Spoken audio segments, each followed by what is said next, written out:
recently stepped up into the unlimited class, running an electronic fuel injection twin turbo setup. So still trying to get a hold of it. They've done pretty well so far. They've only had this package running for maybe about 6 months. Did have a bit of an issue at one of the major race meetings down in Victoria.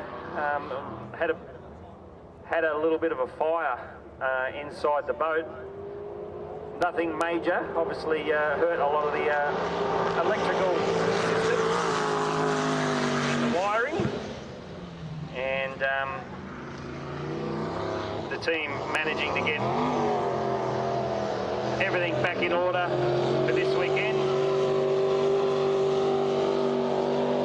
And judging by that outright speed, they're doing certainly a step in the right direction, that's for sure.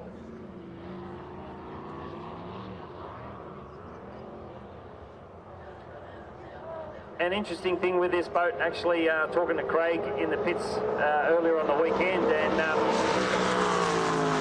knowing the hot weather that was coming this weekend, this team has actually set up a cool box connected into a cool suit that Craig runs underneath his cell suit and underneath his race suit. So a bit of technology or an idea sort of borrowed from the V8 supercars. Essentially there's a cool box or an esky, basically, if you want to call it that is mounted inside the boat up under the deck. They refill that with ice every time they plan on going out. And then there's two hoses that once Craig is strapped into the boat, he plugs those two hoses in, and there's a little pump that helps cycle the cool water out of the cool box through the suit, through the vest, and helps Craig keep his cool. Craig himself as a driver, he's certainly not known to lose his cool in regards to attitude, if you want to call it that, but certainly something interesting to try. Obviously, that's one of the comments from these the reinforced cockpit is, especially on a warm summer's day, even though we're still in spring at the moment, but we know that the temperature is coming later today. Obviously, potential issue with the driver just getting way too hot in these cockpits if they happen to be strapped in for any length of time. And Craig and the Avago team trying something a bit different to counteract the excessive heat. The excessive heat that builds up inside these reinforced cockpits. So yeah, that Avago team, they're certainly having a go at something different in the mechanic area, and also the driver's comfort level. The second boat we're expecting to see for a shakedown run is Shenanigans. My good mate Craig nicknamed this boat the Silver Bullet yesterday, during commentary yesterday, and they're living up to that moniker each and every time they head out on the water. Obviously some sort of an issue where the boat didn't run yesterday afternoon. Obviously the team have worked overnight to get that sorted. One final shakedown run this morning to make sure everything is a-okay, and fingers crossed we'll see Chris Pugsley from the Dargle Valley Boat Club out on the water in the major races later in the program.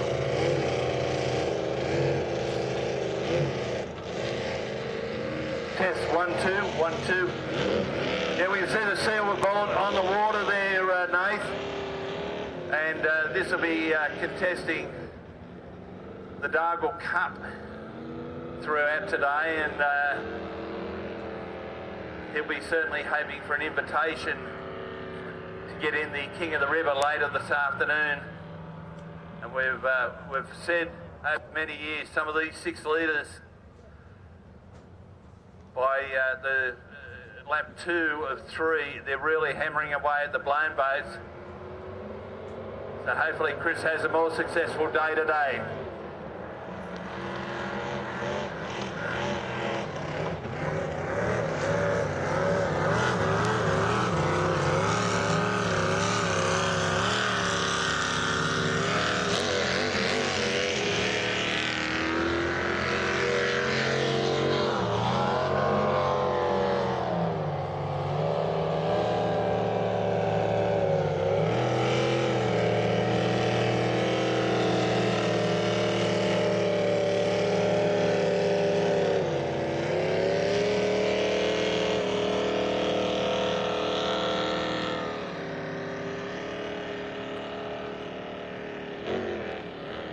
we talked about yesterday, ladies and gentlemen, the two young ladies, Chloe being one of them, going around selling raffle tickets, $2 each, 3 for 5, 6 for 10, 15 for 20.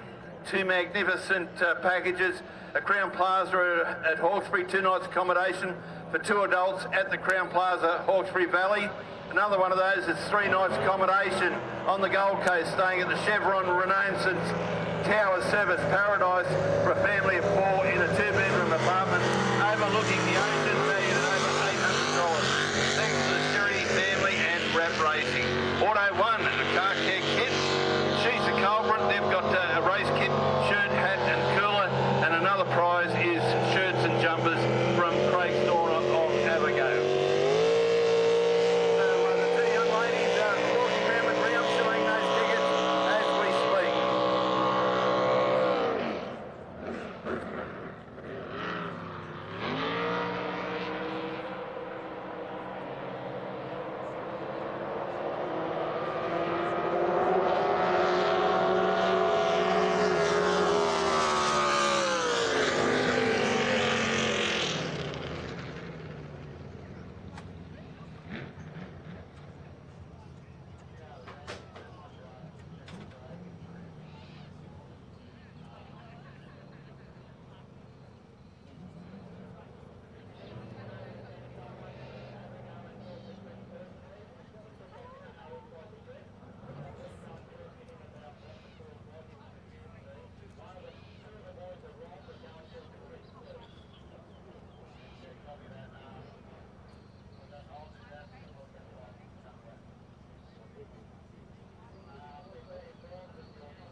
That shakedown run from Shenanigans looked like a pretty successful scenario. So the course just, course crews just fine-tuning a few bits and pieces with the race course, placement of some of these turn buoys, pulling out the J1 turn buoy in the middle of the course, and we will be getting our Sunday race program, senior race program underway in just a few moments. First on the water is the 550cc Jeff Bollins Yamato Challenge. These little outboards ran 3 races yesterday. They'll have 3 today as well. All of the points being racked up, going towards the combined point score that is the Jeff Bollins Challenge. We know Jeff Bollins was watching on from home yesterday, and hopefully Jeff is able to tune in and watch again today. So shout out to you, Jeff.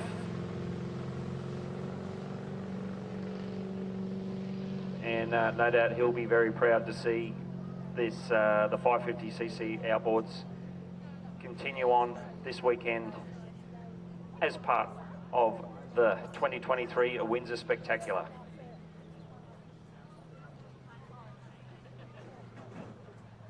Straight up after the 550s, we will have 4 heats of the unlimited displacements. These will be qualifying heats for the Barry Chesser Trophy.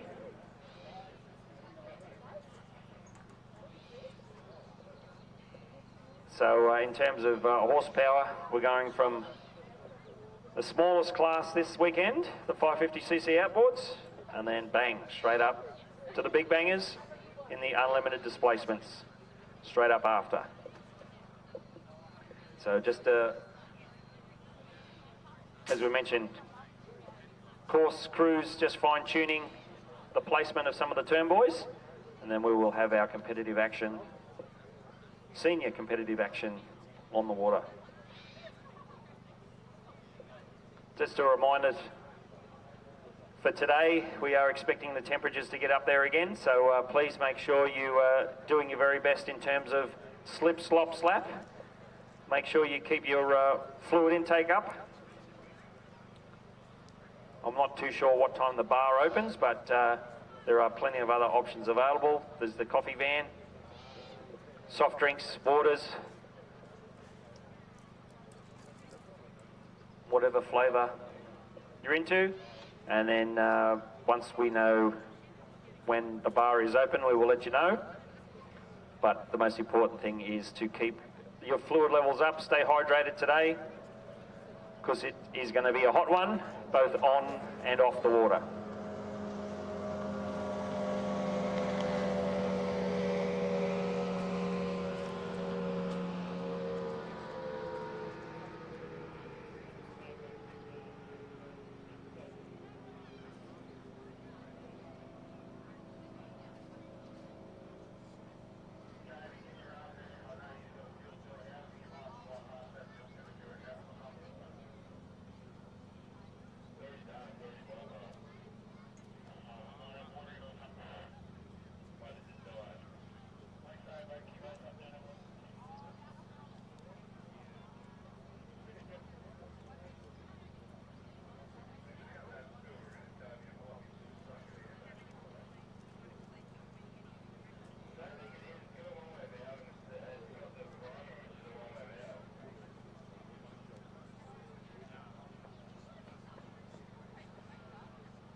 he's up there.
Test 1 2 1 2.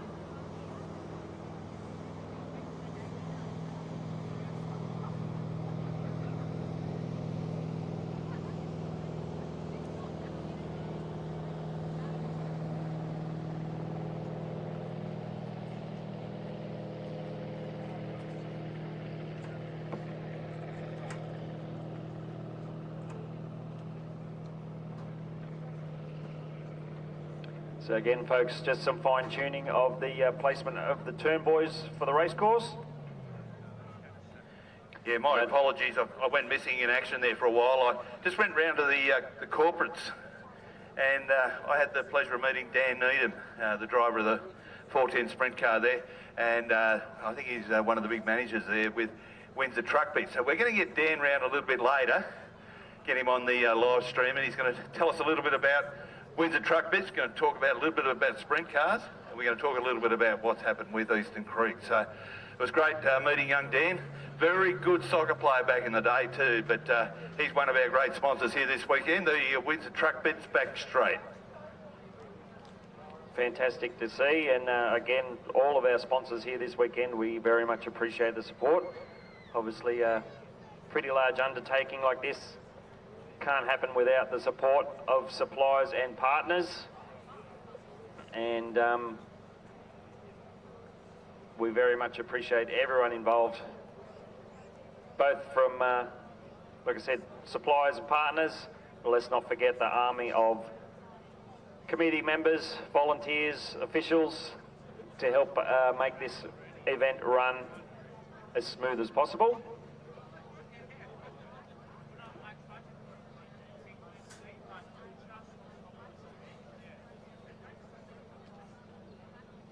And all of these people are working together to make today's Sunday race program just as successful as Saturday's. Thankfully, no major incidents yesterday.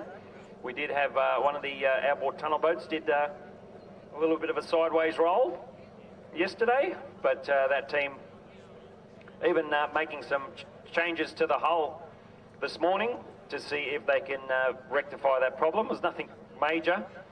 It's just some fine tuning of a few bits and pieces on the hull to hopefully help this boat bite into the corners a little less. A little bit of an issue with that boat, and they're trying their darndest to rectify that for this weekend so they can get back up the pointy end. They mentioned it's a bit of an issue with these tight courses like Windsor and Dargle with, funnily enough, it did have a barrel roll in a similar scenario a few months ago. The bigger, more open courses, when they run the Australian Formula Powerboat GP events, they're generally not doing the hairpin bends. That type of course is more of just a 90-degree angle, and they're finding it's a bit of an issue in these tight courses where they're having to do a full 180-degree turn, just as the boat's slowing down and sort of sinking back in the water a little bit more when they're having to wash some speed off to get around. That is when that boat is biting into the water and causing some issues. So, like I said, the team working a few things out, trying to sort that out so things can happen a little smoother for the team today.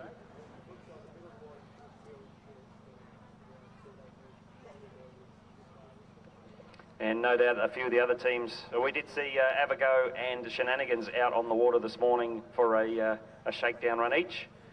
And again, no doubt they've made a few changes or fixes from yesterday. And both boats seem to be running pretty quick out on their own this morning. So chances are they have sorted those issues out. And it shouldn't be too long now before we send our 550cc outboards out of the creek and up into the start area for our first senior competitive racing for the weekend.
So once again, our apologies for the delay. We're just doing some modification work to some of our turn buoys at the Flexi Strut Australia bridge turn. It's going to be a wonderful day here. Top temperature around about 33. So make sure you're well attired. Slip, slop, slap, a big hat. For some of us that have got skin problems. Some of us, I was talking to Michael Platts yesterday, and Michael, like myself, has had a few skin issues and had a few scares along the way, so we're two people that need to keep well covered.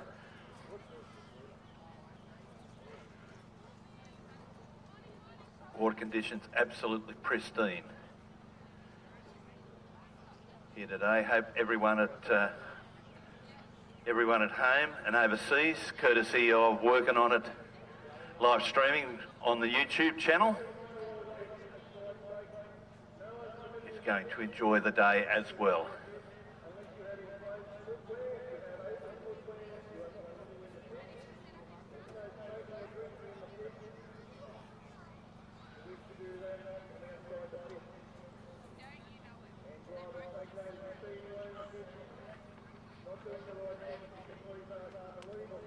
So our first race for our seniors should be the running also for the Jet Bollins Yamato Challenge, proudly sponsored by West Cranes. Out of pole 1, Mojo Racing, Melissa King. Out of pole 2, the Gambler, Rowdy Burns. Wild Ginger.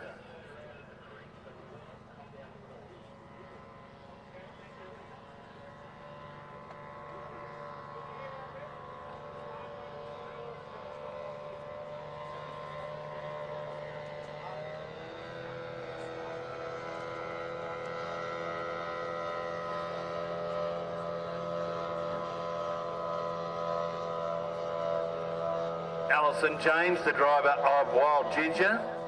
Alison comes out of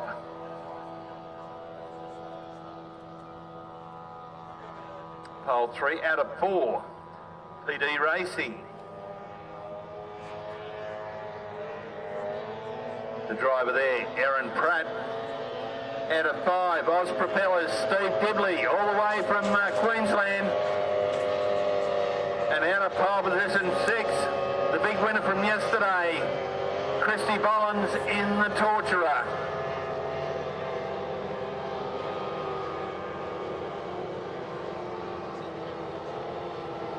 I tell you what, the ladies had all the good fortune here yesterday. There was a couple of those races later in the day, Nathan Mills, that they spanked the boys' backsides. They ran 1, 2, 3 in the last couple of races. Let's see what the boys can do today. They've got, you're going to see Christy coming from pole 6. I think she came from pole 6 in heat 3 yesterday, Nathan. Yeah, I think it was there 5 or 6. So she did it from pole 1 from the first 2 heats. But that third race showed she can still do it from the outside as well, which was fantastic. And she's going to have to try and do it again from the outside, the way outside, out in 6. The other boat, the Gambler, was taking it to Christy a little bit yesterday, but then had a couple of stops. The boat pulled up.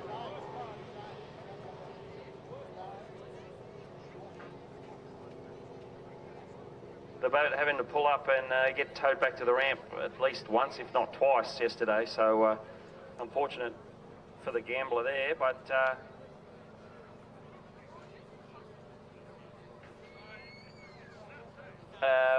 and then, as Craig mentioned, we had the lady drivers finish 1, 2, 3 in the third race. Anyway, I can't remember exactly if that happened in the earlier races or not, but I don't think it did for 1, 2, and 3. But yeah, that third race yesterday was pretty cool to see the lady drivers finish in first, second, and third. We another one of our lady races, Kerry Smith in Spooky returns, not listed to race today by the looks of it, Nath. So that's a little bit unfortunate. They put on some wonderful racing yesterday.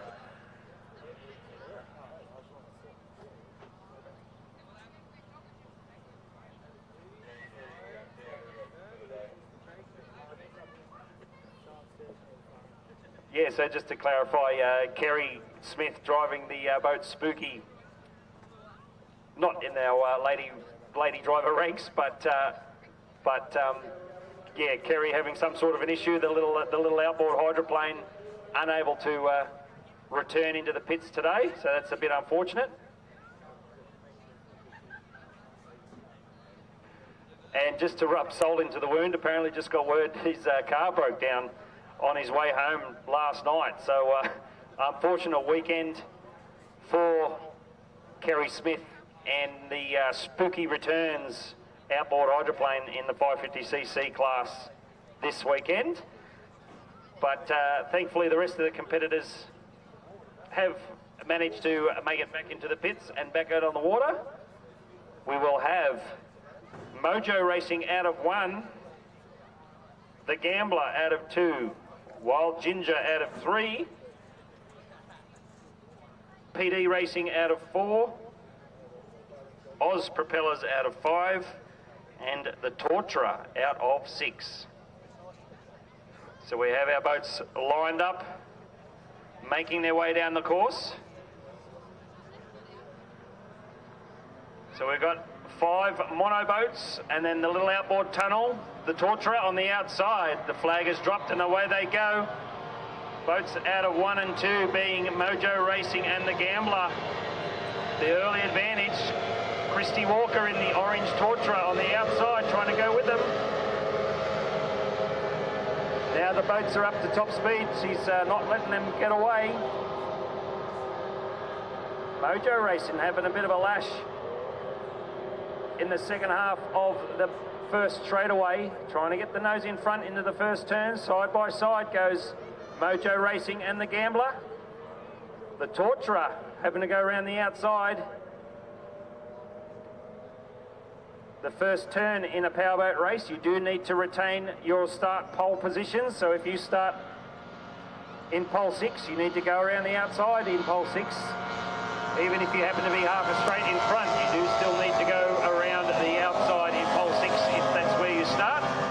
But it's the same deal if you start in pole 1. You've got to stay in lane 1. You have to hug those turn boys, and so everyone gets a fair crack at the race course.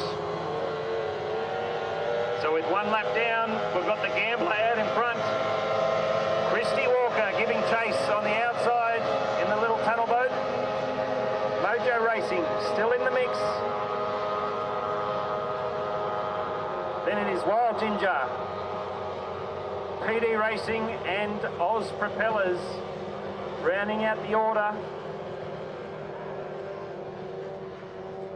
The Gambler in nice and tight. The Torturer keeping it smooth and fast. The Torturer doing a bit of a lane change, switching over. Oh, gets it up high, Christy. Trying to wave to the crowd with the hull of the boat. Not the best thing to do, but pretty sensational watch. Oh, we do have a spin. Mojo Racing's caught the lip of a roller and spun it around in the front straight. We've got the caution flag out. Looks as though we've managed to get the boat up and running again. So Mojo Racing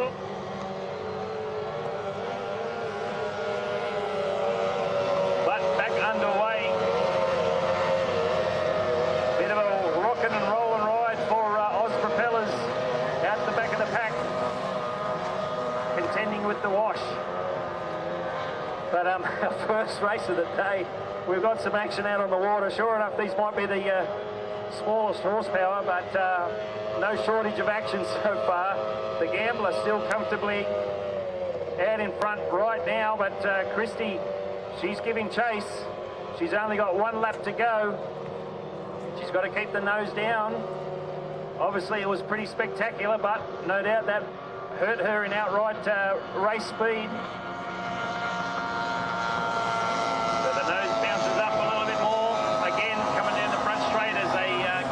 The crosswash from the back straightaway.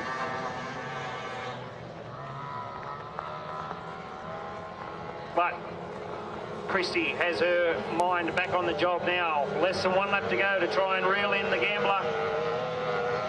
Wild Ginger comfortably out in 3rd. Mojo Racing continuing on after their spin in the front straightaway. 1 lap ago. PD Racing giving chase.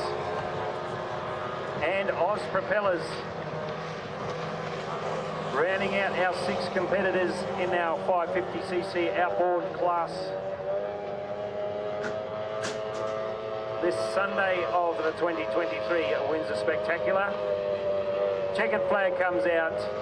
Christy's done her best to try and catch the Gambler, but unable to reel back in. So good show there from the Gambler. Got the nose out in front, managed to stay there. Christy got the nose out of the water and up into the air at one stage. Nearly blew over. She managed to hold on to it and continue on to take 2nd place. Wild Ginger. We'll have to try and find out. With the name spelled as G-I-N-G-A, so whether that's Ginger or Ginger, we'll have to get confirmation. But again, one of our lady drivers, as is Mojo, crossing the line in 4th place. PD Racing, the boat 131, takes 5th place, and Oz Propellers comes home in 6th place to round out the competitors of our first and very entertaining senior class race today. Next up on the water, we've got 4 heats of the unlimited displacement Barry Chesser Fury Trophy. 4 heats, unlimited displacements. First boats we're expecting to see on the water is the Mongoose, Bad Influence, and We were expecting the boat Arisen, but we understand they're still fine-tuning a few bits and pieces in the pits and may not be able to make the start line of this first heat. No doubt they're working feverishly to try and get back on the water later in the program. But the first boats we're expecting are the Mongoose and Bad Influence.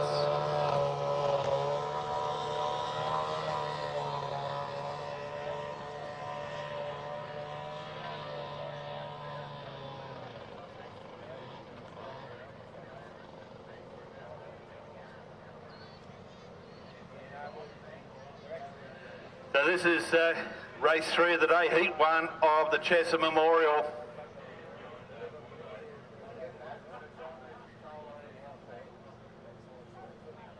So out of pole 1 will be Trevor Stanley in Mongoose. Bad Influence out of 2, Dargle Quinn. Dargle Quinn representing New South Wales. Trevor Stanley representing Adelaide, South Australia.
One of our stall holders here on the grounds, we've got Mick Wedge.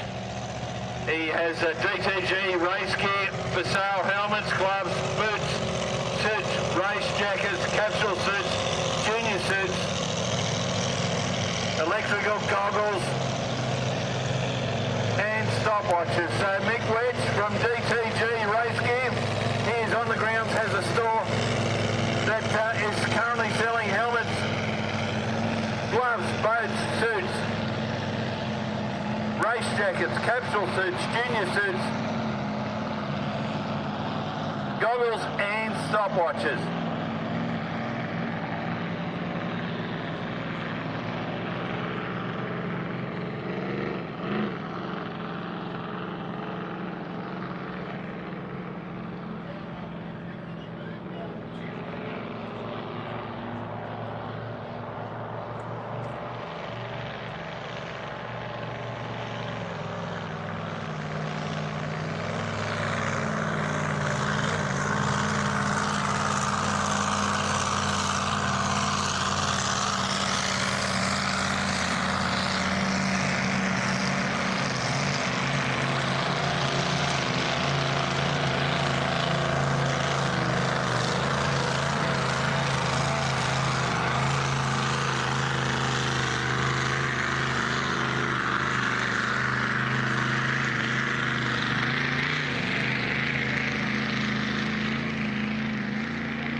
Heat 1 of the Chester Memorial in honour of Barry Chester. We lost Barry a couple of years ago now. Barry's 2 sons, Hayden and Brenton, have put a lot of work together to get this memorial series going. Got some wonderful prize money available, some lovely trophies. Good to see a good crowd rolling in once again, as was the case yesterday. The Upper Hawkesbury Power Play Club bar is open for service. We have a number of food and drink vendors around the other side, well, to the left of the old clubhouse.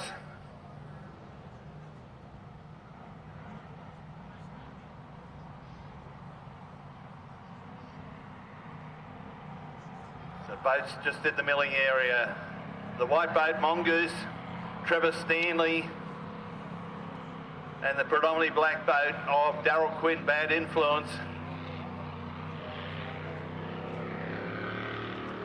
We saw the Mongoose yesterday, a little bit untidy at the back end of the boat. I believe the crew have made some modifications overnight. This is heat 1 of the Chesser Memorial, the Barry Chesser. There'll be 2 heats, and the results of those 2 heats will determine who is in the A, B and C finals. Boats being lined up by Bruce Dengate, our state boat driver, in the beautiful yellow Connolly, sponsored by Howard Hydros, coming up at the start, ladies and gentlemen. Mongoose on the inside in, Bad Influence on the outside.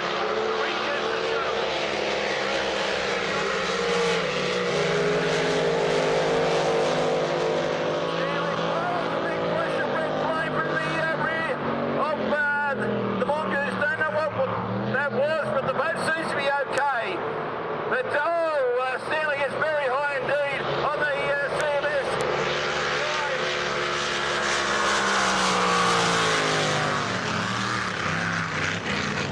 So Quinn on the ACE, Quinn corner, has opened up.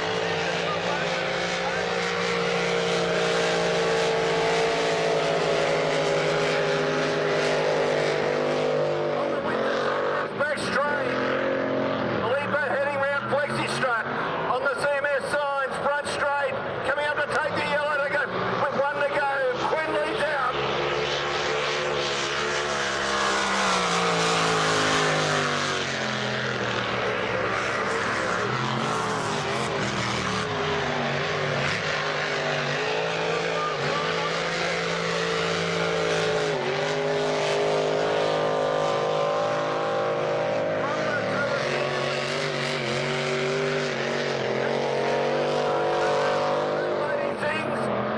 But with 1 straight to go, will the boy from Penrith, Dargle Quinn, hold out?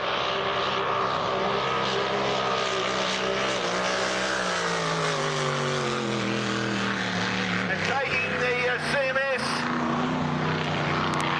climbing checkered flag.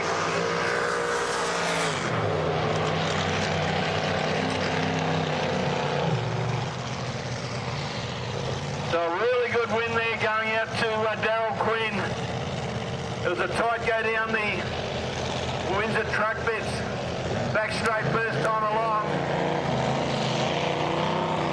But then he started to, Trevor had a bit of a moment coming out of Flexi Strut and onto the MSC sides front straight, and that was enough for Dargle Quinn to hold that race-winning lead.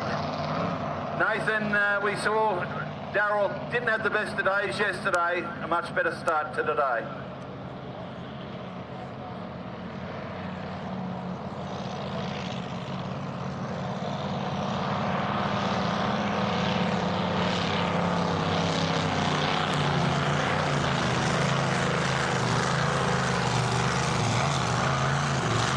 Thank you for taking that one, Craig. Our next heat, we are expecting the boats Avigo, Explicit and Reckless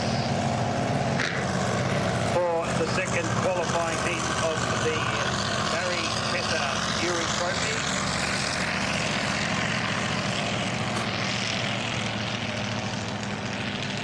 So interesting mix of power plants in this heat. We've got Supercharged Reckless, which is the blue boat up from Victoria. We've got Avigo, the bright green twin turbo V8, and then Explicit, which is the bright red straight 6-cylinder Ford Barra turbo power unlimited. So the second heat, 3 different boats, 3 different power plants.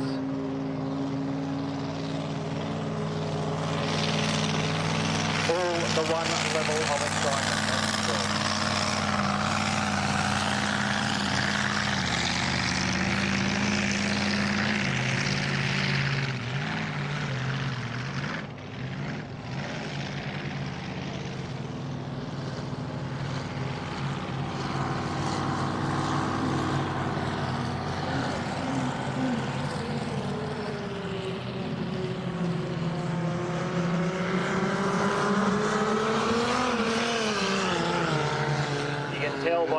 different sound of the red boat Explicit, that it's not your standard blown displacement. As mentioned, straight 6 Ford Barra motor, as they're affectionately known as.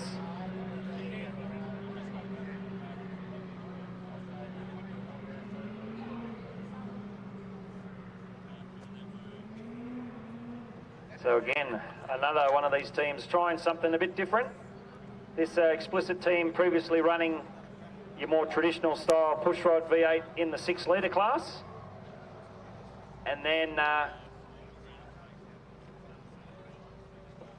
making the decision to step up to the unlimited displacement class.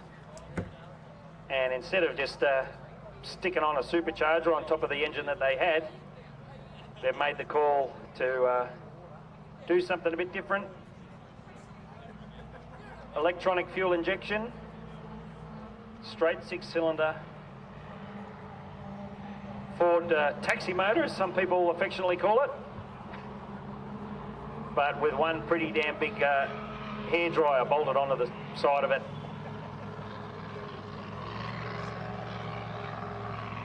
Pressurising the intake side of that engine and running it to some pretty impressive top end speeds.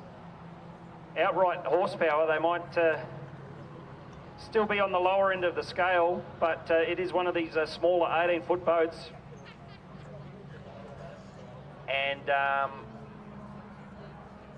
the Upper Hawkesbury Club here is their home track, and they've done most of their testing and tuning here. And every time they run this boat, they learn more and more. And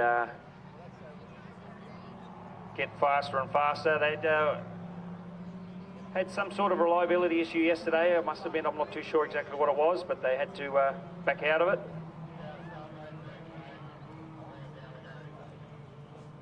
I've actually just been told some ignition issues in running of Explicit yesterday, so fingers crossed they've got that sorted and be putting on a pretty good show of speed today. So they're up against Avago, which again is the bright green boat. Avago will be out of pole 2 in the middle. Explicit's going to have to do it the hard way on the outside in 3.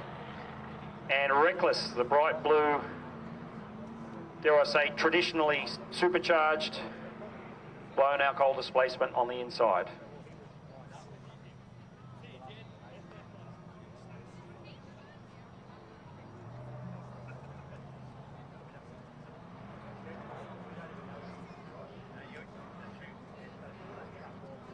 So our second qualifying heat for the Barry Chesser Fury Trophy. Reckless in 1, Avago in 2, Explicit in 3. Down goes the flag, up goes the nose.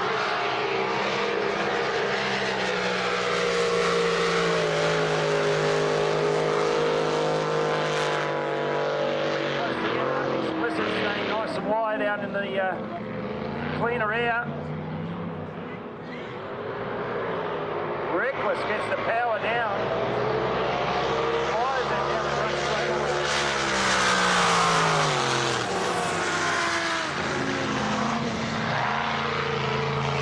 Have a go. That's a bit of an issue.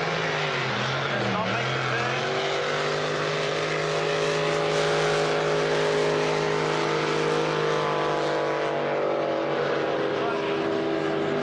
He's trying to go with him. Actually not too far behind, so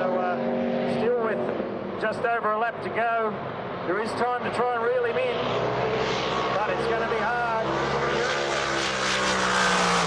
Riding very quickly.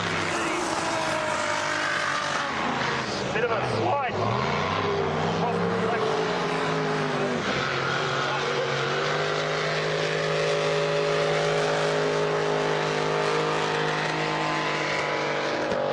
Oh, a big pop that time from the Explicit boat.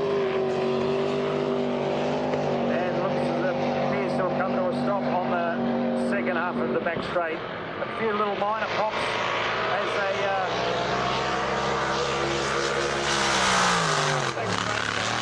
a big one at the end, which saw the boat then switch off and come to a stop. Have a go, having a bit of a rock and a roll down the front straight as he navigated over the crosswash.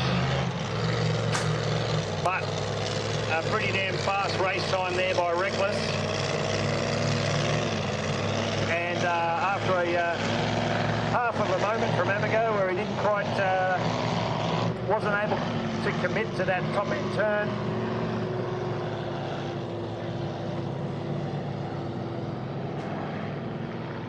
But no doubt a very fast time, race time for Reckless that will be consolidated into the final positions, the positions for the final of the Barry Chesser Fury Trophy.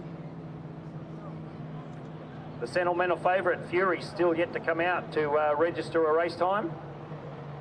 Good to see Explicit able to fire it up again and head back to the ramp under their own steam, so fingers crossed that was only a minor hiccup.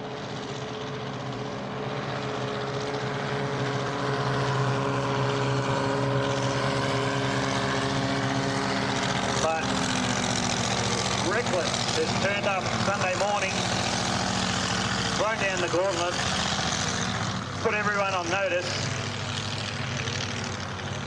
They are here for some serious business. The next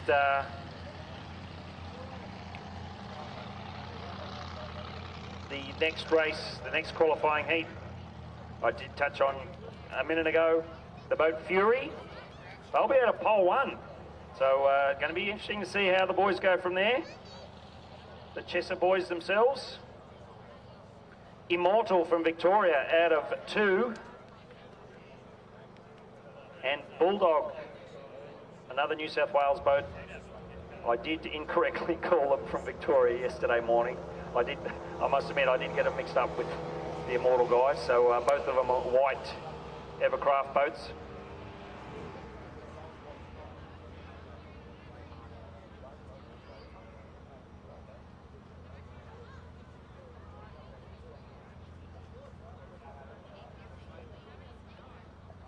So next qualifying heat, we have Fury out of 1, Immortal out of 2, and Bulldog out of 3.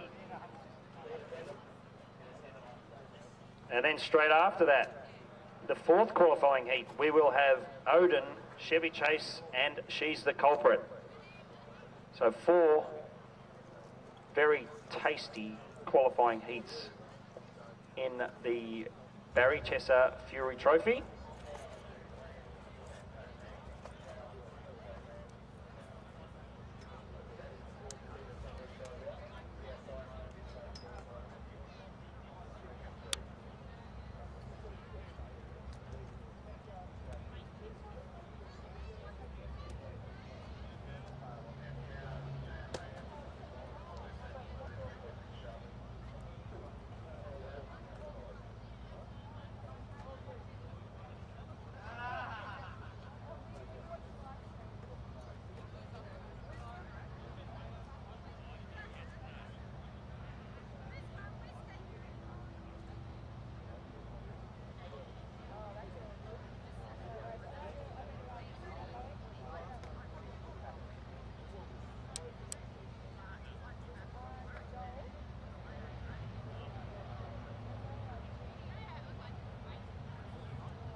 Chesser Memorial Trophy. Speaking of Chesser, we got young Hayden Chesser in Fury.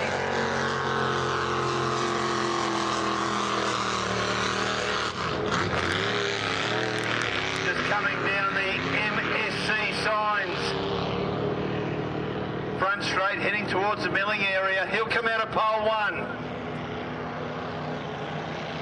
The man from Epping in Melbourne, Victoria. His name, Mark Gauci, driver of Immortal.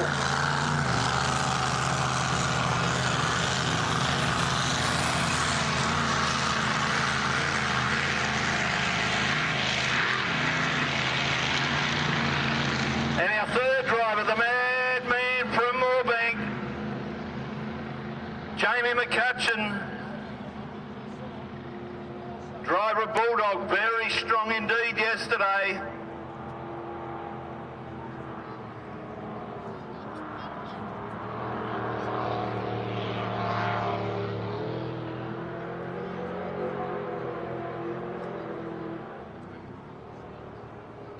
Just up there with one of the legends, Charlie Mayfield, mate. Heat 2 of the Chesser Sterling Field. Oh yes, looks very strong, doesn't it, Craig? Very strong indeed. Yep, it's, I've only just arrived here actually, and I missed the first heat, so I'm looking forward to getting stuck into this and watching this one. And of course, the boys, Hayden and Brenton, have done a wonderful job with their dad's memory. Oh, mate, it's Barry. We all remember Barry fondly, and he's been a member of this club for eternity. The Chessers used to come from Australia, God's country out there. And Pappy Chess and all them, yeah. No, they have done very well, and I hope they have a very successful day. Thank you very much, Charlie Mayfield, one of the legends in our sport. Boats just in the milling area.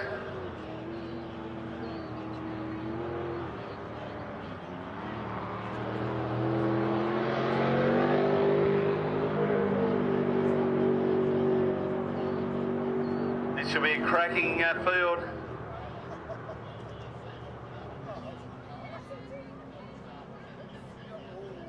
So we've got Fury, Hayden Chesser out of 1, out of 2, Mark Gauci in Immortal.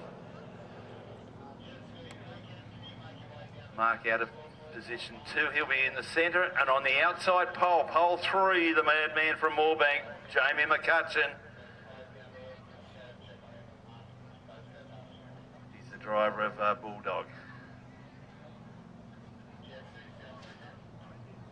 We saw Hayden in one of the championship races late yesterday taking the win. Highly emotional for a lot of the crowd.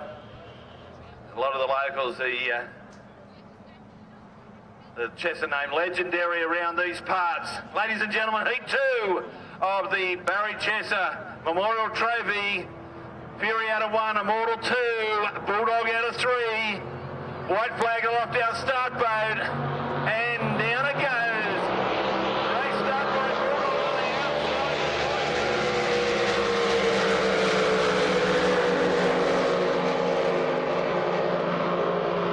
Coming up the flexi strut, Immortal on the inside. Oh, Bulldog right round the outside on the MSC side, front straight. Oh, both boats quite untidy. That's a great drag race for Immortal on the inside. On the outside is Bulldog.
Spending a bit of time in the air, he wants to settle the boat a little bit more.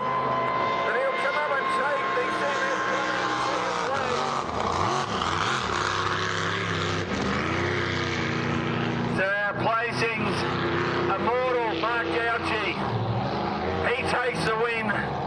over Fury, Hayden Chesser, DNF, unfortunately for the madman from Moorebank, Jamie McCutcheon.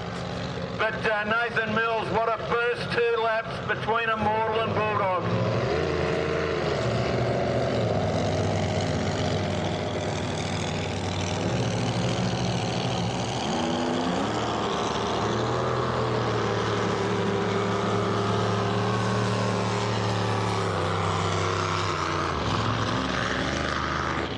Another great race there, Craig.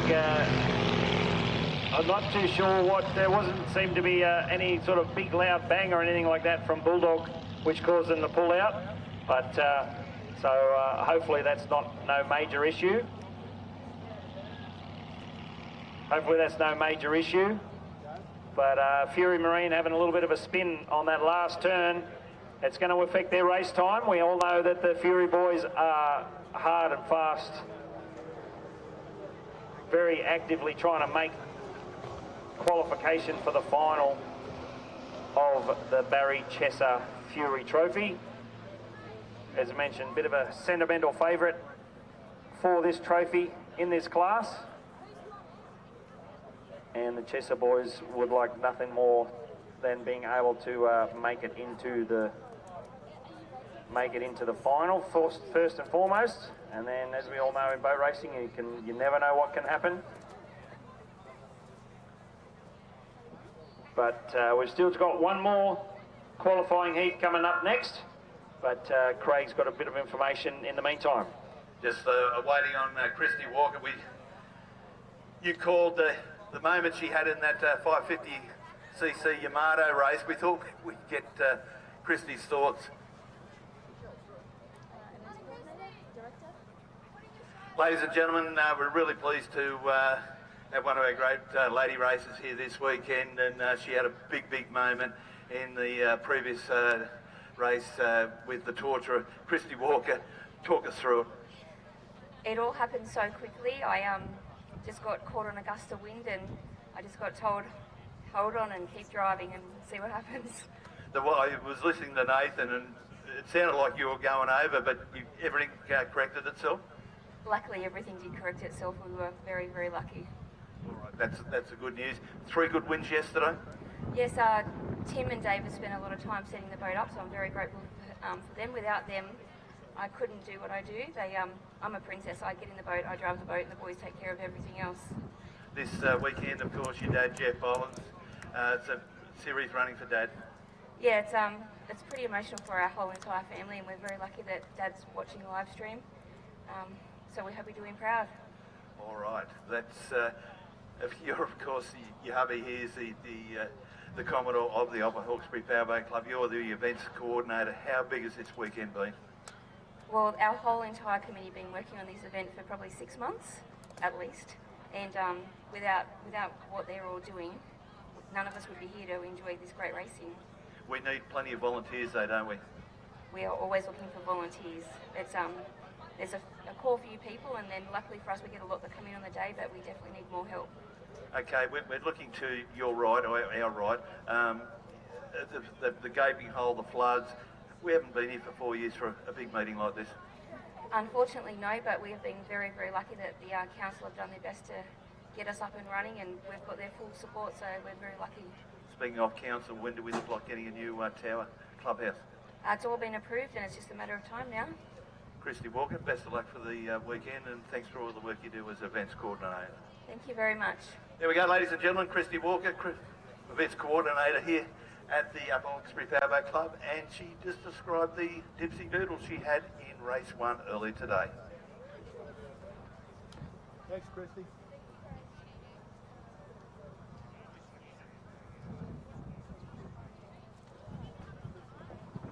So the entries in our final qualifying heat for the Barry Chesser Fury Trophy.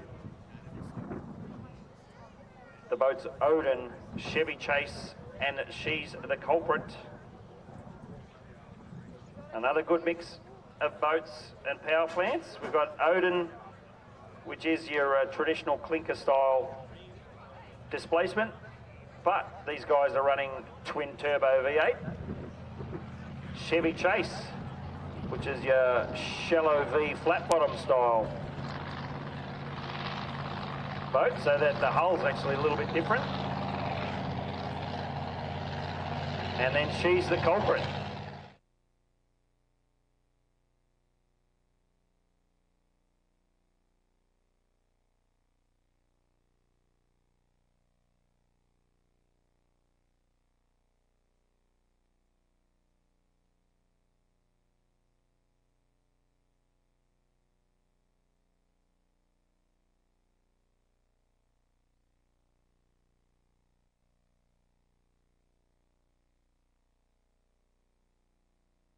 The boat Odin, experience-wise, they're still gaining it and learning. The driver, Ryan Constable, only been on the water.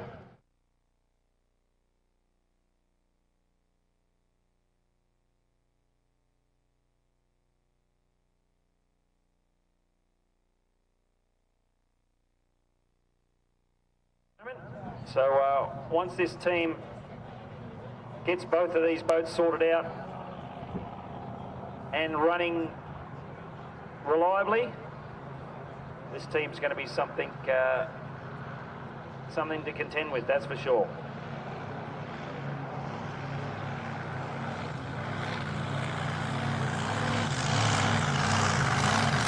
Just as I say that, we've actually had word that Odin is having trouble starting, firing up. It's on the water, been pushed off the ramp, but has failed to start for whatever reason. So no doubt the team will be down there trying to get that sorted, so there's still a bit of time for them to make the start of this race.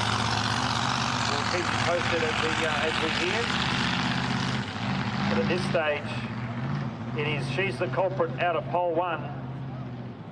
Odin is supposed to be out of pole 2, and then Chevy Chase will be out of pole 3 in our 4th qualifying heat for the Barry Chesser Fury Trophy for 2023.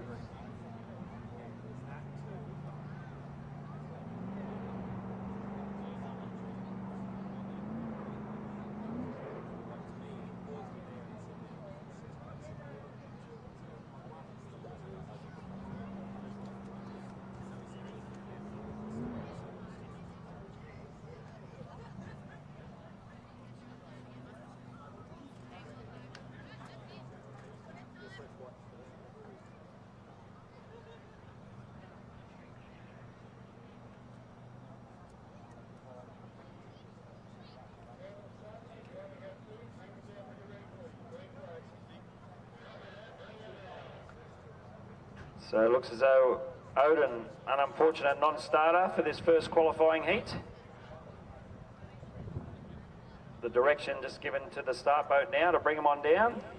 So it's only She's the Culprit and Chevy Chase to make the start line. She's the Culprit will be out of 1. Chevy Chase in pole 2. Both of these guys relatively local. Damon Thurger literally lives on the bank of the river, a handful of bends downstream, and Dean Barry pretty close to the river upstream, up in the Nepean end, the Penrith way. Technically a different river, but same stretch of water.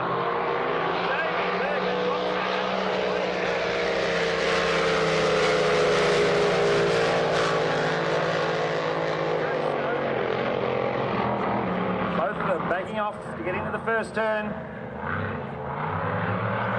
Coming out side by side, Dean Barry on the inside, Damon Thurger on the outside, side by side. Initial sort of fairly gentle side to side rock.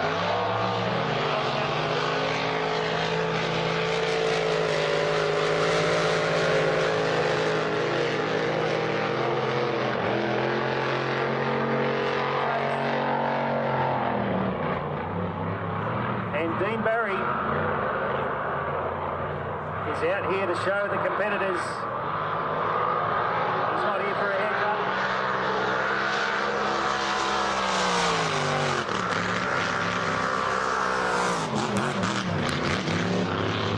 And showing a pretty clean pair of wheels so far.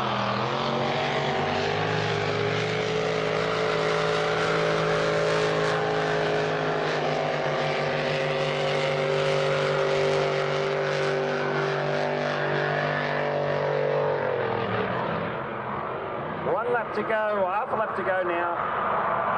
Checkered flag out. Dean Barry going to take that qualifying run. Very strong, very fast.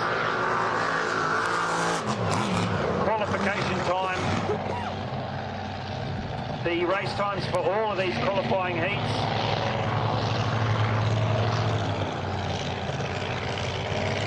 The times for all of these heats will be consolidated to work out the starting order of the final to happen later in the program.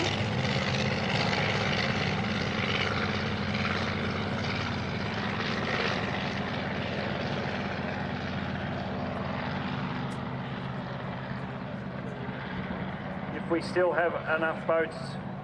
Sorry, there is a second qualifying heat. There is a second qualifying round to occur a little later in the program.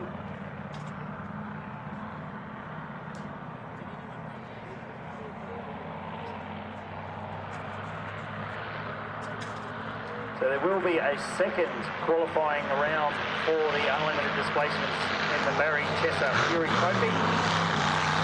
But Steve Barry, the culprit, he's done his best to put himself at the top of the table after the first round.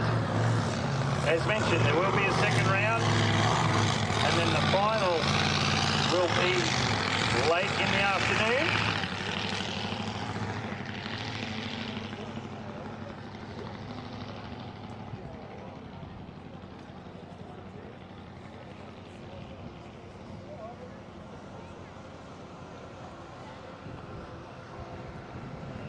Next up on the program, we have our 95-mile-an-hour Graham Hart Point Series.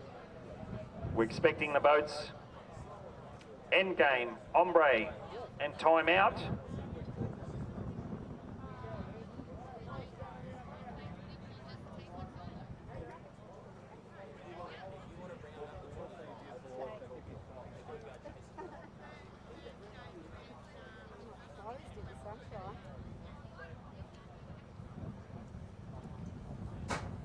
Test 1 2 1 2. Nice.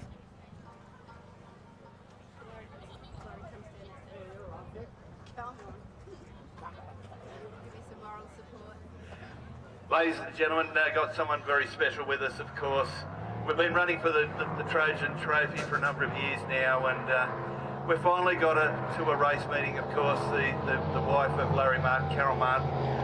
A very welcome, Carol. Great to see you here, and you know, it's only been 20 years. It's been tough, but it's great to see you here at the races. Thank you very much, Gas. It's great to be here. Great to be back again. All right, you know, we're protecting Larry's memory, the Trojan Trophy, one of the most sought-after trophies in Australia at the moment. Yep, right, yes, it is. Okay, have you been following the series? Yes, absolutely, yeah, thanks to the crew, they update me all the time, yep. Okay, you look at, you know, when Larry was racing and the like, you've seen a big change in the quality of the boats, obviously. Oh, absolutely, the introduction of the cells has been, you know, the biggest thing, and it's definitely working, isn't it, because there's been no fatalities since the introduction of the cells, I believe, yep. Yeah, so, you know, it's all about safety and the like, but unfortunately we have lost some drivers over the time, but Larry was one of those hard-charging drivers, and we could see Ricky Bakewell's young bloke up there with you, and it would have been a lot of fun back in the day. Oh, for sure. Yes, Ricky and Alyssa and Jen, his wife, and yeah, I think he's running little then. Yeah, it's unusual to see Rob as an adult now, but yeah, no, we had some awesome times. Not only what happened on the water, but I imagine there's some great times off the water as well. Oh, yes, absolutely. And Rick would be a good one if you can get him to talk about it. But yeah, Larry's a great mate. Yeah, Larry used to borrow his car, come down here and decide he's going to drive Rick's car back to Queensland. And he had actually one of Rick's cars when I met him up there. And yeah, he just keeps it for as long as he wants. You know, wears the tyres out and then asks Rick where his credit card is so that he can put some new tyres on it for him. So, yeah, he was a larrikin. That's for sure. And next year at Bundaberg, that's going to be the last round of the Trojan Trophy. So that's going to be very, very very emotional, of course. But you wanted to finish it after 20 years, and it's been a great journey. Yes, I just appreciate that the crew have been able to do it for the 20 years because I couldn't. So I'm just so appreciative of them being able to keep it going, and definitely after 20 years I think they've done a great job. Yep. All right, it's great meeting you, Carol. Great seeing you at the races. Hope you have a great time. You'll be saying go to the 6 litres. We've got the Dargle Cup today, and I believe points are still accruing for the Trojan today. Yes, that's right. Okay. Have a great afternoon in the races. You're confident there, Laurie Canduso, and of course the Candusos and the Gardeners have done a wonderful job over the years. Oh, they certainly have. Yeah, like I said, wouldn't be going without them. So, yeah. There we are, ladies and gentlemen, Carol Martin and Laurie Canduso. Thank you. Thank you very much. There we go, ladies and gentlemen, Carol Martin there. Thank you very much, and Laurie Canduso. That was easy. Bit easier than what I thought. You want to take? Thank you for that, Craig. Our 95 mile an hour. White flag is dropped. Osprey on the inside.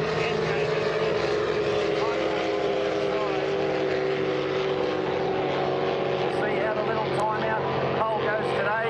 A couple of the turns yesterday, especially when going into the turn, around the turn, and then back out. Looked like he was going for a bit of a rodeo ride. That boat bouncing up and down quite a bit.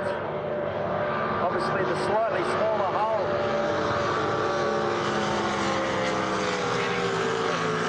The edge of its capability in terms of outright speed.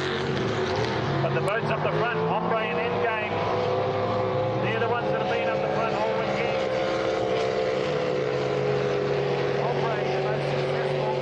Endgame, pull out and register a shot finish in at least one of the races yesterday. Still plenty of speed, and the big temptation for these two guys out the front, especially when they're running side by side, is they've got that temptation to sink the go pedal a little bit further, a little bit faster. These guys have got to keep under 95 miles an hour. All of these three restricted classes have to run GPS units in the boat. They detect after every run to make sure that none of these guys break up, as they call it, and register a speed faster than the class designation, which this one being 95 mile an hour. Same goes for the 105 mile an hour class, which we'll see a little later in the program. And here in New South Wales, we also run a 75 mile an hour class. We also run an 85 mile an hour class option. So there's plenty of options there with pretty much any type of boat you've got.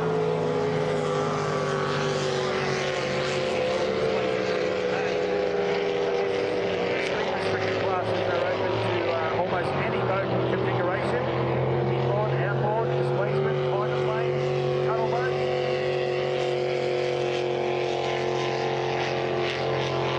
As long as your boat keeps under the designated speed, you're in.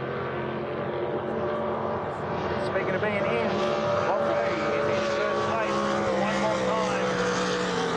Very successful run this weekend so far. Endgame in second, who's been in that same position a couple of times, and as mentioned, did not finish at least once yesterday. Time out. Now across the road. Finished in third place in the first of our 95 mile an hour classes on Sunday's race program. Next up, we will have two heats of the 6 litre Dargle Cup. 6 litre displacements.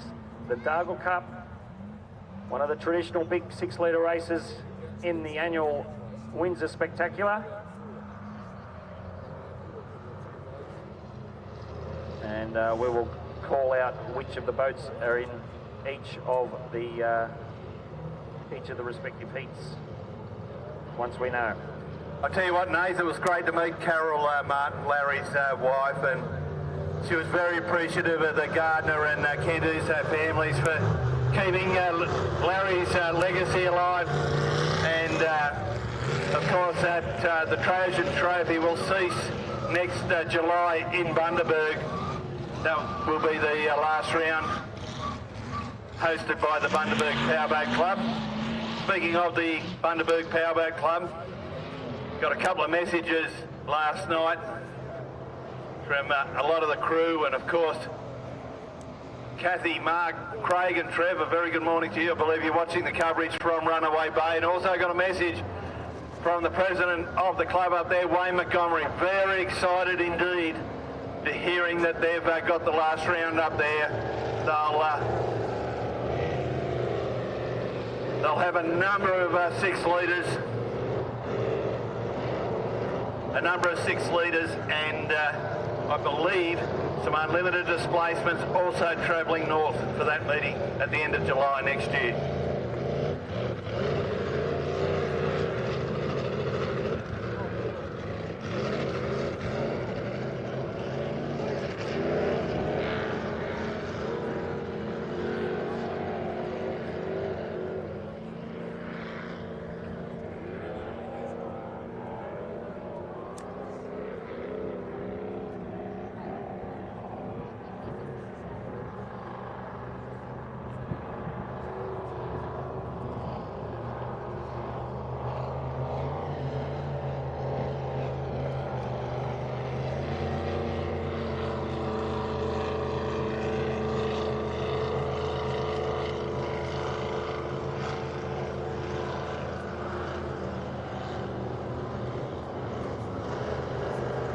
So for this first qualifying heat of the Dargle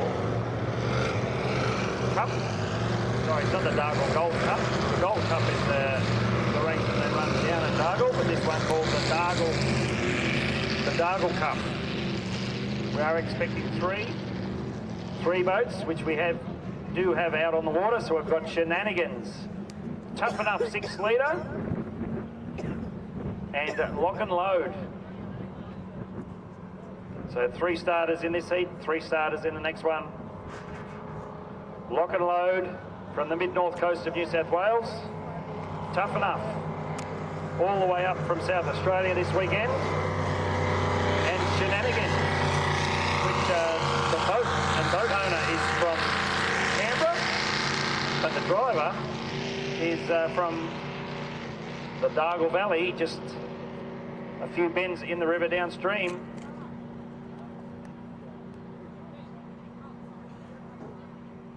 So a good mix of boats and drivers, all 6 litre capacity.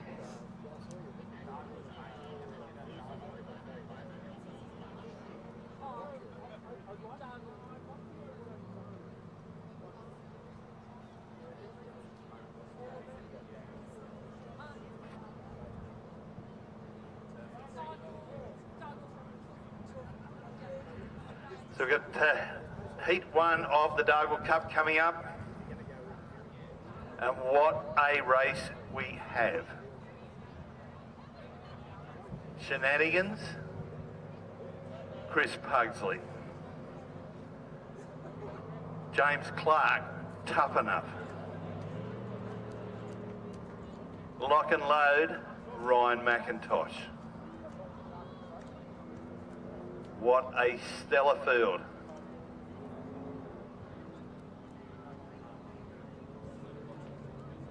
Of course, young James from Adelaide, South Australia.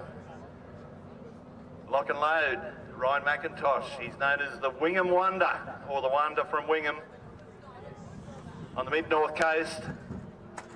And of course, Chrissy Pugsley, residing there at Dargle, further along the Hawkesbury River, and these guys running for the points-based series for the Dargle Cup. Coming up at the start, ladies and gentlemen, boys and girls, heat 1 of the Dargle Cup, Stellafield, flag up.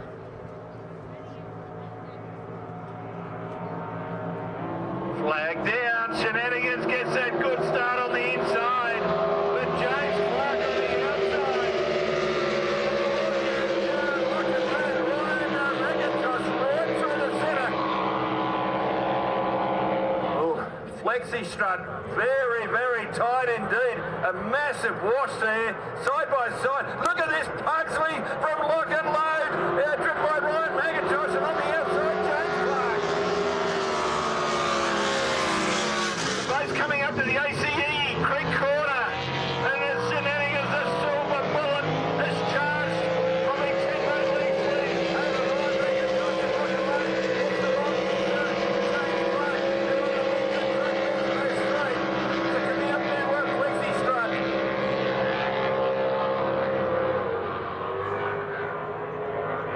Geez, he's a good driver around these waters, Chris Pugsley. Absolutely nailing it on the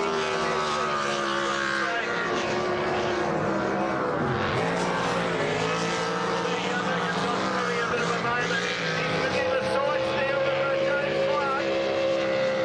Saw James charge home yesterday afternoon.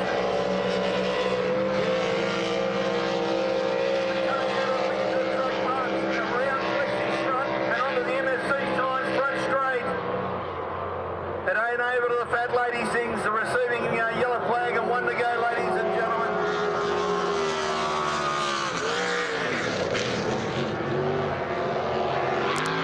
Second place, it's still McIntosh in looking like March third.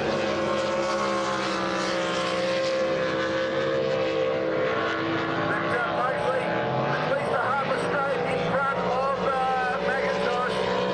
Clark back about 100 metres in third. We normally don't see the large gaps that we've seen here, but it's taking the CMS Plumbing checkered flag.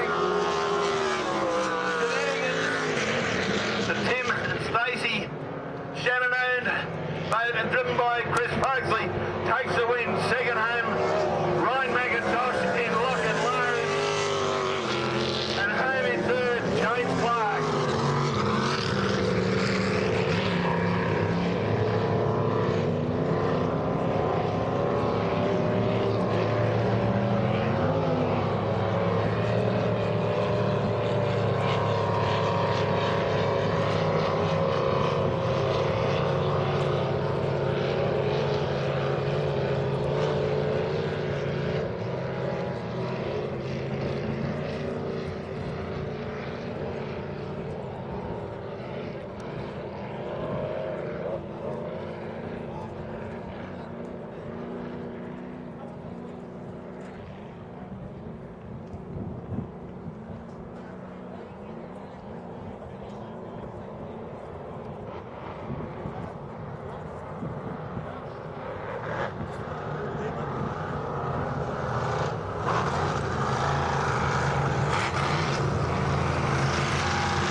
Well, ladies and gentlemen, we've talked about the race, the memorial race for the Chesser, the Barry Chesser. We've got his son. Got his son down here at the moment, Hayden Chesser, driver of Fury. Mate, it's we lost. Well, you lost. Family lost Dad a couple of years ago now, and yourself and your brother Brent, you worked really hard to get this memorial trophy up and running. Yeah, us as a family and alongside Brent, mate, I think the effort that Brent made has done has been immense. We're up to 40 massive trophies on, and Carol, there's a heap of people wearing these shirts around the area, and we've got a whole really good race boats in this weekend. It's awesome. Of course, I remember years ago when Dad was still racing, you know, I did a couple of interviews in the pit area, and I remember saying to him, mate, you've got your own postcode here. It was always a lot of people, all the Chesser family are all here. Yeah, I hope we can keep that going. Obviously, this is the first year back for the Hawkesbury for their event, and I'm hoping that after all the stuff that's happened the past couple of years,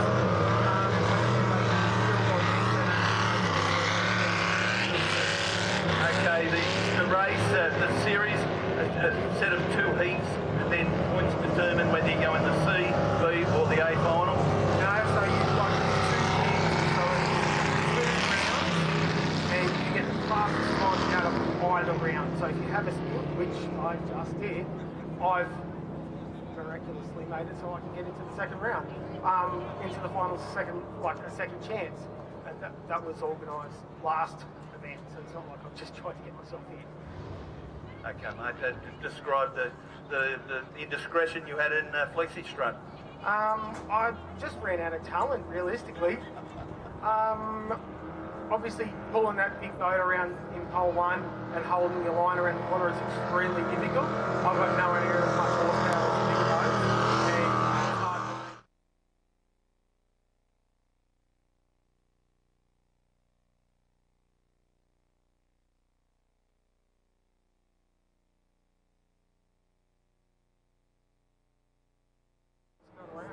Of course, we saw you at Bundaberg recently. You went up there to support the Bundaberg Powerboat Club. And guys like Joshy Davies has come down to help you this weekend.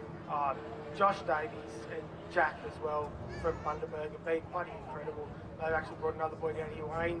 He's helping as well. And I've just got a really good relationship with Josh, and I'm really proud to call him, mate. Well, I'll leave you on this. Yesterday, that race, you won part of the championship. I said to fellow announcer Nathan Mills, I pointed down there, and the amount of people that walked down the hill to applaud the win, that must have been pretty special. Probably the biggest win you've had. Oh, look, that was extremely special to me. Like all the mates around me that have got that boat going, there's been a whole heap of people telling us we're wrong, and I've just stuck with the couple of people that we've been talking to. Chris Whalen, Matty Roach from the Bulldog team. They're all just keeping me on the straight and just keeping me confident in the decisions we're making. We'll just quickly go back to Nathan Mills.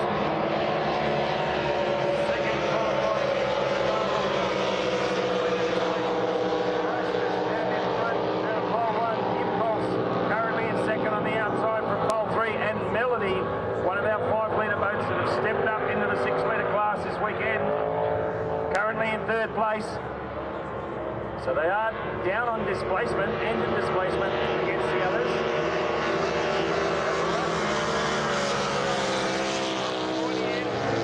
Running short enough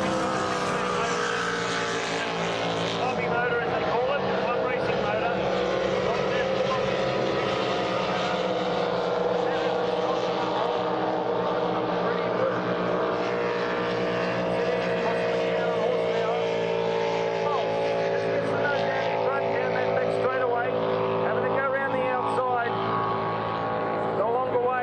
But he's managed to keep the speed up. Running pretty close.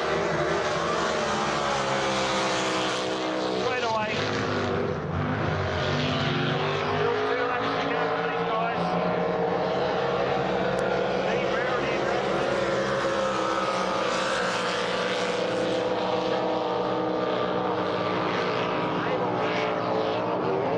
really making straight away, but very evenly matched.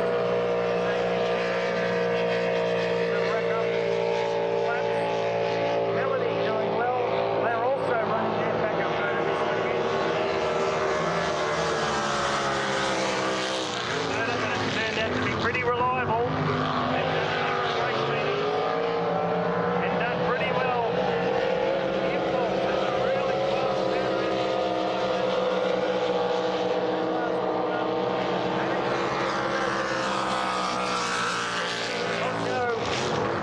Interestus down the back straight away for the final time.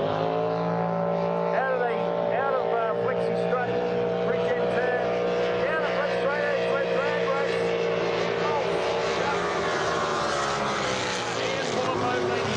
Over the top of Rastus. Very, very close indeed. Melody coming round to great. the checkered flag and the register points, register a race time. But a very fast qualifying heat in the Dargle Cup for 6 minutes for both Rasmus and his Holt. Certainly not taking anything away from Shenanigans in the previous heat. They did very, very well indeed.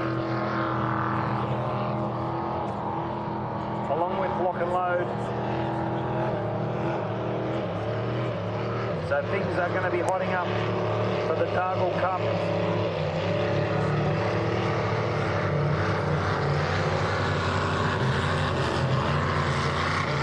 There is a second qualifying heat, second round of heats later on. And then all of the consolidated points and placings go towards the final, which will be one of the races later in the program. But we can cross back down to you, Craig.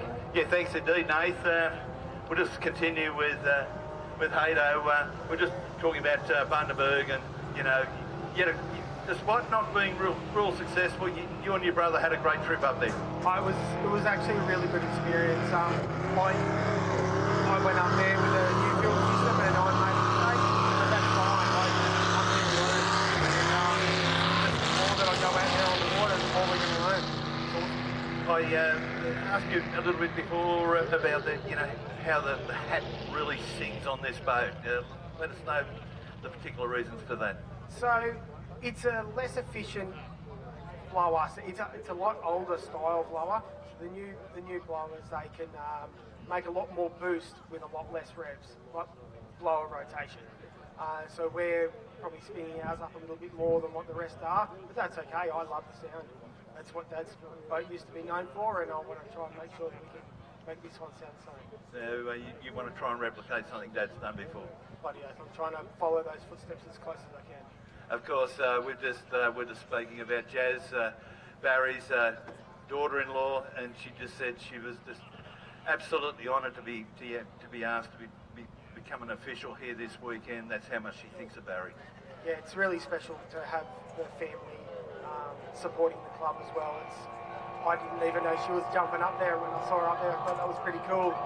So yeah, it's really special. Absolute honour.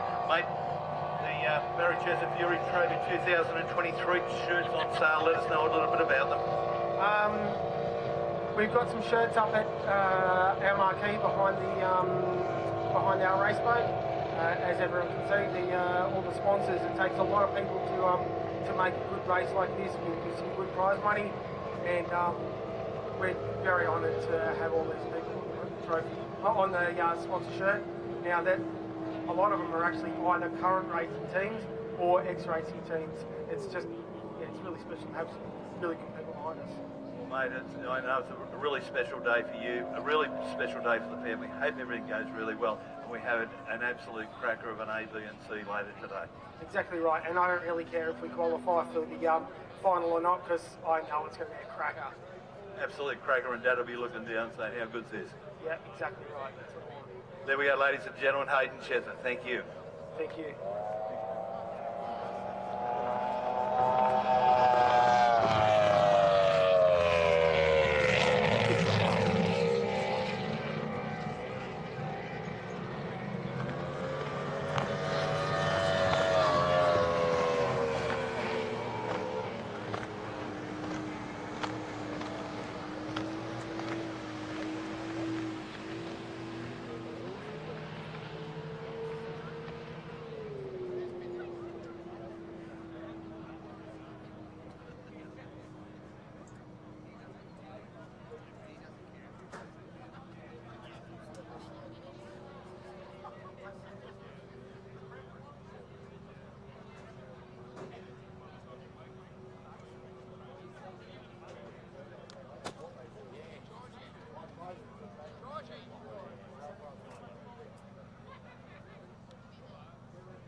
Sports Monos coming up, ladies and gentlemen, the stealth boat of Nathan Cleaver.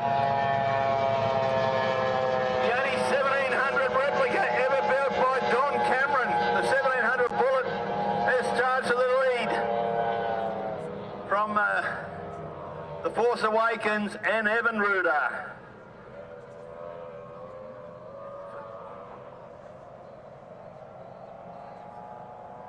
So big boat, bigger than the driver of the Force. Awakens, so Cleaver leads out from Todd Hunter, third place to Bigoton. The boat's to circumnavigating the ACE Creek Corner onto the Windsor track bits back straight. It's Craig, the boat still comfortably out in front at the moment, having a very strong run in all of its races yesterday. These three boats, very reliable. I don't think anyone's had any major issues. Certainly no one's needed to be towed back to the ramp. Evan Ruder had a little bit of a half spin yesterday a couple of times. The boat just hooking a little too hard. And nearly cleaning up one of the turn boys, but managed to pull out of it and get around the right way. But not after a bit of a hair-raising moment, no doubt, for the driver.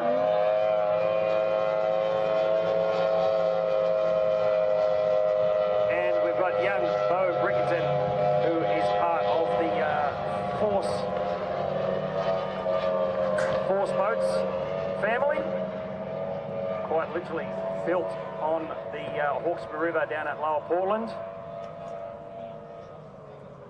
So mixing it up in traffic, as they say, as part of the circuit racing. No doubt young Bo is pretty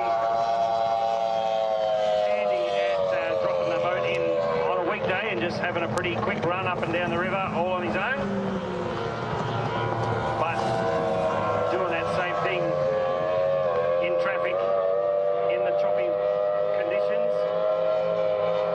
While it's not his first race meeting, he is still one of the less experienced in terms of circuit racing. Whereas up the other end, we've got the stealth boat. It technically qualifies as a vintage and veteran boat as well, but certainly still able to be run in the competitive class as well. And a perfect display of why is that this boat is certainly still competitive. Nathan Cleaver runs all over the state of New South Wales with this thing. Him and his dad Richard, they used to share the driving duties, but Nathan primarily the one with the helmet on these days. And we can see why.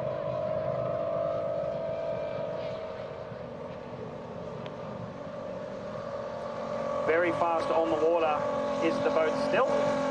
The tunnel deck style bullet replica. This style of boat, all the rage back in the probably the 80s. Ski racing as well. They used to run these boats. The observer sat backwards directly behind the driver. But in circuit racing and ski racing, these tunnel deck style bullets used to be all the rage, Craig. Yeah, I was just going to make mention, you mentioned about ski racing there. Proud dad Richard Cleaver did make mention to me yesterday, Nathan. Nathan Cleaver, his brother Scott, has just been selected in the Aussie team for the world titles for the ski racing in Gosford in November. So very proud moment for the family.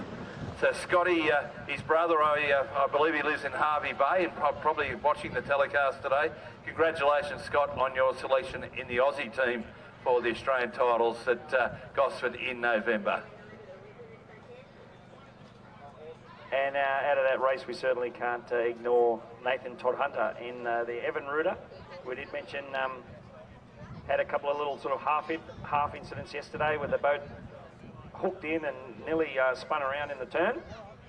He has done that a couple of times, but as in in some recent race meetings as well, but thankfully able to hold on to the right-hand side of the steering wheel and keep it in the right side of the turn buoys.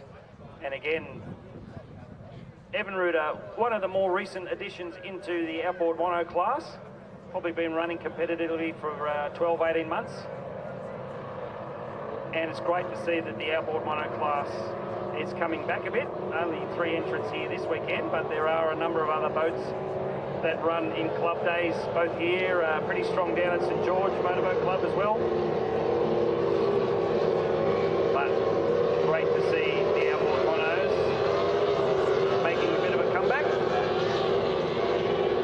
And like some of the other 75 and 85 and 95 mile an hour, 105 mile an hour speed restriction classes, the Outboard Mono class open to a lot of configurations and different types of engines and power plants.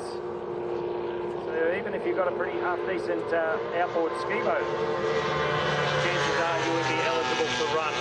There are obviously certain safety requirements in regards to the types of steering cables and ignition cutout systems and the like. But no doubt, like I said, a half-decent ski boat, you're pretty much there to be able to run in the Outboard Mono class.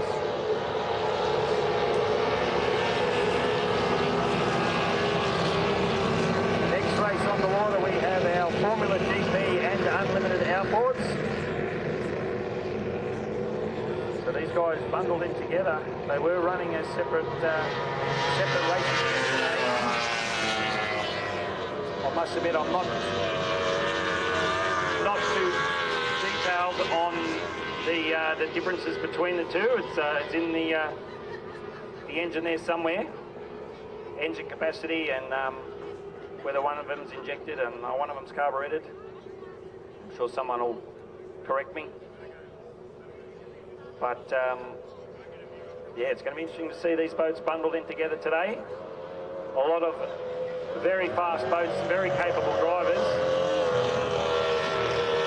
So we will have Trend King out of 1, Final Feature out of 2, Hunter Valley Fire Racing out of 3, Smith Family Racing out of 4, 2 Impulsive out of 5, and Cracker Racing, who managed to take out the big, the major race, the John Cross Invitational yesterday afternoon. You might say he put a couple of those blown displacement guys back in their place yesterday in that race by keeping his nose out in front and ran a very clean and very fast race to take out the John Cross Memorial yesterday, or John Cross Trophy, sorry, Invitational. So a couple of these boats, ladies and gentlemen, Jared Smith all the way from the Adelaide Speedboat Club. It's a KRB hull powered by a 2.5 litre fuel injected Merc, proudly sponsored by Topco Concrete. Of course, Adam Breen, Nathan was just speaking about him. It's a DAC hull, a DAC, a 2.5 fuel injected Merc, proudly sponsored by Samble Concrete, Oswide Electrical and Cracker Plumbing Services. So come out for the start, ladies and gentlemen. Should be an absolute cracker. I imagine the boat to look for is the Cracker Plumbing boat of Adam Breen. And that is certainly right. He's got the good start here. He leads out from Jared Smith.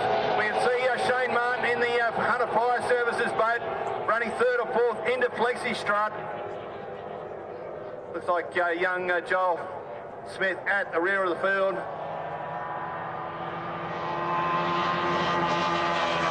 Cracker Plumbing leads out from Jared Smith. Rick Banks in 3rd, Shane Martin 4th, Paul Sain 5th, and Joel Smith back in 6th place. But on the Windsor Truck Best backstroke, Cracker Plumbing has got a good lead now over Jared Smith, the South Australian. Next along is Greg Banks. So those 3 lead boats are around Flexi Strut. We've got a problem for Joel Smith. So Adam Breen in Cracker Racing out in front. We do have Joel Smith unfortunately come to a stop halfway down the next straightaway. Adam Breen sees him in the stride.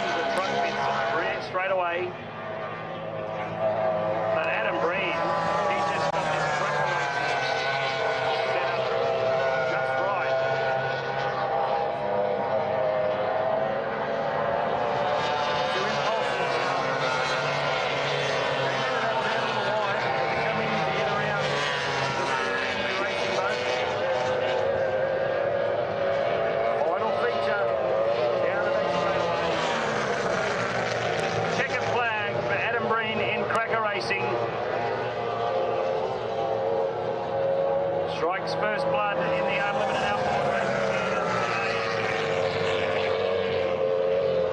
Too impulsive in second place. Final feature, Greg Banks in third place. Underbelly Fire Racing in 5. I did mention at the start of that race we had Trim King as in pole 1, but with that boat having a rollover in the turn yesterday, this team trying something a little bit different. They've made some modifications to that hull, and they were a little cautious, so they elected to go on the outside pole, outside start, because they did not want to cause anyone else any dramas. So pretty sportsmanlike decision there. They made some changes to the hull. They weren't 100% sure on how that would go, so they chose the safest option, elected to go to the outside, and no doubt went around the turn a little gingerly, but as we can see, potentially successful transition, successful alteration.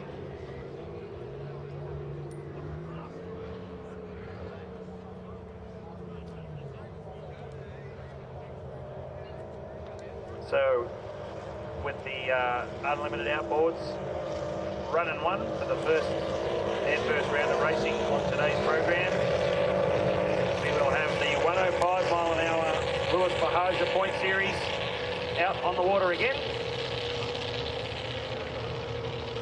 We're expecting the boats Eliminator, Marine Line and Handful. Handful had a great run yesterday. 3 runs, 3 first places, I'm pretty sure.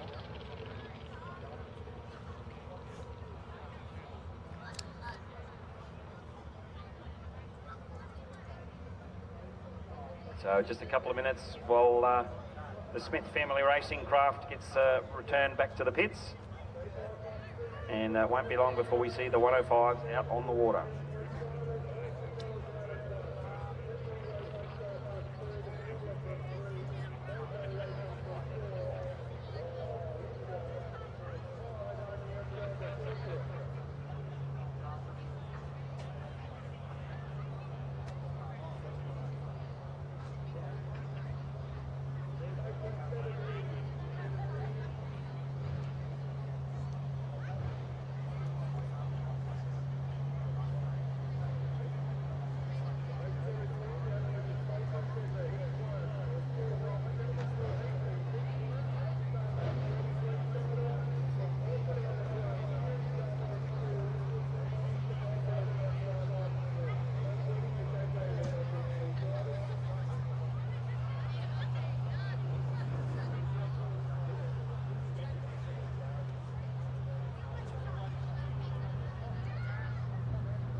also saw the Hall of Famer Anthony Nibbs coming out of the pit area.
Coming up for the start, ladies and gentlemen. 105 mile per hour. We certainly know that Handful is a starter here. Anthony Nibbs in Eliminator. And right on the outside, the marine line boat of Dean Gerard. Dean Gerard from the Raymond Terrace Aquatic Club. He's charging into Flexi Strut. We've got a Handful on the inside.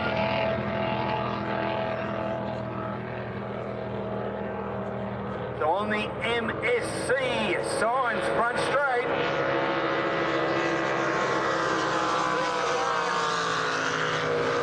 Going a clean mirror hills, heading into ACE, Creek Corner, onto the Windsor truck bed back straight. Unfortunately, Anthony Nibbs has slowed dramatically. But I'd imagine he'll be just circulating, trying to get a few points.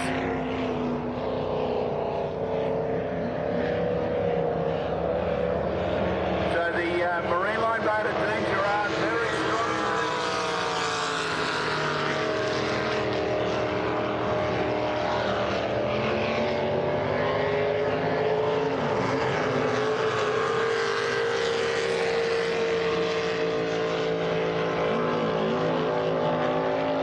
Looks just like marine line's coming up to take, put a lap on the recent Hall of Famer Anthony Nibbs. There's the marine line just coming around Flexi Strut onto the MSC.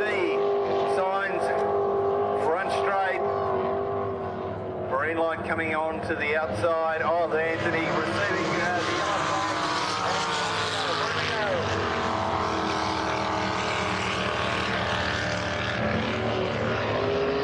Darren Greentree, he's dropped back a fair way here. Oh no.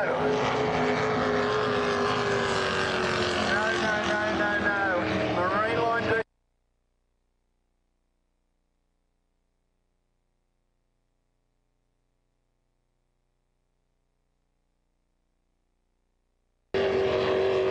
Wild marine line driver. Dean Gerard, but he has refired the boat. So currently he's still leading. But Handful coming up on the outside through Flexi Strut. But we did hear a pop, pop, pop on the back straight, but Marine Line has got back up and running and will take the CMS Plumbing checkered flag. Taking second will be Handful, Darren Greentree. Third home will be Anthony Neves. And Nathan Mills, there's an exercise in never giving up.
Next race on the water, we are expecting the 550cc outboard Jet Collins Yamato Challenge.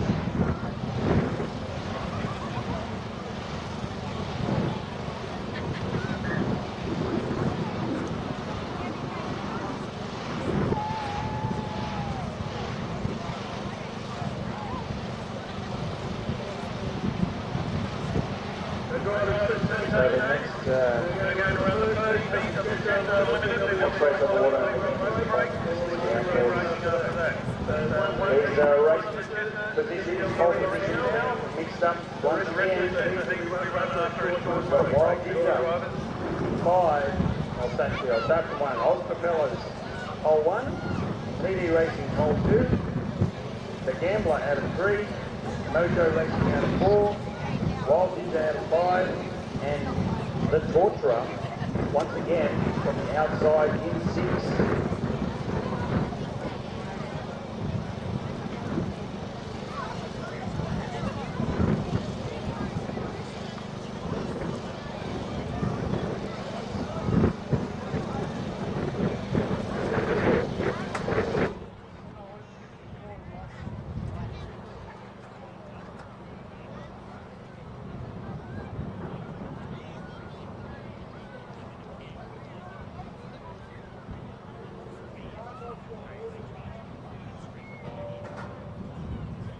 Well, there's a break in action. Another reminder for everybody to make sure you keep your fluid levels up, stay hydrated. Outright temperatures pretty much on par with whatever it was yesterday. So please make sure you keep your water or other fluid of choice. Keep your intake up, stay hydrated, slip, slop, slap. Obviously this sun's got a bit of sting in it. The Upper Hawkesbury Powerboat Club bar is open on the Windsor Township side of the park.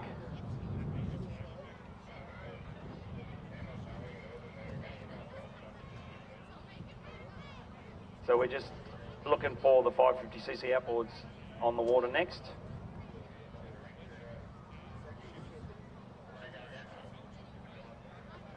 And then straight up after that will be the next qualifying round of heats for the Barry Chesser Fury Trophy. Straight up after the 550s. There may be a lunch break in there so we can keep our course crew fed and watered as well. Once we know exactly when that break is, we'll let you know. So you also get the opportunity to stretch the legs, possibly have a look through the pit area. If you do go through the pits, just a reminder, you must have enclosed footwear, so no thongs or sandals or bare feet in the pit area. There is certainly no smoking and no alcohol allowed to be consumed in the pit area. So if you are in the pit area, again, enclosed footwear is a must. No smoking, no drinking. No drinking alcohol, sorry.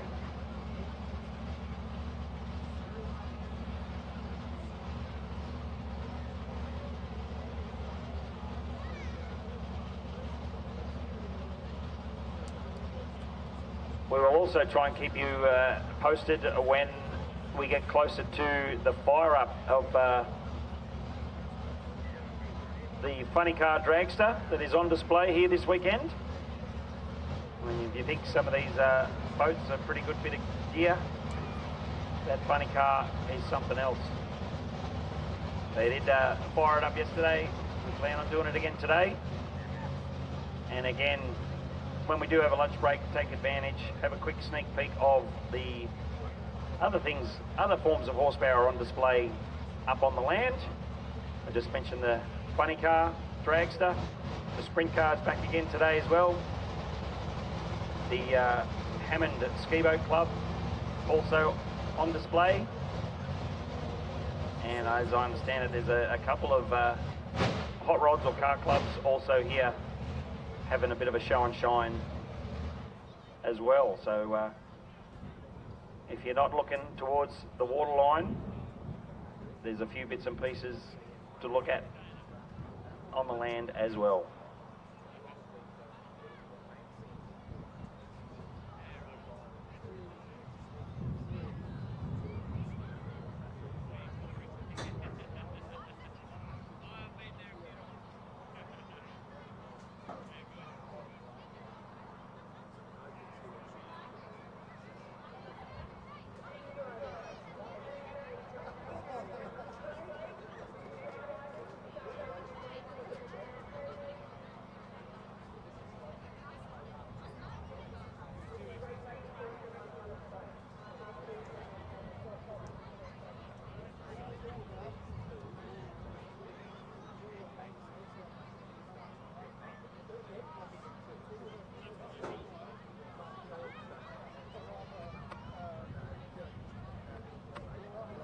Test 2, 2.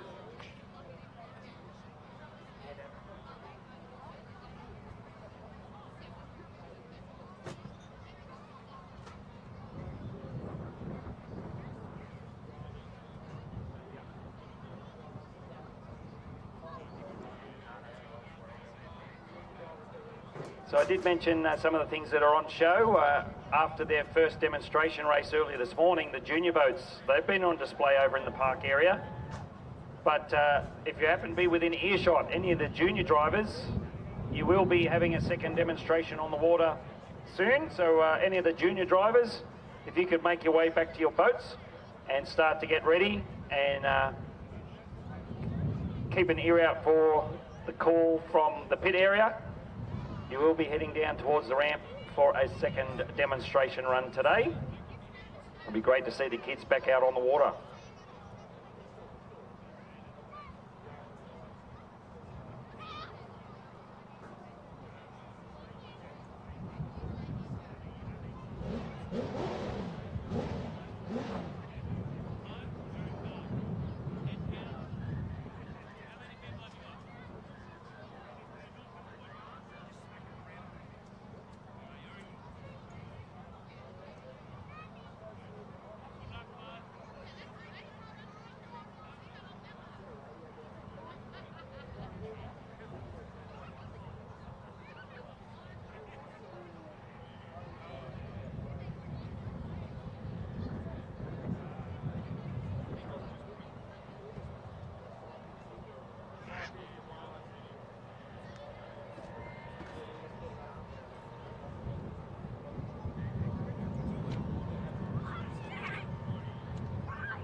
550cc outboards, Jeff Bollins Yamato Challenge.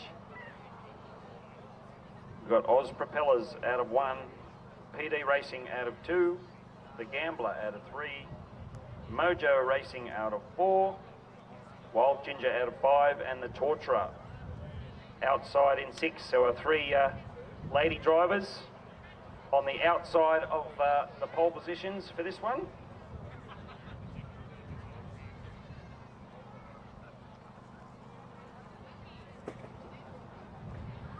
Just while we got a moment, Nath, we just made mention, well, you made mention with the boat in this race, Mojo Racing, Melissa King. I'm down here with the owner, Tommy Carl. Mate, a bit of R&D this weekend? Yeah, we thought we'd hand the boat over to Mel.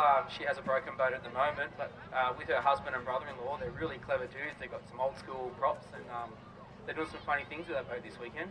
We saw you recently at the St George Motorboat or Powerboat Club. Mate, congratulations on all the Aussie championships you walked home with. Yeah, it was good to have those wins, but then sitting here watching these guys isn't much fun. I should just go home. All right, mate, thank you very much. Tommy Carl there. He attained quite a number of Aussie titles at the St George Motorboat Club recently. Back to you, Nathan Mills. Yes, our 550cc outboards lining up. We've had 6 starters at the start of the weekend. We've still got 6 starters at the moment. Fantastic to see in these 550cc Yamato outboards.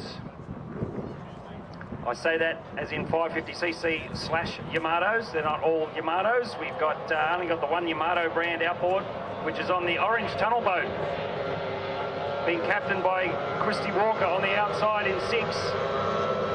The rest of them are your more traditional Mercury and Tohatsu style outboards, all under 550cc engine capacity,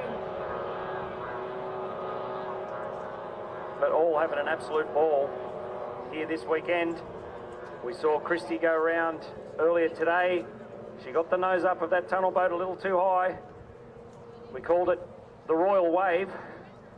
She got the nose up and the boat waved from side to side and nearly went over backwards, but she handled it well, got the nose back down and back underway. The Gambler was out in front, which he's done again now in the second race. So it's been a flip of the coin between the Gambler and the Torturer. Pretty much every race this weekend. Christy trying to keep the speed up, go around slightly wider, keep the boat nice and smooth. Was a little bit of a bite at the end of the turn there. You notice a different control position in the outboard tunnel boat. Christy's actually kneeling on her knees, whereas everyone else is sitting in a seat with your feet forward. But these little outboard tunnel boats love the ability of being able to shift the weight around. You might see Christy lean further forward, especially when they go into the breeze, just to keep the nose down, and then when needed she can shift her weight back a little bit, which allows the nose to come up and help the boat accelerate a little more. You can see her there shifting her weight around, trying to fine-tune that little outboard tunnel boat. This boat been in the Bollins family for quite some time. Christy's brother Tim used to run it a number of years ago, but Christy's been at the helm of this one for a little while now. She's managed to get the nose out in front of the Gambler as they head down the back straightaway. Potentially a little more outright speed from the Gambler. From this angle, it looks like the Gambler's managed to get back up equal with Christy. Around they go, side by side. And then we've got Wild Ginger, Mojo Racing in 3rd and 4th, Oz Propellers and PD Racing out the back. 3 races of 2 boats each at this stage. Up front, it's still the Gambler versus the Torturer. Side by side as they greet the yellow last lap flag. It's going to come down to this last lap.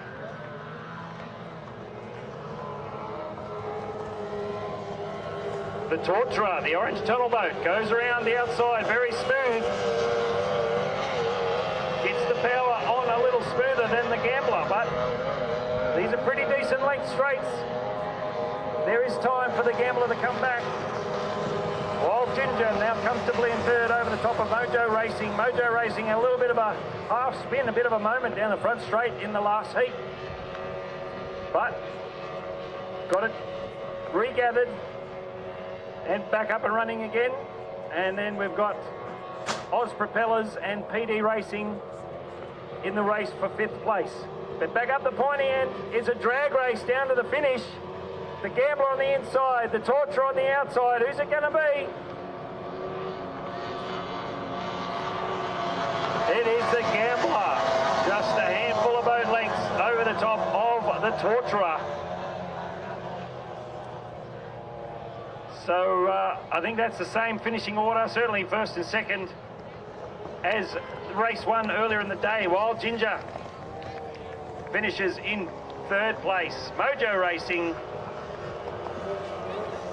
in 4th. And another drag race for 5th place. Oz Propellers has just been in front for the majority of the race, but here comes PD Racing up on the outside. And it looks as though it's just Oz Propellers on the inside. Quite literally 1 or 2 boat lengths in front.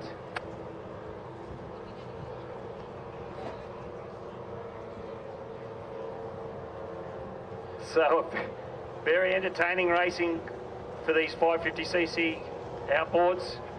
Mentioned, these are the one end of the scale when it comes to horsepower and engine displacement.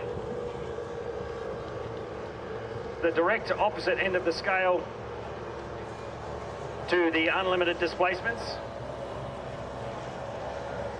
But they're certainly not the opposite end of the scale for entertainment, that's for sure. Slightly safer race this one in the sense that we didn't have a near blowover. We didn't have a spin out on the front straight. But again, very entertaining with 6 boats kind of splitting up into 3 individual paddles. The race for 1st, the race for 3rd, and the race for 5th. But pretty cool. Very competitive, close racing. And all these guys working together and do the very best. So next race on the water, we are expecting the first heat of the round 2 races of the Chesser, the Barry Chesser Fury Trophy. This will be the 2nd round of qualifying heats.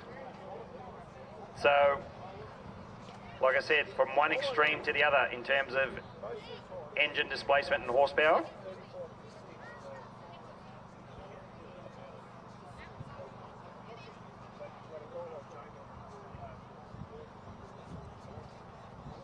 Yeah, so we're looking forward to it. Looking forward to the next round of qualifying heats. There are 3 or 4 heats.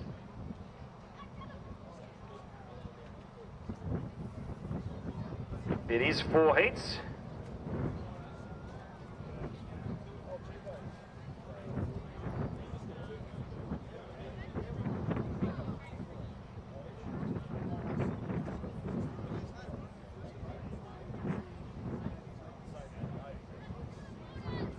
So we're looking forward to this next round of the Barry Chesser Fury Trophy.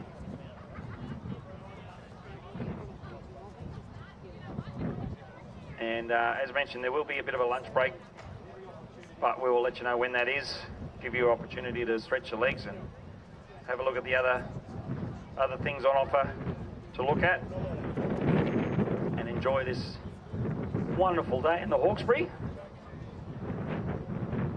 Very welcome breeze picked up so far today, a little still earlier on, but pretty cool. Certainly not cool weather-wise, but certainly fantastic weather for the Hawkesbury here this weekend.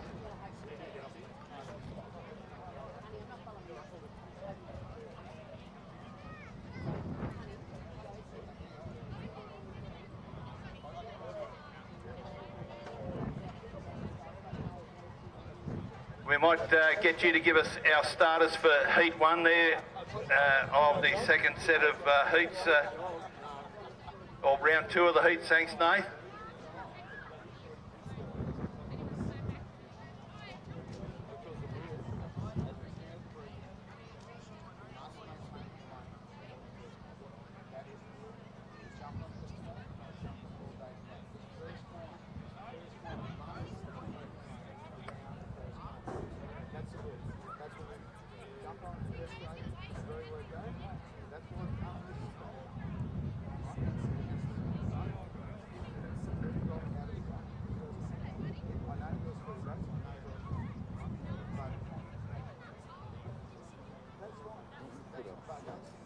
Just trying to get it back into focus.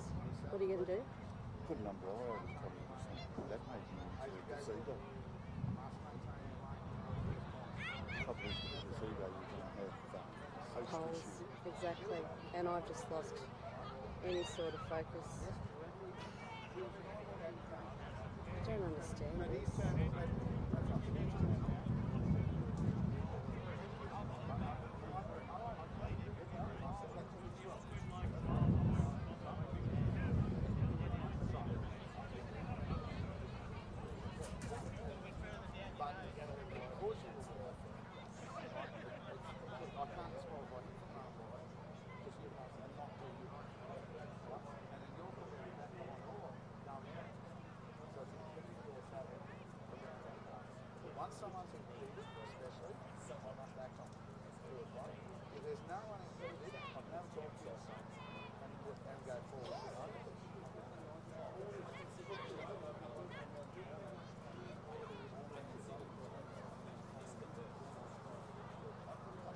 But because he's turned around and said he's giving you the right, so he's transferred to part of it.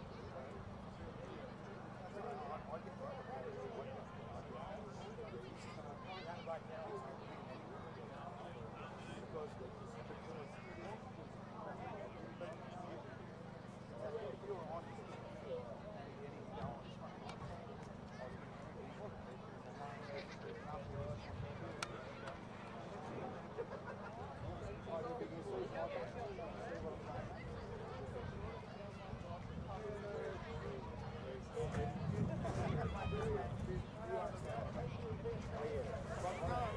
Just a reminder, everyone, after this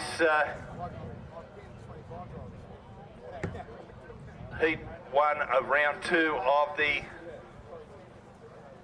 Chester Memorial Trophy race, we're going to have a short lunch break, and what we're going to do, we're going to fire up the Norm Saney owned Pro Alcohol funny car that's located right near the kids jumping castle and the back of some of the food and refreshment vans. So we'll fire that up. So that'll be directly after the put it where you need it. blown alcohol displacements do come out for their Heat 1 of round 2. Give it a go. It's not impeding your vision. No. Push it back towards you if you want. If I bring it back too far this way, I can't see the camera. Let's see how it goes. Tough.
Just while we've got a bit of a lull here, ladies and gentlemen, we thought we'd speak with some of our great sponsors down here in the sponsors marquee, enjoying lunch as we speak. We've got Ben here from Londonderry Rail and Civil. Welcome, Ben. Your first time at Circuit Powerboat Racing? Yeah, it is. Thanks, mate. How are you finding it? Oh, it's great fun, mate. Great event. Okay.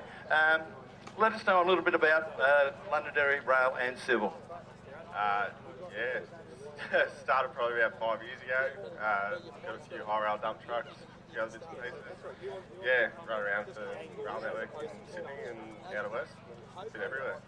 Okay, principally what do you do? High rail dump trucks, that's our main deal. And where do we find you on social media? Yeah, just Londonderry Rail and Civil on Facebook, and yeah. I trust you've got a website somewhere, www. I don't think so, actually. Okay, just the Facebook. Ben, thanks for your time, mate. Hope you have a great rest of the afternoon, and you're going to see some very, very quick boats very shortly. All right, thanks very much, mate. There we go, Ben from Londonderry Rail and Civil. Thank you very much for your continued support.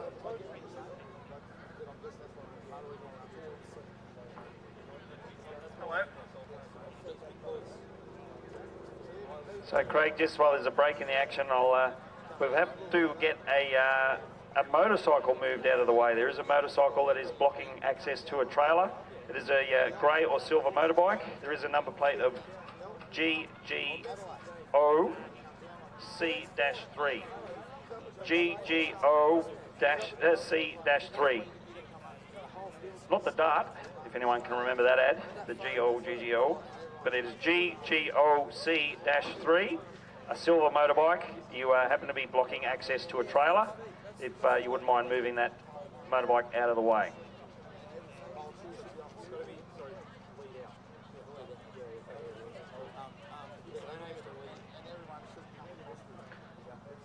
We do have our next race on the water. We've just heard the call from the officials. They're going to push them off from the ramp.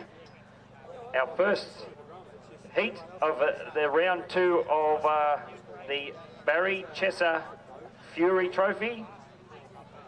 We're expecting the boats Explicit, Fury and Immortal.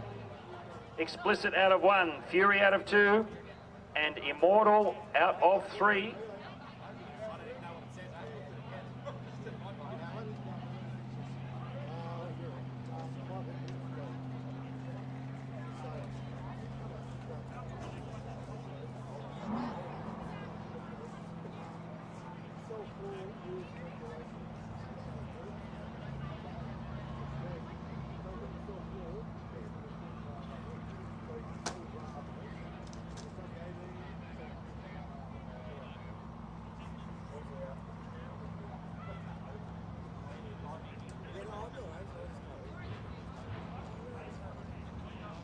So just we're expecting Explicit out of 1, Fury out of 2, Immortal out of 3.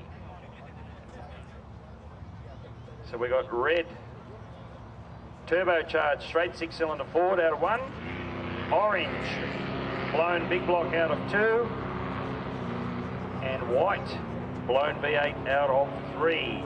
Immortal up from Victoria for this weekend.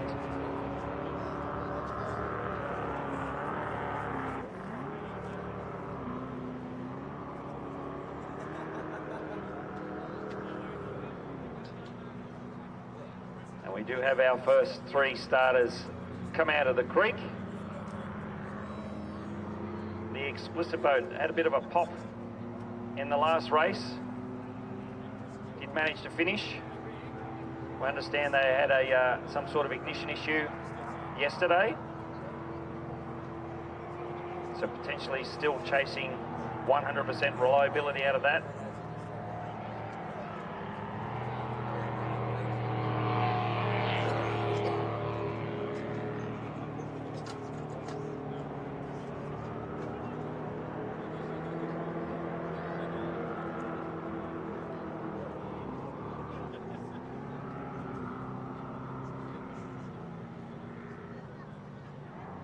So as the boats left the creek, we're just waiting on the water conditions to settle, as we always do.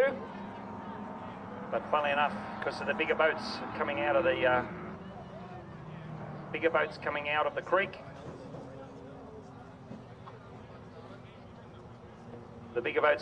creek, put out a little more wash.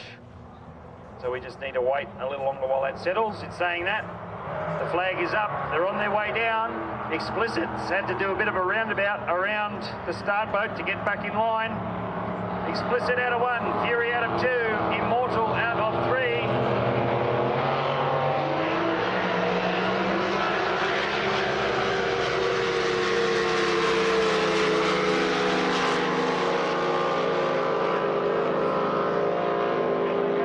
Straight away, Explicit appears to have had that ignition problem sorted out.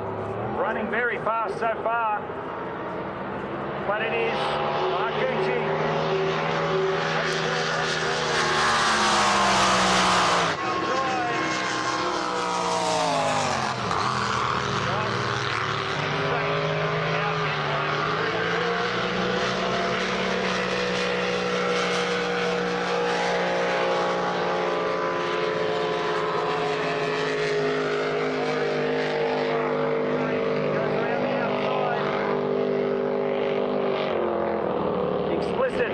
Still underway, gets back up to speed now, you can hear the revs rise. Marcucci in Immortal.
Doing his very best to get to the finish line under his own steam.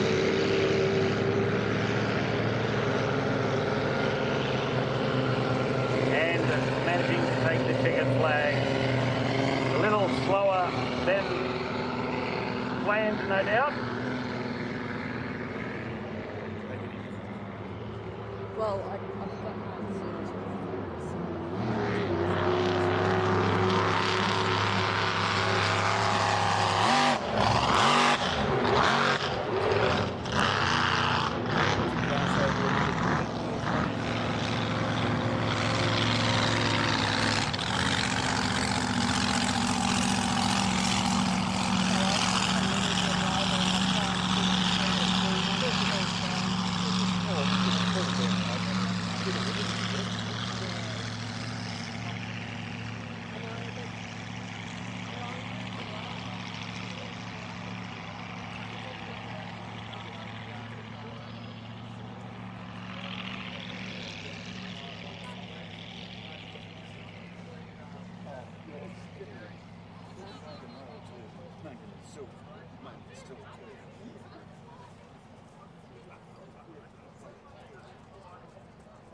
Test 1, 2.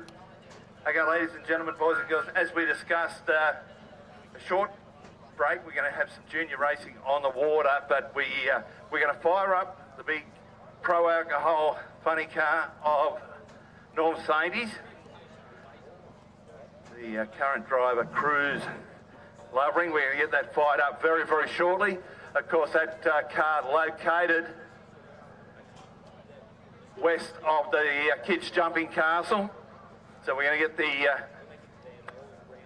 the pro alcohol car fired up and making a bit of noise. So we'd love to see everyone come round and come out and gather round.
So we're going to get the pro alcohol car of Sunday fired up very shortly.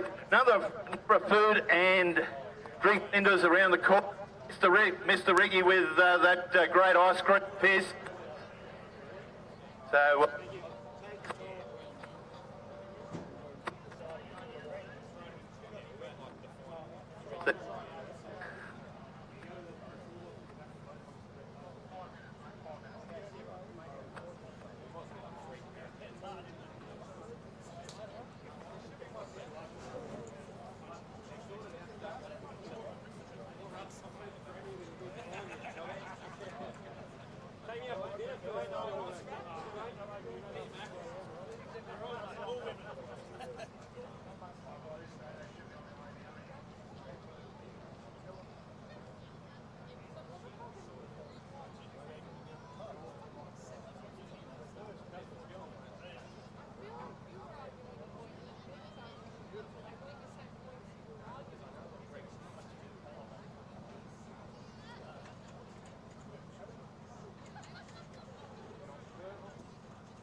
I don't know what Joe's got it as.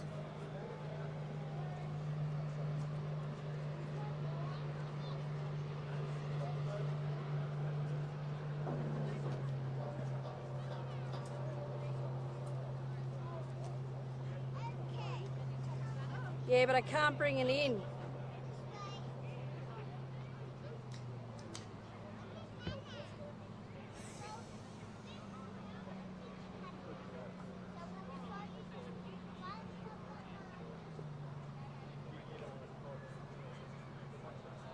The only way I might be able to do it is to write down the edge. So I can't bring it in. You tell us where to go. All right.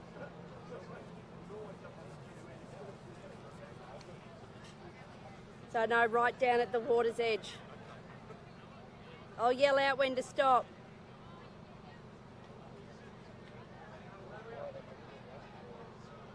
Yep. Oh, hang on, no, he's too tall. Keep going. I can't zoom in. I did. Hang on. Hello. Oh. They're zoomed in.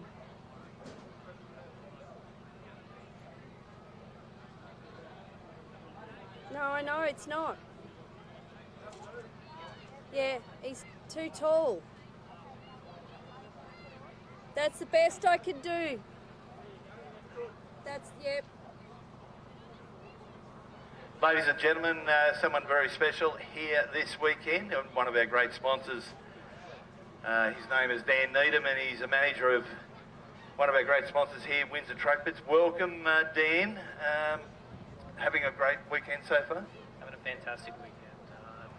The weather has definitely made it that little bit more special. We often ask our sponsors, you know, you see the blown boats, you see this, you see that. None of that's foreign to you because you pedal one of those great 410 sprint cars that we see on display this weekend. Yeah, not uncommon. We both go around in circles, which we've got in common.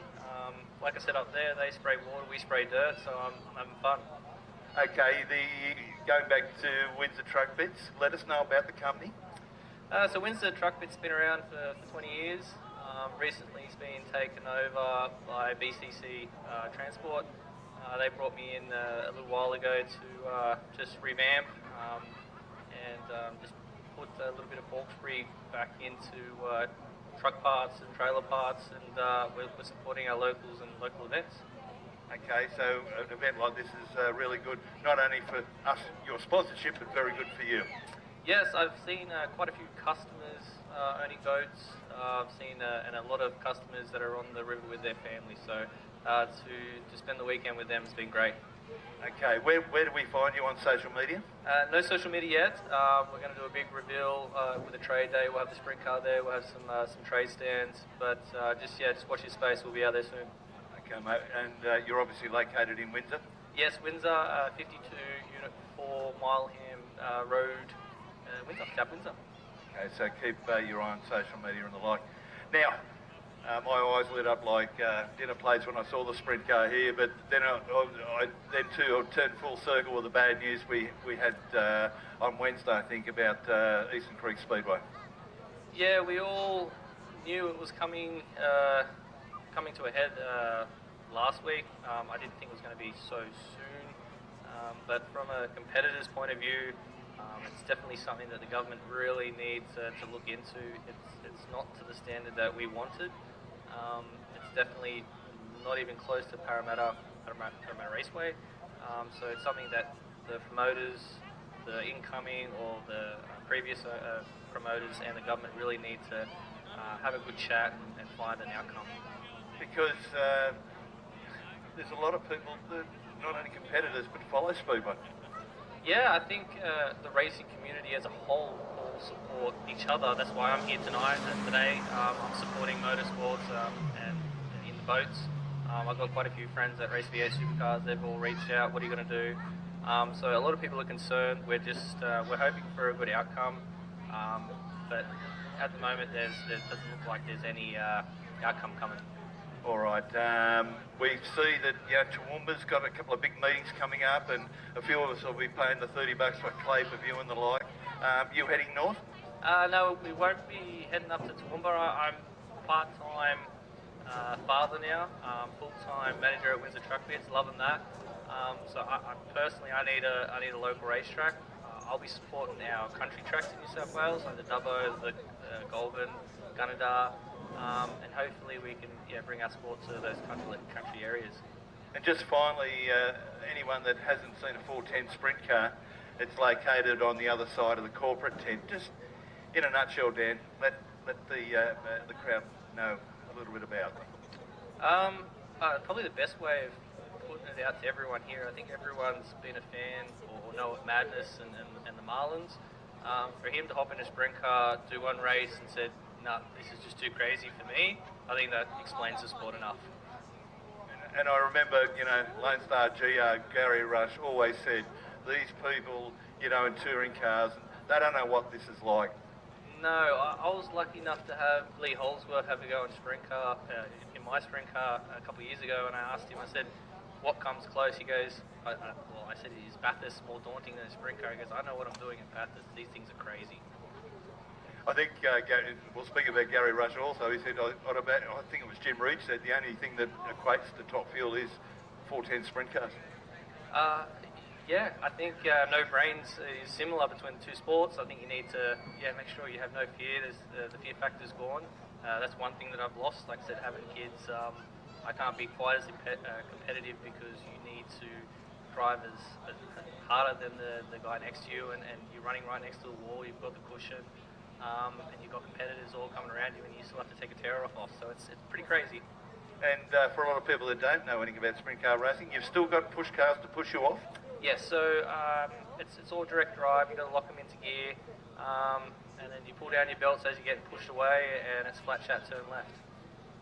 Okay, mate. Look, we want to really thank you, the Outboard Powerboat Club, to Windsor Truck Bits.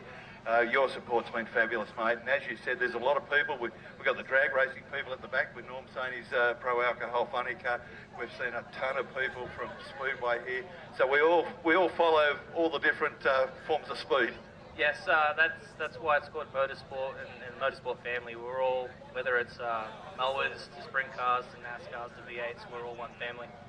Dan Needham, thanks for your time, mate, and thanks once again to Windsor Truck Bits. Thank you very much. There we go, ladies and gentlemen. Dan Needham, one of the real nice guys in the Speedway circuit. Of course, his dad's City Moore, and no, we need to go and support those companies that support us. Thank you.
Okay, folks, looks as though our course boats have all been fed and watered.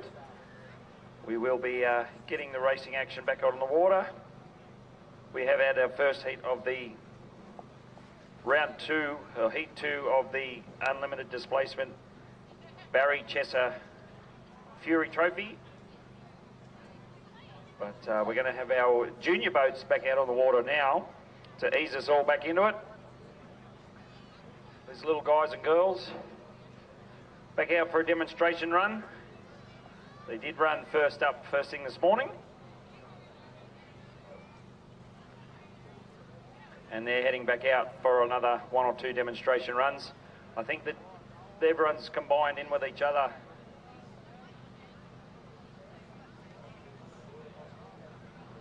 Yeah, so all 3 classes, there are actually technically 3 different classes of juniors, J1s, J2s and J3s.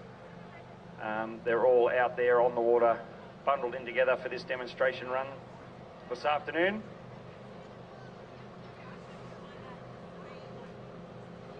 At proper races for the junior boats, dare I say, proper races. They are run in handicap fashion, so no matter what sort of hull you have, or whether you've got a highly tuned propeller or not, everyone's in with the same chance. As long as you run pretty consistently, you're in with a shot of being up the pointy end of the field in the junior racing. So J1s are the smallest class. You can actually start racing from 8 years old, and it's 6 horsepower outboards. Then you step up into J2s, which is the 9 horsepowers, and then ultimately into the J3s, which get to run 15 horsepower outboards. The age range of the kids at the wheel also vary a little bit. Obviously the small class for the younger kids, and the J3s can actually run up until the age of 16.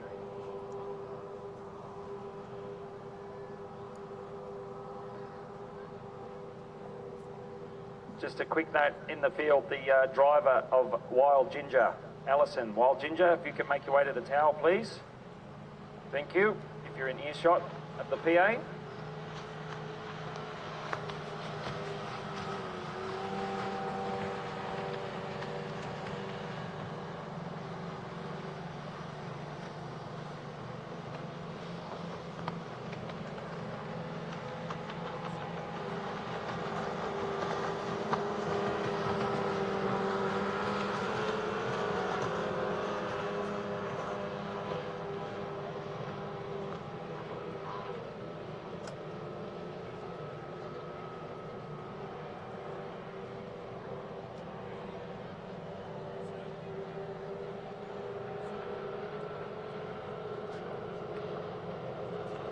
And just because some of these junior drivers are a little smaller in stature to their senior counterparts, they're no less competitive and no less enthusiastic. Even some of the creativity in their boat racing names. We've got names out there like Little Fugitive, Cool Runnings, True Identity, Attitude J1, TNT, Hyper, Lost Identity, Conman, Attitude, and Crackerjack. So as I mentioned, a few people having a bit of fun with their boat names. And certainly having plenty of fun out on the water.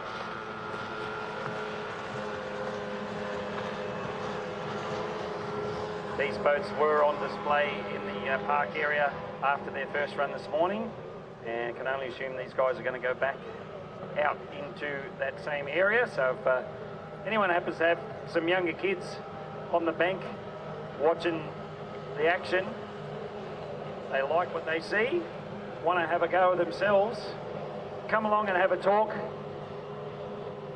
Come along and have a talk to having a have a talk with one of the drivers or the parents or the crew members, pretty much anyone involved, they'll be able to provide a bit more information. It is quite a strong group of races here at the Upper Hawkesbury Powerboat Club, but the junior classes do get run at pretty much every club throughout Australia, so there's no opportunity to miss out. And just like here this weekend, managed to take part in these demonstration races, demonstration runs, as part of these major events like today's Winter Spectacular for 2023. It's fantastic to see the guys and girls out on the water having fun, and that's the whole idea.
So as our junior drivers get the checkered flag,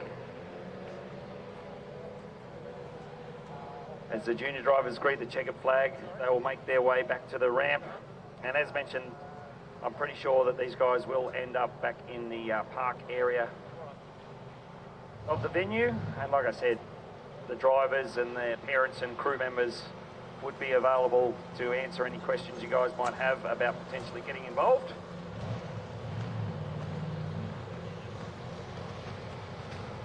But after the juniors, we're getting straight back into it.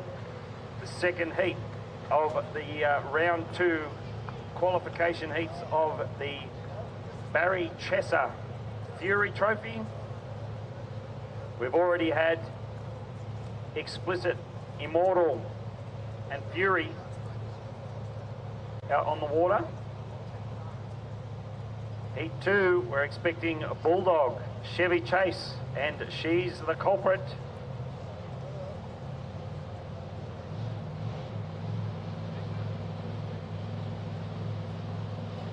Heat 3, we're expecting Odin, the Mongoose, and Reckless.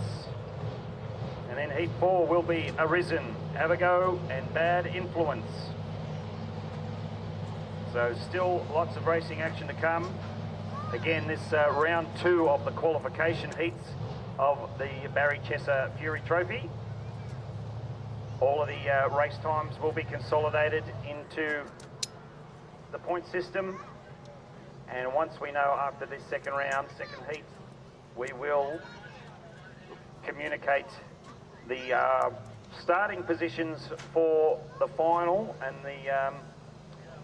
the B main and potentially the C main for the Barry Chesser Fury Trophy. And then there's still some other pretty major races to come later on in the program. We're expecting to see these blown boats at least twice more, and especially if they've earned places in the finals of some of the other race meetings, some of the other races, we will certainly see them at least another time after that.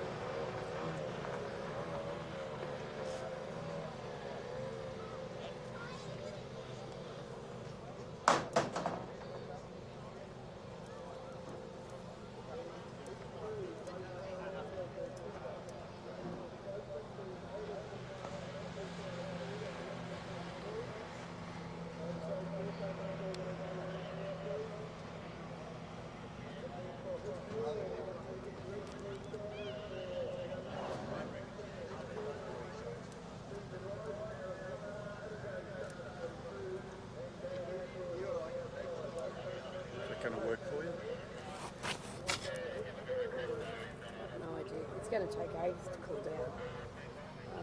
Hang on, I've got to reset the camera. No, not.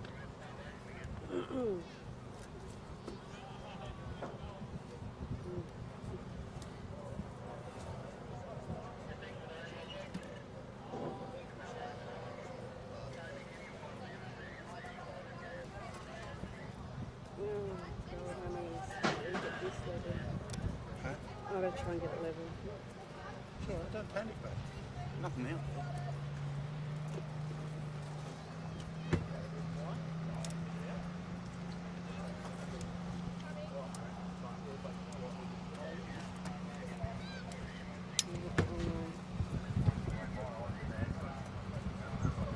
Test 1, 2.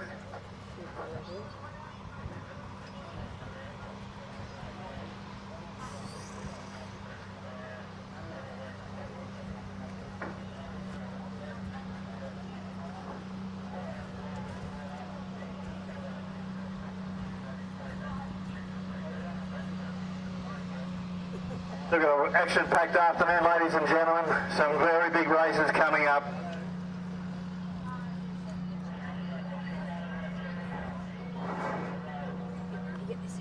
No, you're all right, mate. It's all good.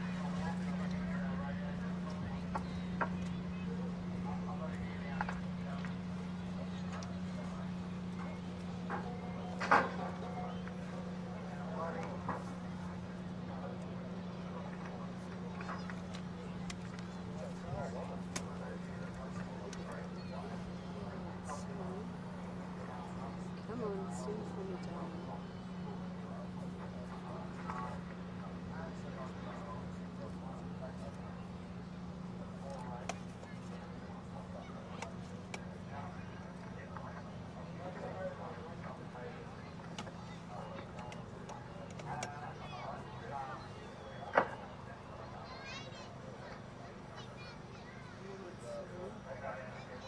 Is it clear in the bottom? Yeah? Is it clear in the bottom?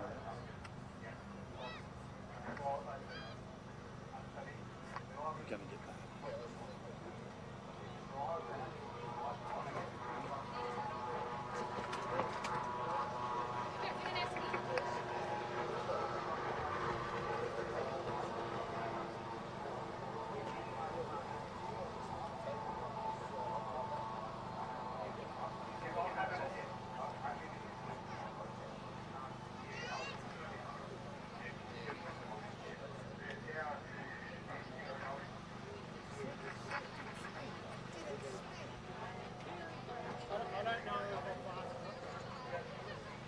Oh man, that was extremely responsive. I just wanted to go right past, and I'm like, holy shit, it's got some.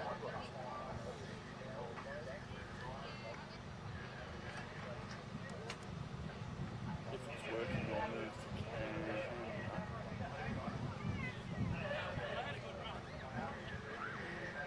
Just a big thank you going out to some of our sponsors, of course, our good friends Scotty Patterson in Melbourne, Victoria, CMS Plumbing Proprietary Limited, Still flaring, but still specialise in mechanical and refrigeration install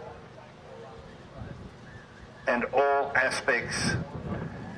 Beg your pardon, we'll start again.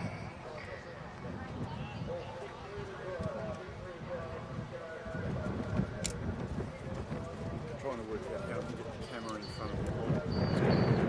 You won't. Well, the only way you will is that it's wearing brick socks.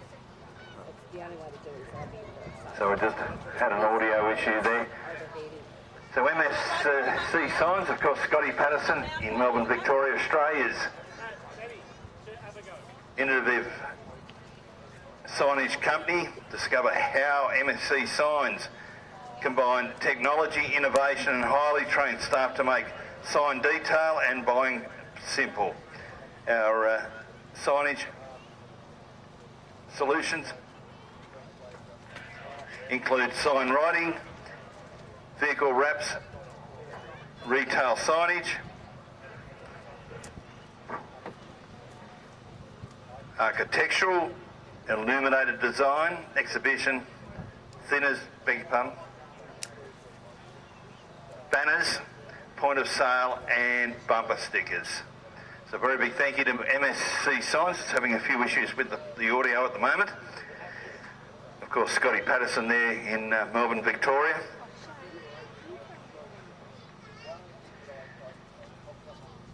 CMS Plumbing Proprietary Limited, of course, our good friend Craig Storner. They specialise in mechanical and refrigeration, install and all aspects of plumbing.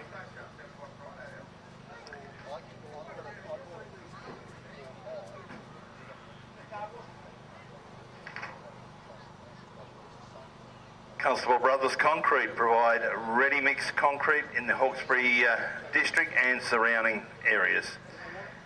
They have family involvement, being a boat owner, Rob Constable, drivers Ryan and Peter. So a couple of things there about some of our great sponsors, Nathan Mills. Yeah, we mentioned before an event like this can't happen without them, and just to add one more to the list, I know the local Windsor branch of Canards Hire provided the fencing and the additional toilets required for the number of people we've got, so we'll shout out to those guys, along with all the other sponsors you've just mentioned throughout the weekend, Craig. Just quickly, you just reminded me of one that provided assistance to our Upper Hawkesbury Powerboat Club Bar. I Hire to You provided assistance on Thursday with the construction of the tent, got the club out of a bit of a pickle. So I Hire to You, a very big thank you, a local company in the district.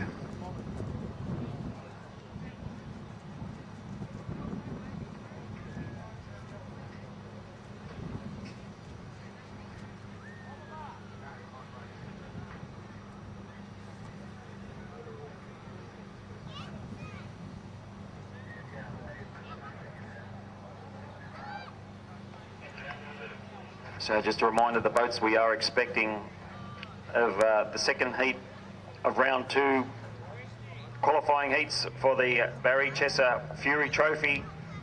We're expecting Bulldog, Chevy Chase and She's the Culprit. All New South Wales boats, these ones.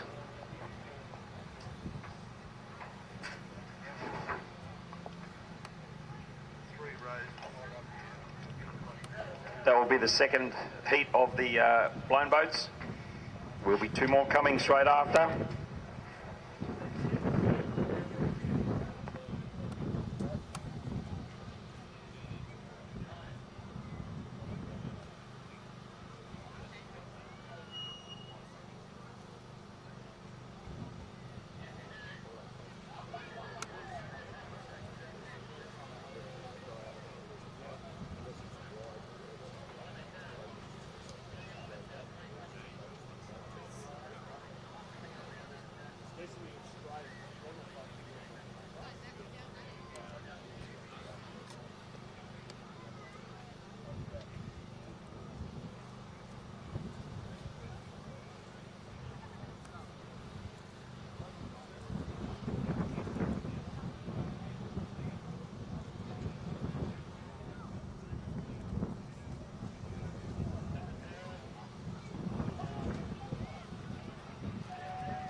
It's going to blow away.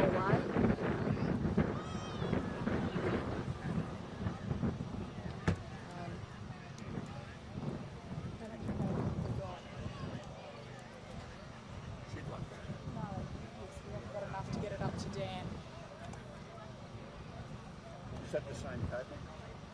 Hmm? Is that the same table? No. Where's that one?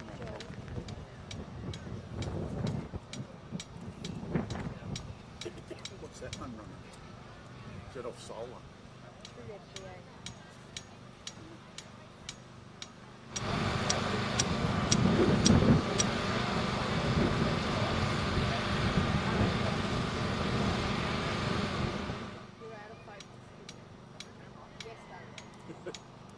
You need to stop drinking. Your husband's out of focus. So just a apology for the short delay. Just having an issue with one of the course boats at the moment. So that's what the delay is. Our apologies.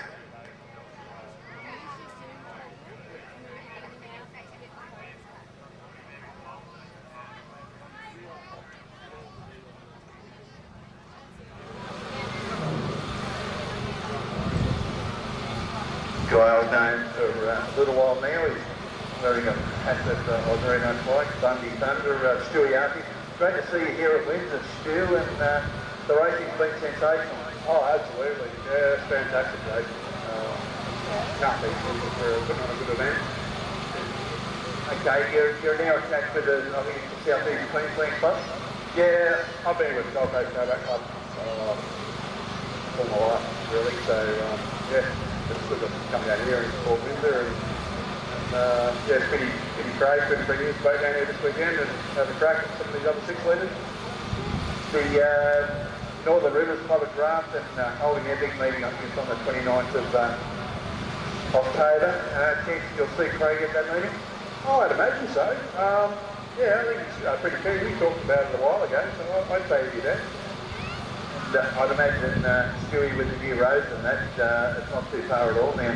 Oh, it's only 3 hours drive for us from Gold Coast, so it'd be... So we spoke yesterday morning, your beautiful daughter Crystal, she's doing very, very well. Yeah, don't see her out here racing as much as she should be, but yeah, no, she's doing really good.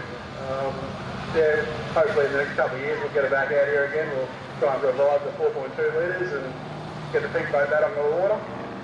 Of course, you know, when we last saw Crystal in the pink boat, of course, 4.2 litres, the 253 hull, in Queensland we saw some very big fields.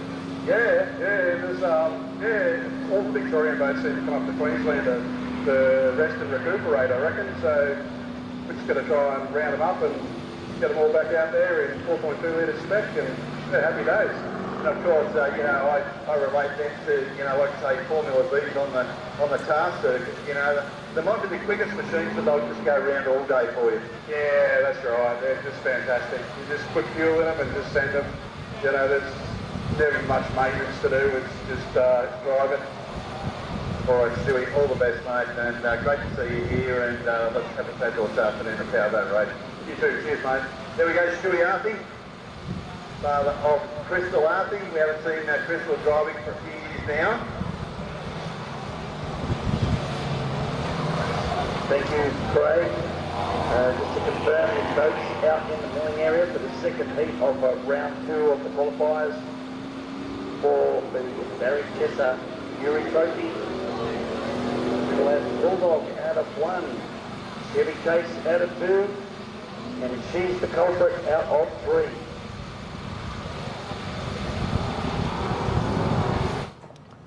All 3 of these boats have shown quite a bit of pace this weekend, so it's going to be hard to try and pull a winner out of this group. You might suspect Bulldog or she's the culprit out of one of those 2, but Damon Berger, you can't take him out of the mix.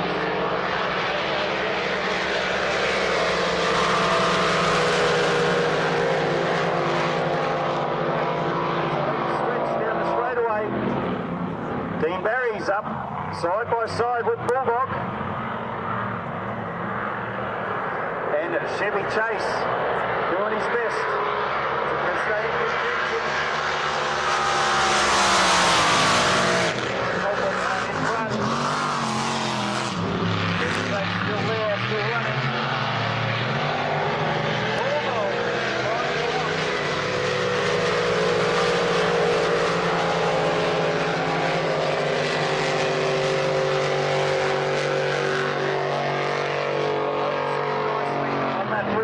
Cavitation plate,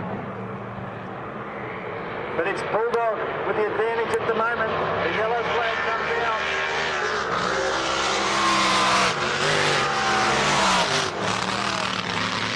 Some of these boats are having a bit of a challenge.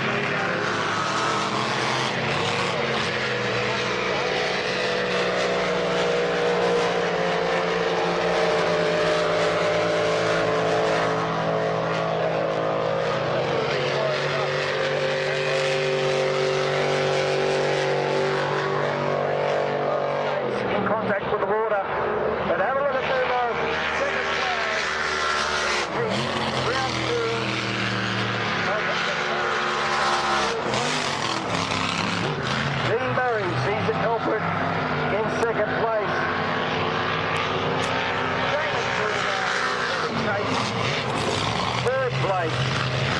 Still pushing hard all the way to register a decent race time. It goes on the race times, not just positions. You might finish third in one particular heat, but you still might end up third out overall if the race times in the other heats aren't as fast. So that's the trick with these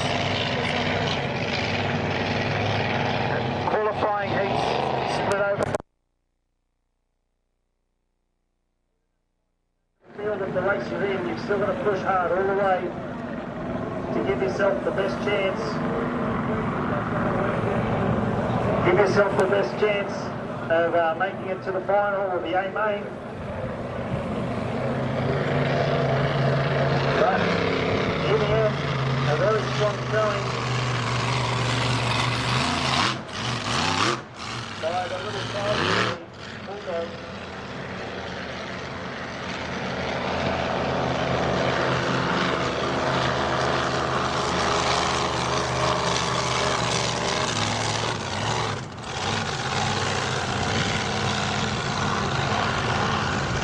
So with that concluded, we're expecting the boat Odin, the Mongoose and Reckless in this next heat. This next heat, actually, you could potentially take it as a bit of a state of origin style challenge. We've got Odin from New South Wales, the Mongoose from South Australia, and Reckless from Victoria. So a good mix of boats.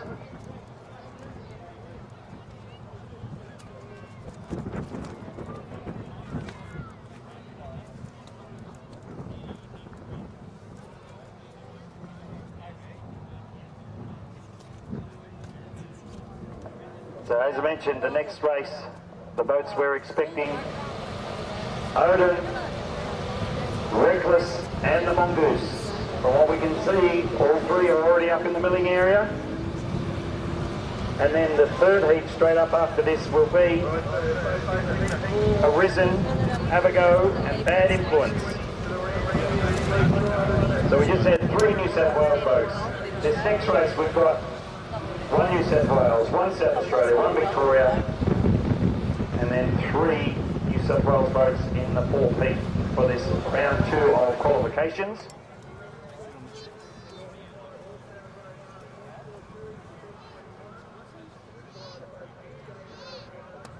We have seen Nathan, the Odin boat of Ryan Constable, has had issues this weekend. Of course, in July, in early July I think it was, they went up to Laidley and won the Queensland Cup, and then came to St George in the middle of July and had a very successful weekend. But the cards haven't fallen their way this weekend. Not sure of the issues they've had. We've seen the Mongoose very, very quick, but they've had a few issues with the back of the boat skating around a little bit.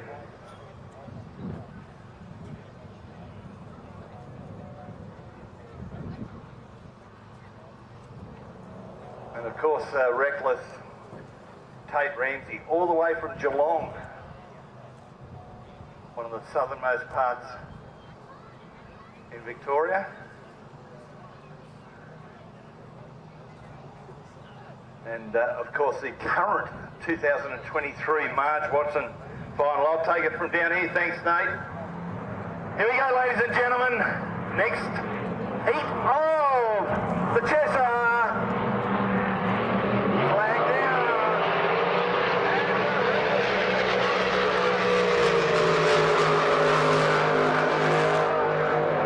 And the Mongoose right through the centre. All through, go into 1. Coming into flexi stroke. Good corner by Odin here, but on the outside here comes Reckless on the end SSC signs, front straight.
Nathan Mills. We're starting to keep quite a strong northwesterly wind coming down the course. So we saw a few times there, particularly with Mongoose and with the crosswatch. There were a couple of hairy moments there, but that wind has kicked up. It's cooled things down, but that will be possibly to the detriment of our drivers this afternoon.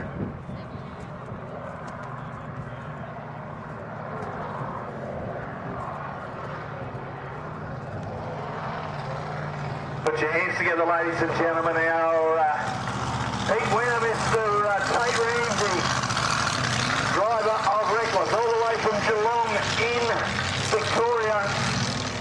Second home, a local boy, Ryan Constable, driving Odin, and representing the Adelaide Speedboat Club, and resides in Adelaide. South Australia, Mr. Trevor Stanley, driver of Mongoose.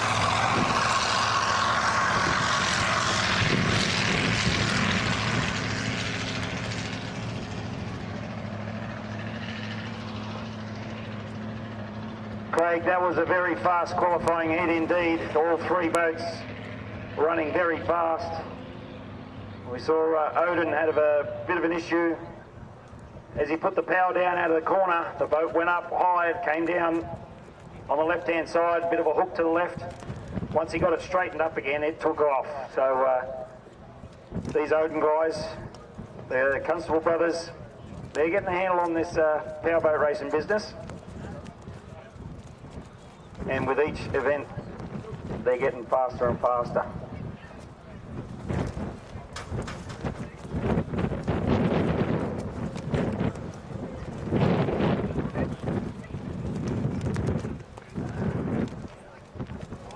Coming up next is the fourth qualifying heat of round 2 of the Barry Chesser Fury Trophy. We're expecting the boats Arisen, Avigo and Bad Influence. This breeze has picked up a little bit in the last few minutes. So even these blown displacements, they're going to have to keep an eye on that. But especially the outboard tunnel boats when we get back into those guys in a few races' time. Both the unlimited outboards, but also Christy Walker in the Torturer, the little outboard tunnel in the 550cc class. It's going to have to be very careful indeed. But obviously, yeah, our unlimited outboards or the Formula GP outboards, they're going to have to run very gingerly into the wind. They're going to have to keep their finger off the trim up button.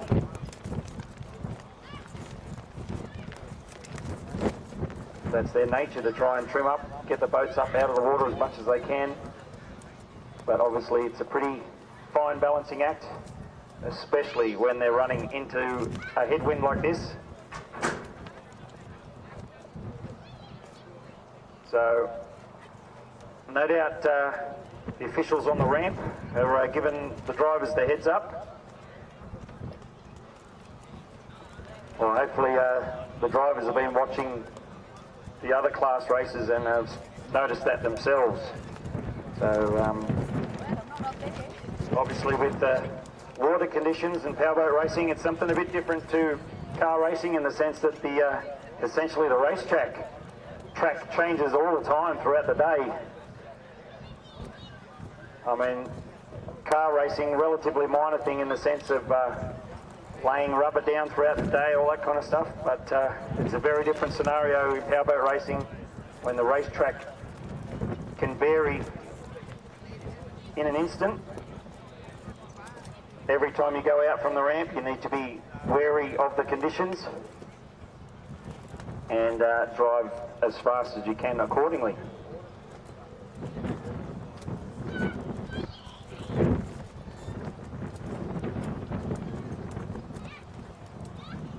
So just to repeat, we're waiting on Arisen, Avigo and Bad Influence to head on out onto the start area.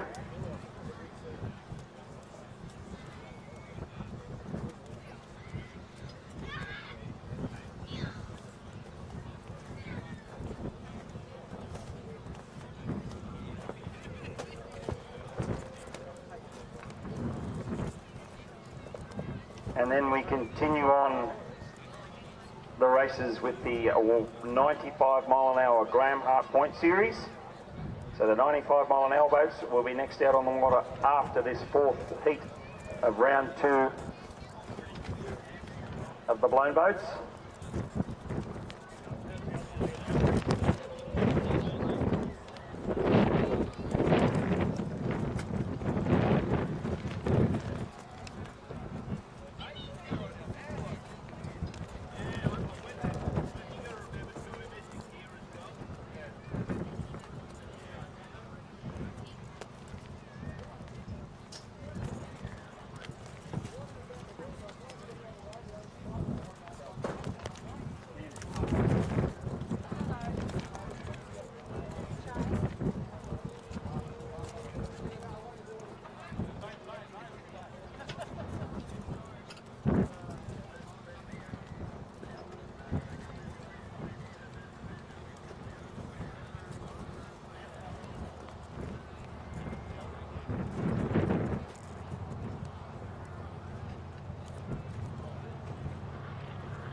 So we mentioned previously over the weekend about the different types of configurations these unlimited boats or blown boats,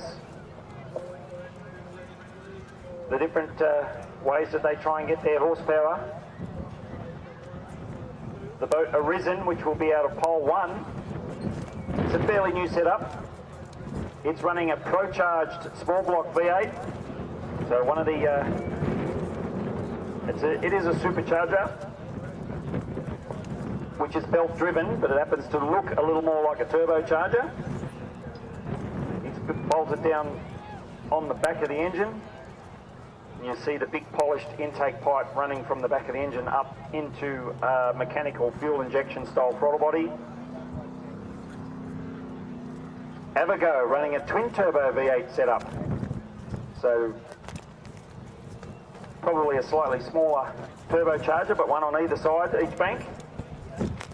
And then Bad Influence, which is your traditional style supercharger bolted on top of the V8 configuration.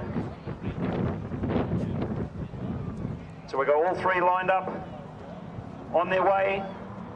Arisen out of 1, Avago out of 2, Bad Influence, the black boat on the outside in 3. Flag goes down.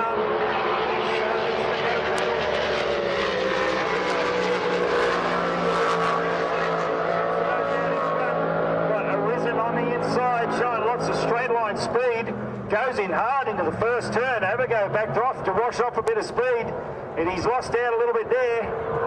But Bad Influence keeps the speed up all the way around the outside.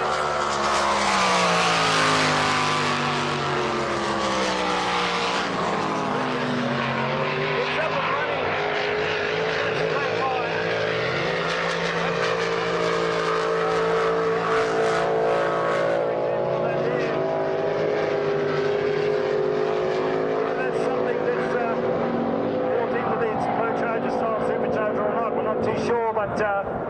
A very new setup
had this boat running fast.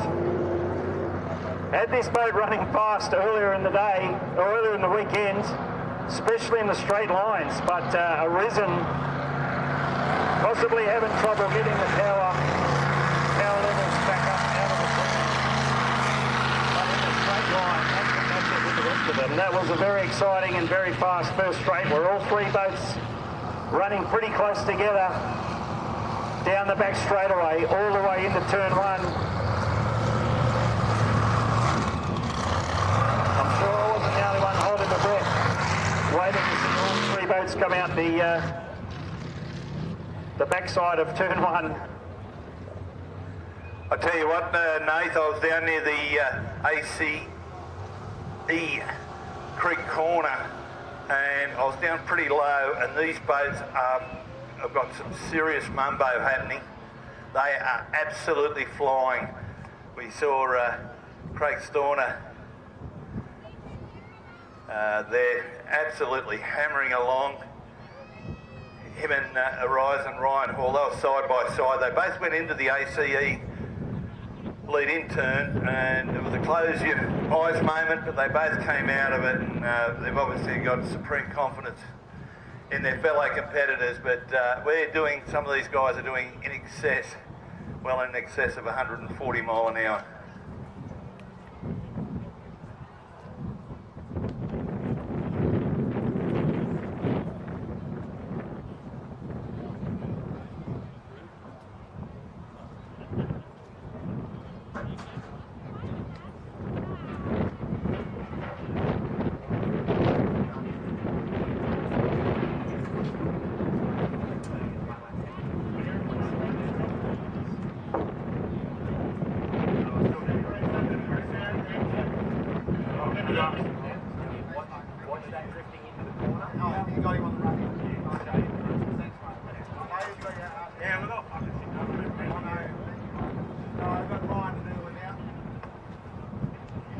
So that was 4 of the heats of round 2 for the Unlimited Displacement Barry Chesser Fury Trophy.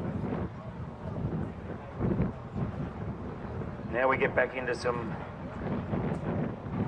boats and engines that are slightly more sedate, but certainly no shortage of action. 3 boats we have out on the water. The 95 mile an hour class, Graham Hart Point Series. We have Endgame out of 1, Ombre out of 3 on the outside, and Timeout, the little hole, out of the middle in 2.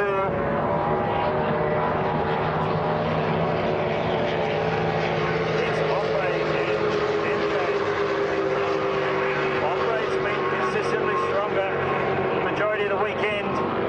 Endgame's been up there too, but unfortunate scenario where I believe it was the nautical ignition switch popped off a couple of times in yesterday's racing, but managed to get that sorted. And plenty of pace from this boat, especially the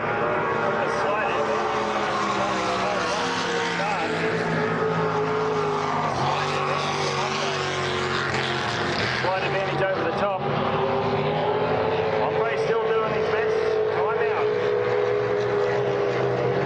Having his own rotator right down the back, as he's done all weekend. Oh, he's had to pull out some sort of an issue.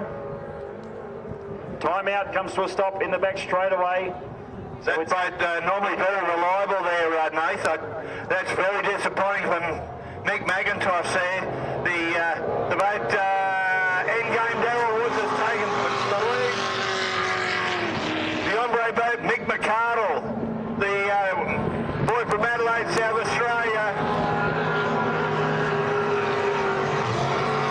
He's dropped right off the pace, Ombre. Not sure if there's a problem there. He's just going through the ACE Creek turn and onto the Windsor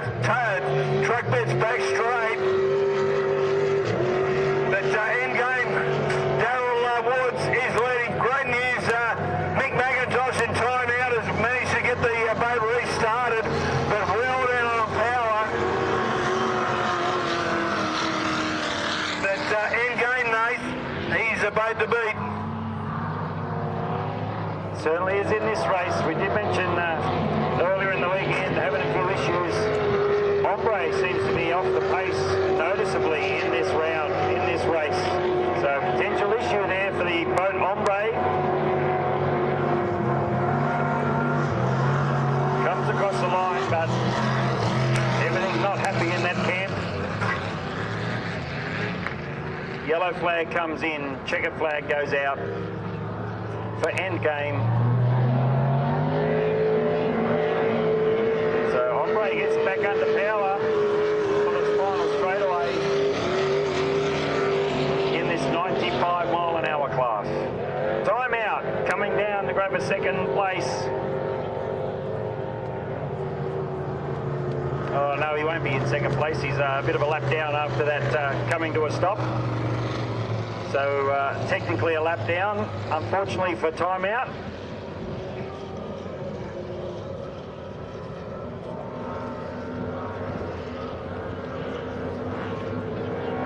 And Ombre comes across the line to grab second place. As we mentioned, everything not 100% right in that that boat at the moment. It's been all the way up the pointy end for the majority of the races earlier in the weekend. They will still have at least one more round of racing this afternoon. So no doubt that team will do their best to get that issue sorted out.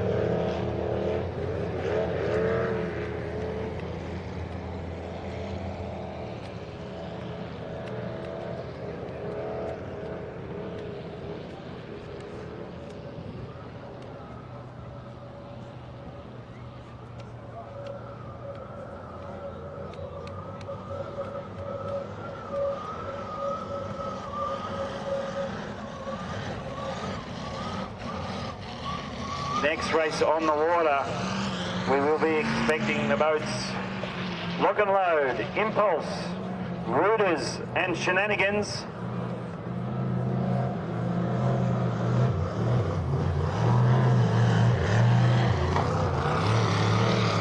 So that'll be the first heat of the round 2 heats of the Dargle Cup, 6-litre Dargle Cup. And then heat 2 after that will be Tough Enough, Melody and Rastus. I did just mention the boat Rooters in the heat 1, but a bit of a question mark over that entry.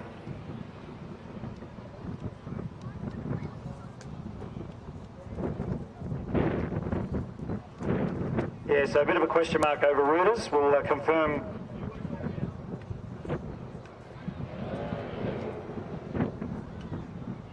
So we have had the confirmation that unfortunately Rooters is out. He is on the race sheet, but unfortunate serious mechanical damage. So the red Rooters, it's coloured red, that's not the name, red Rooters. So left, we've got Lock and Load out of 1, Impulse out of 2, and Shenanigans. The Silver Bullet, as Craig called it, from the outside in 3. Again, this is the second round of qualification heats in the 6-litre Dargle Cup. The final race will be held later in the program, along with the final of the Barry Chesser, the Barry Chesser Fury Trophy.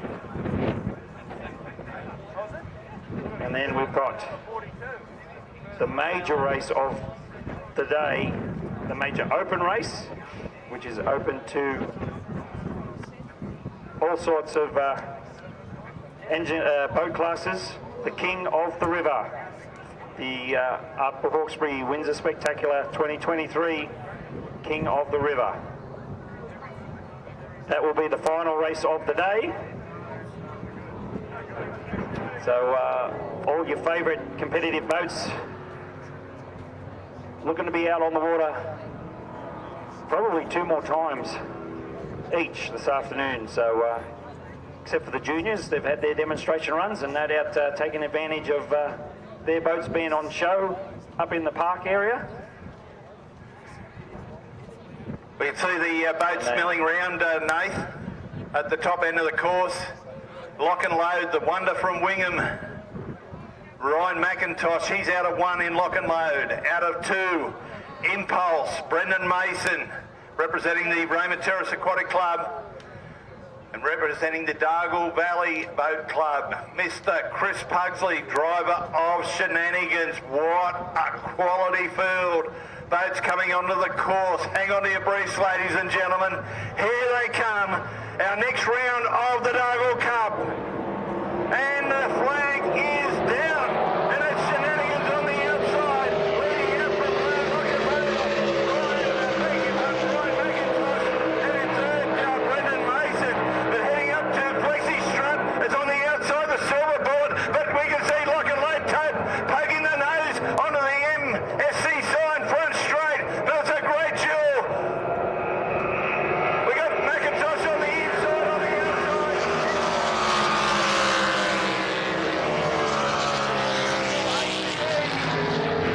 Great corner. Oh, McIntosh. Great corner.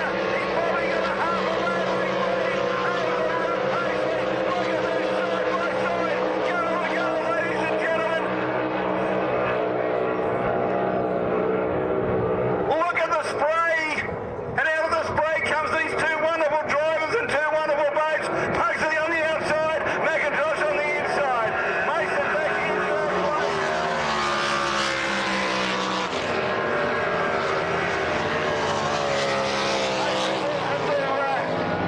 Retain the line. He's going to be at least 3 boats in front. And what a duel we had for the first lap of the bit. They should receive the yellow ticket next time around. So coming out of Flexi Strut onto the MSC signs, front straight. Chris Pugsley. Brendan Mason in Impulse. Final time out of ACA. ACE. Great corner onto the Windsor pick. Top end of the straight. With the Wingham Wonder, he'll be hoping for a mistake from Pugsley. But I don't think that's going to happen because onto the MSC front straight. Ladies and gentlemen, put your hands together for Mr. Chris Pugsley, driver of Shenanigans. Second place coming in. Ryan McIntosh in lock and load. Impulse. Brendan Mason in third. Holy moly, wowee. If that don't turn you on, you ain't got a switch. What a first lap of the bit we had side by side by these two champion drivers. Put your hands together, ladies and gentlemen. Show your appreciation. Those guys were side by side in excess of 120 mile per hour. The silver bullet, the boat of Tim and Stacey Shenanigans wins another race here on the piscatorial waters of the Hawkesbury River. Nathan Mills, over to you.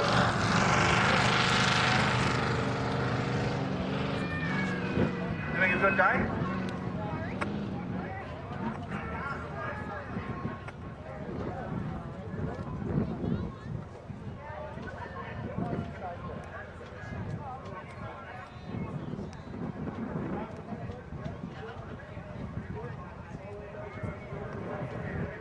Okay, quick community announcement. We've got a young Harper New here at the control tower who's looking for her mum.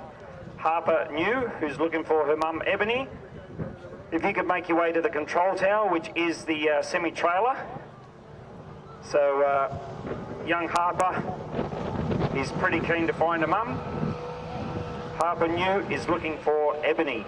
So if you could make your way to the semi-trailer control tower, that would be fantastic.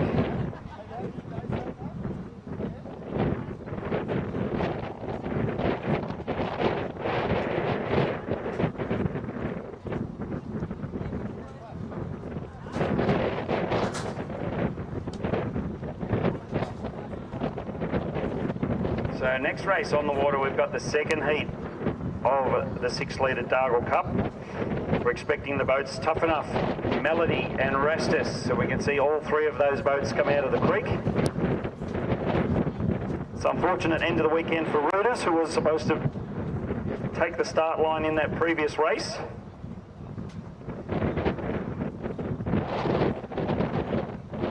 At the next race on the water, we will be having Tough Enough out of 1, Melody out of 2, and Rastus out of 3. Just to repeat, we are looking for Harper New's mum. Harper is here at the control tower, who is looking for her mum. So if Ebony can make your way to the control tower, the semi-trailer control tower.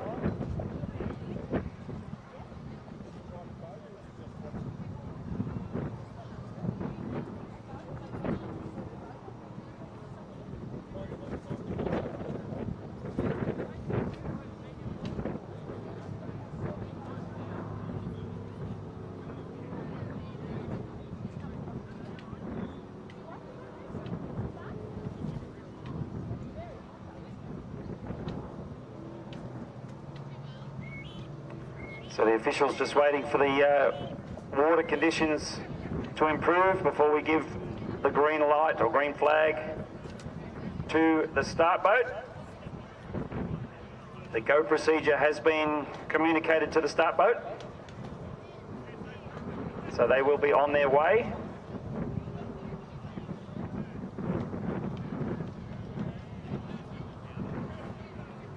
So we have Tough Enough out of 1, Melody out of 2, and Rastus on the outside in 3. White flag still flying as it drops. Tough Enough. Violet blue line on the inside gets the early lead over the top of Rastus on the outside. And Melody, who's actually a 5 litre boat, but stepping up to run 6 litre here this weekend. But it's the Tough Enough 6 litre boat. Up from South Australia. Rastus. And Melody. Local hills and country boat. Here in New South Wales. Rounding out the 3rd place.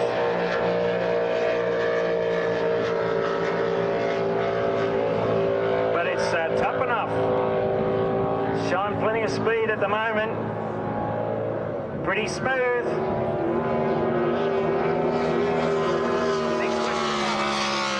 It's smooth and fast. Early race. Rastus is still in the mix as well. Even though they're running their club day motor. Their normal full-on race. Mechanical fuel injection sprint car style motor. Currently not in the boat. But just showing the level of commitment from this team. They're running their backup engine just to be part of the racing here this weekend. Yellow lights up flag.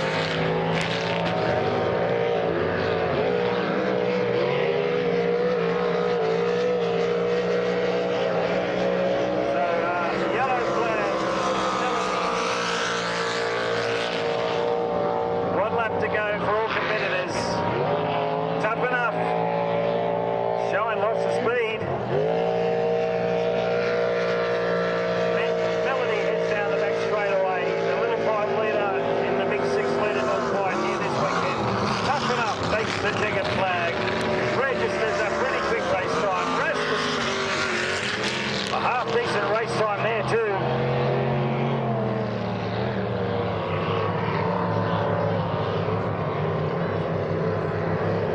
And Melody comes down to take the checkered flag as well. Might not be up the pointy end of the field every time, but Melody, he's out there every race, finishes pretty much every race. So good chance of ticking over the point system, staying in contention, ensuring they're still in with a chance. But well done to Toughen Up and Rastus. That's the second heat of this qualifying round number 2 for the 6-litre Dargle Cup.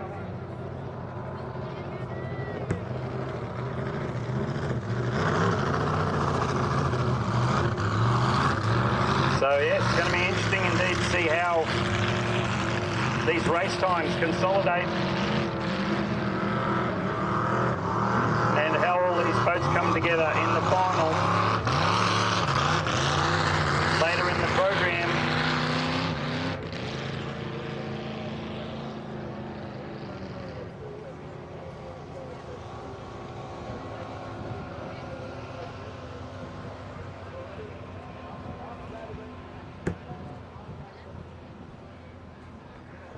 And we can confirm the good news that young Harper New has certainly found mum and dad, so all ends well there.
So we're just retrieving a little bit of floating debris off the race course. Next race on the cards, we're expecting the Formula GP and Unlimited Outboards. 6 starters. Hopefully the officials on the ramp have reminded these guys that the breeze is up a bit, especially heading down the back straightaway. So with this first straight, I'm sure there's going to be a number of people holding their breath. Make sure 6 boats come in, 6 boats come out of that first turn.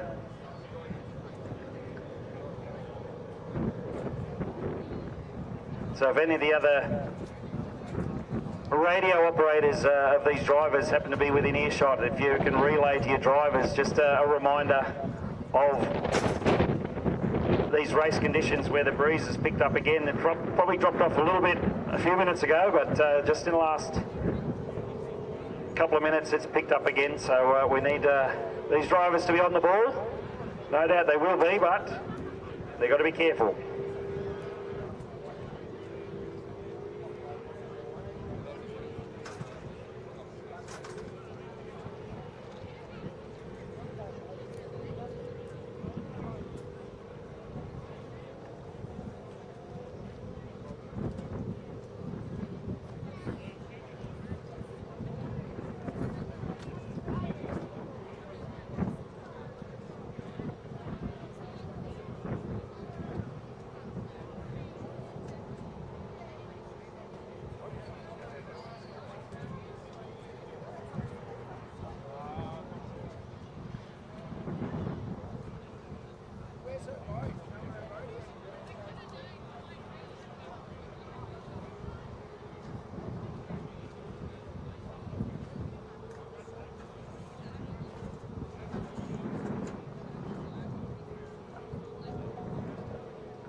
So the green flag go command has been given to the start. So they put up the white flag. Just hold there for about 30 seconds so all the drivers milling around get a chance to see that they're getting ready to go. Then the start boat engages drive and starts to head off. All 5 starters, we do have 6 on our race sheet, but only 5 have arrived at the start line, so not exactly sure which one we're missing. We'll clarify that when the other boats get here. So we've got 5 Formula GP and unlimited outboards spread across the Hawkesbury River. Trim King in 1, final feature in 2, so it looks like we're missing Smith Family Racing, the blue and yellow boat that needed to be towed back after the first race. But it's Adam Breen in Cracker, out the front early. Looks as though it's too impulsive on the outside, going with him. Everyone's behaved themselves down this first straightaway into the breeze. They've kept the noses down. Still running very fast. Adam Breen and Cracker Racing down in front. Too impulsive, goes around the outside of Cracker's wash. Final feature, trying to sneak up the inside and get some distance back. Under Valley Fire Racing, just outside of final feature, and Trim King, who did actually start on the inside in 1, but it's Cracker Racing who's having a cracker of a weekend. Too impulsive. In second place, Cracker Racing got the nose up pretty quick coming out of the turn. Managed to get it back down again. Final feature did the same thing. As they straighten up out of the turn, they hit that trim out button, trying to get the engines trimmed out, get the nose of the boat up, but not so far. This headwind going down the back straight could be pretty tricky. Too impulsive, comfortably in second place. Cracker Racing, he's letting everyone know he's here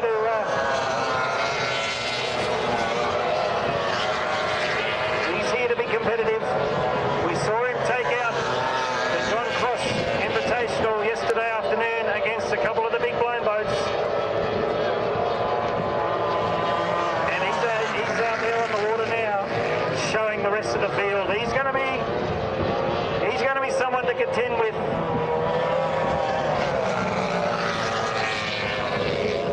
Come the King of the River this afternoon.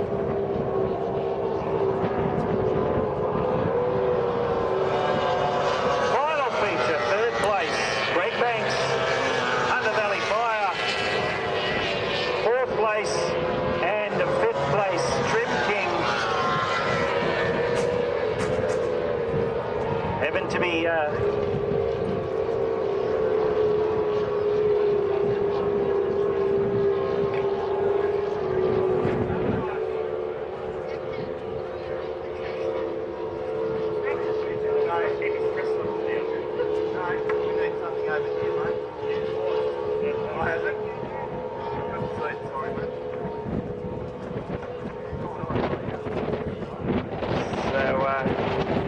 even though all of these boats were bundled in together, there is 2 different classes of boats out on the water. We've got our Formula GPs and the Unlimiteds.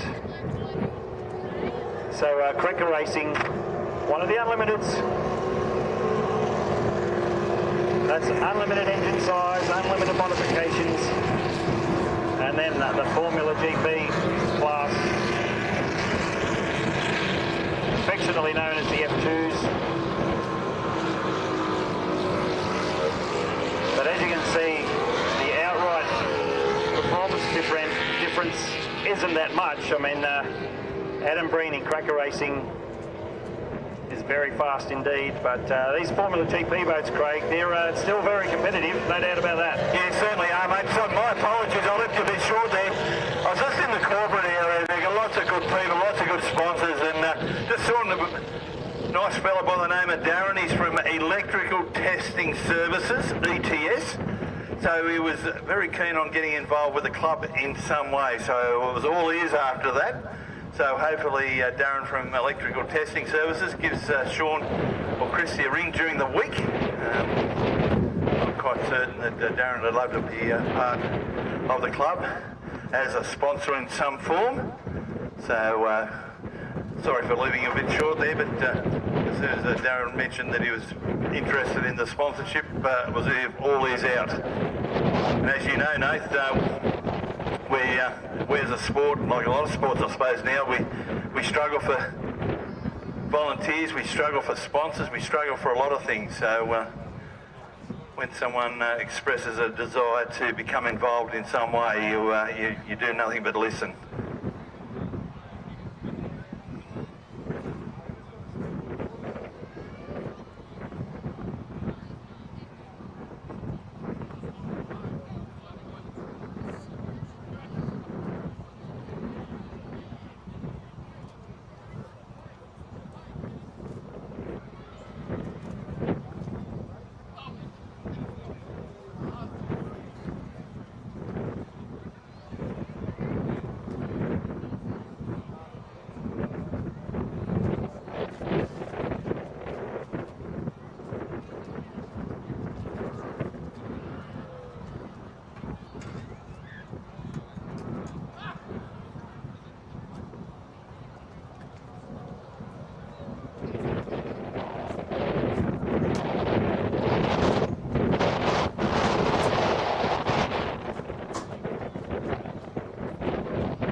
Next race on the card, our Outboard monos are back again.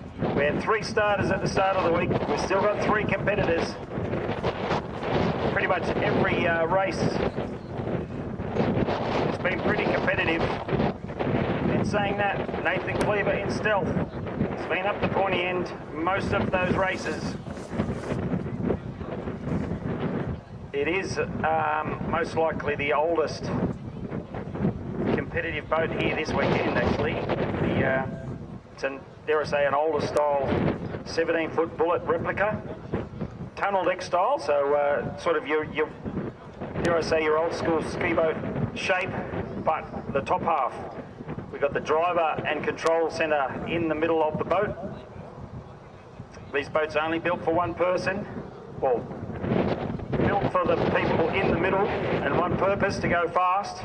I did mention this style of boat also used to run in ski racing. Some of them still do, but certainly back in the 80s, these style of boats were the boat to have. In the ski racing, the observer was with the driver in single file, but the observer facing backwards, so essentially driver and observer were back to back in the centre of the boat. Obviously the observer looking out over the outboard engine clipped onto the back, keeping an eye on the skiers. But this weekend, Stealth just running the driver up from the Albury region, down on the border there between New South Wales, or nearly to the border between New South Wales and Victoria. All 3 boats lined up. We've got Bo Brickerton in the Force Awakens in 1. Evan Ruder in 2, and Stealth on the outside. Stealth gets the nose out in front, nice and early.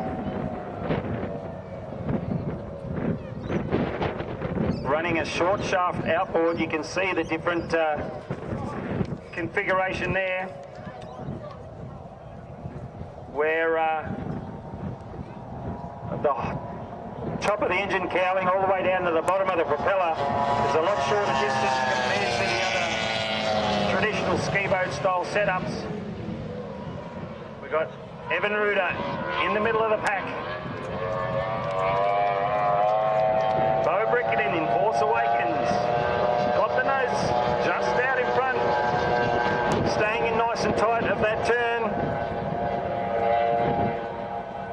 heads down the back straightaway once more. But Evan Ruder still trying to go with The Force Awakens.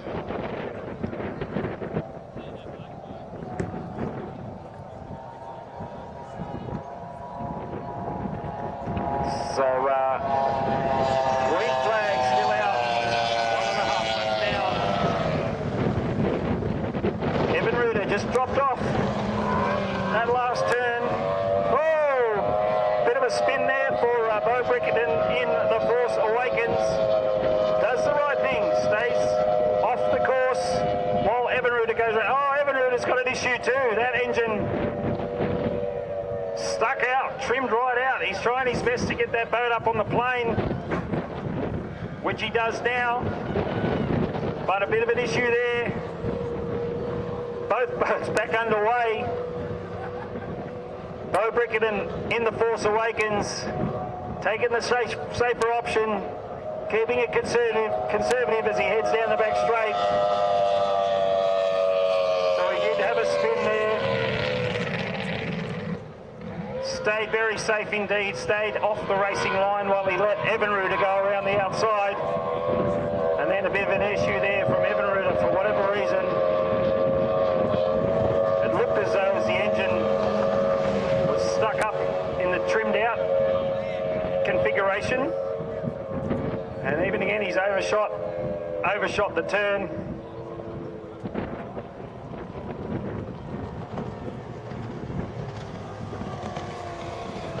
And Bo Brickerton takes the yellow flag, so it's going to be a slower last lap. But still, Nathan Cleaver takes the #1 spot on the race sheet in that purpose-built go-fast boat called Stealth. We mentioned Nathan Cleaver at the helm of that boat. Nathan Todd Hunter at the helm of Evan Ruder. And honorary Nathan Bo Brickerton in The Force Awakens as the third boat in this outboard mono class here this weekend. So we can see Bo just taking it easy, obviously wanting to make sure everything's okay with that boat. No doubt waiting to get back onto the trailer to double, triple check everything.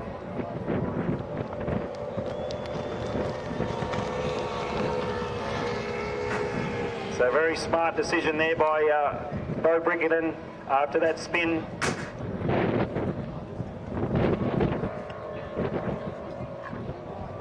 But chances are they'll check everything over. And as long as everything's all good, no doubt they'll be back on the water for their final round of racing later this afternoon. The outboard monos.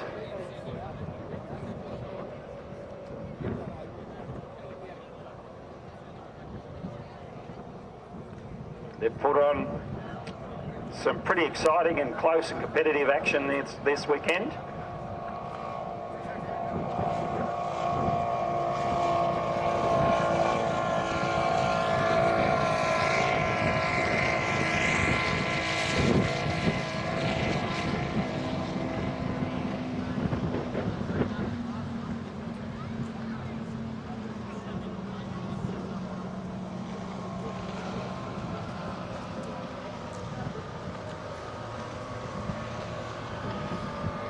Next race we're expecting on the water is the 105 mile an hour Louis Bahaja Point Series.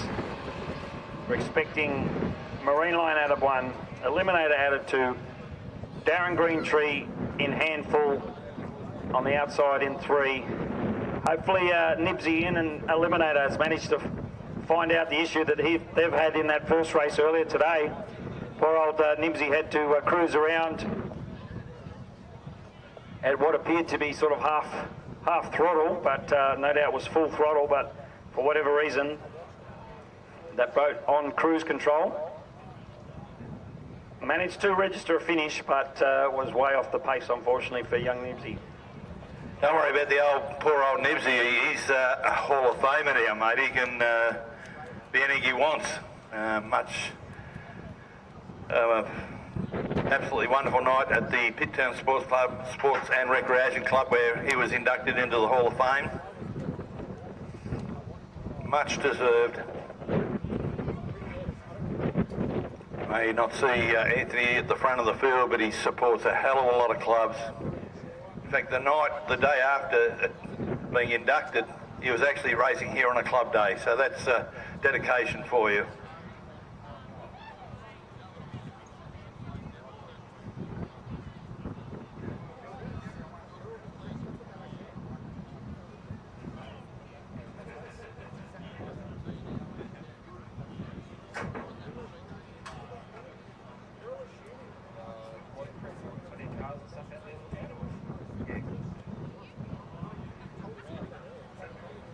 So there's plenty of food and drink vendors around the grounds.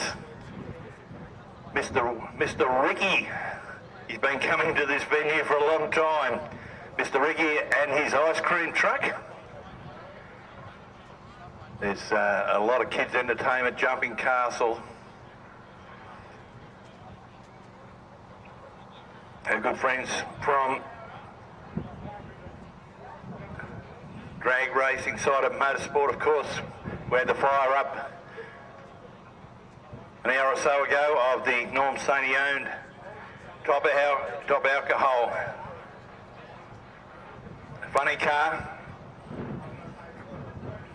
We've got Dan Needham's beautiful sprint car right beside the corporate area. Of course, we did speak to Dan a little bit earlier. Dan's the manager of one of our great sponsors here, Windsor Truck Bits.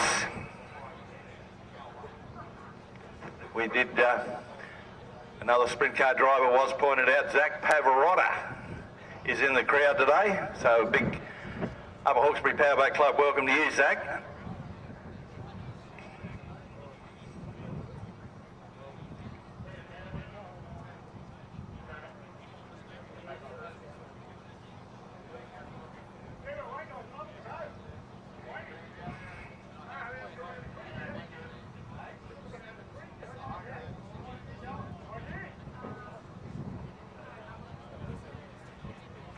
So as Nathan advised, our field should be out of one. Dean Gerard representing the Raymond Terrace Aquatic Club out of one.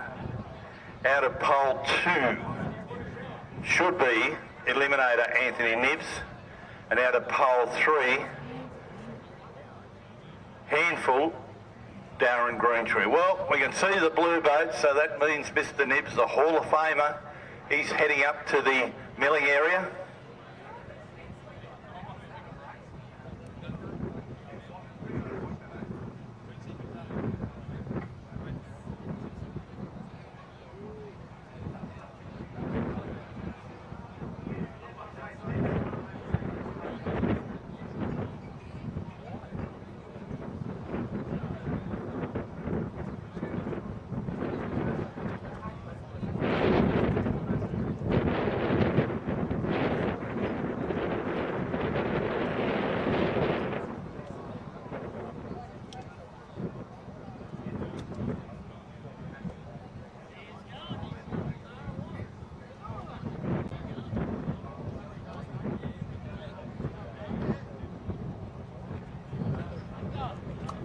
So a big hi to everyone watching at home, whether it be here in Australia or overseas, courtesy of Working On It live stream on the YouTube. A big hi to the guy that was involved in powerboat racing with a number of clubs in Sydney before moving to Ballina, Larry Short. A very good afternoon to you, Larry. Hope you're enjoying the coverage on Working On It.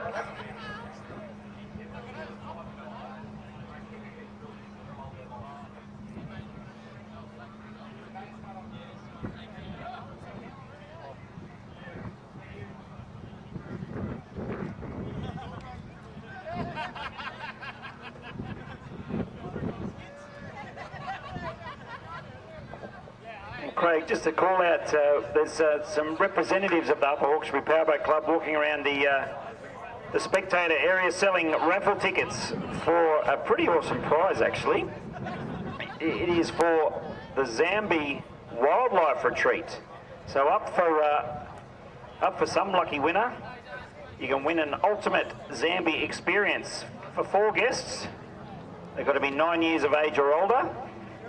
It includes a tour, hand feeding the macaws, those big parrots, some baboons, lions, tigers, meeting the meerkats and little monkeys.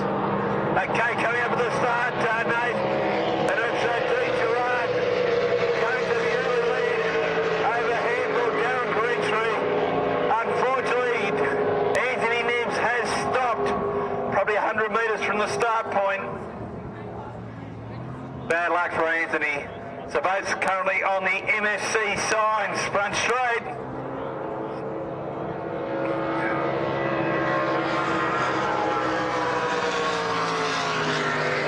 Steve Gerard leading out from Darren Greentree. So the boats coming out of ACE, Creek Corner.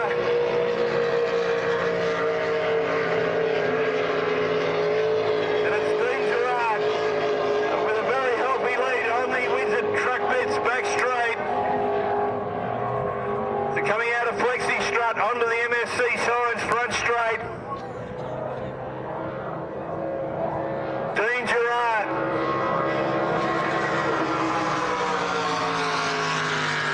Representing the Raymond Terrace Aquatic Club.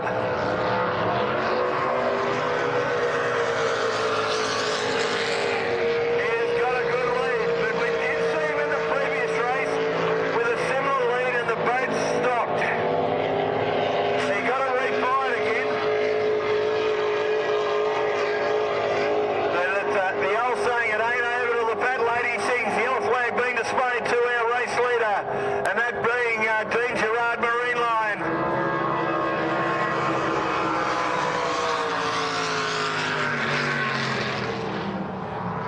So coming out of ACE onto the Windsor truck bits back straight. Final time, Dean Gerard has a healthy lead. Probably half a lap to go for Dean. Nearly a full lap for Darren. So out of the lot. Flexi Strut onto the MSC sides. Front straight, taking the checkered flag. Dean Gerard accepting the CMS Plumbing checkered flag. Second will go to Darren Greentree, and unfortunately, the Hall of Famer, Anthony Nibbs.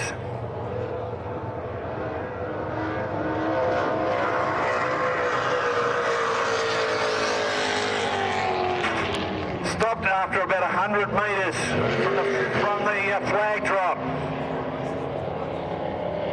That sponsored by the Boutique Hair, Beauty and Bridal, running for the Lewis Bahaja Point Score Series.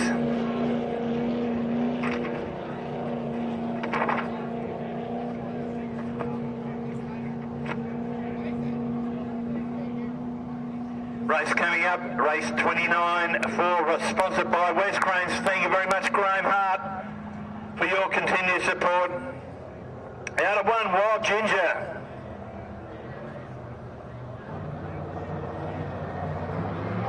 The Gambler, Rod Burns, or as he's affectionately known, Rowdy Burns. Steve Dibley in Oz Propellers. The Torturer, Christy Walker.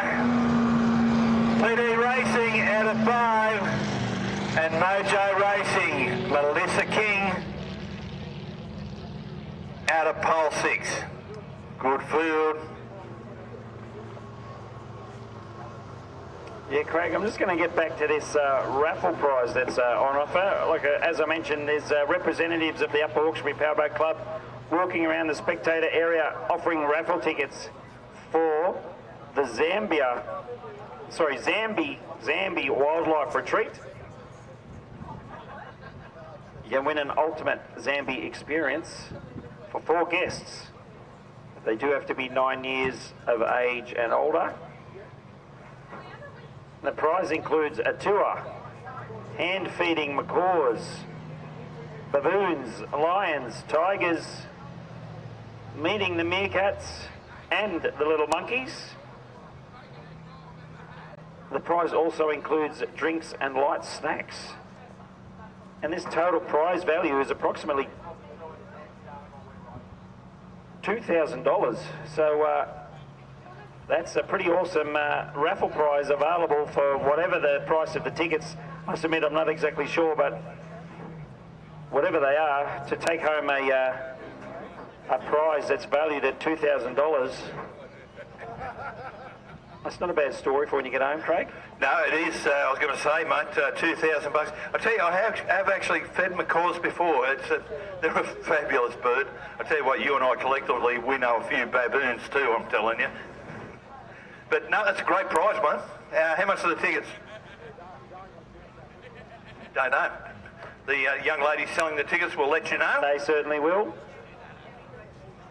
And but as we mentioned, yeah, a combined prize of around $2,000. I was going to say, you mentioned the baboons.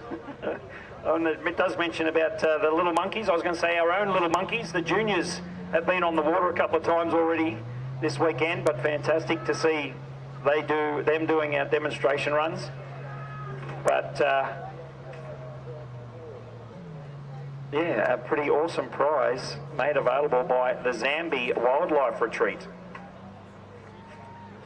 Even if you aren't lucky enough to win the raffle, you can check out www.zambi.org. That's ZAMBI, zambi.org. And no doubt you'll be able to find out some more information there about the park overall. So, as mentioned, raffle tickets on offer here this weekend for a $2,000 combined prize. So that's pretty cool.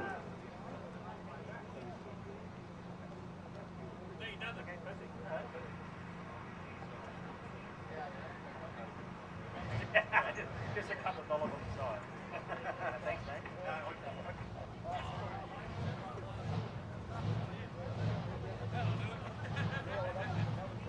Craig did run through the entrance for our next race, which is the 550cc Jeff Bollins Yamato Challenge.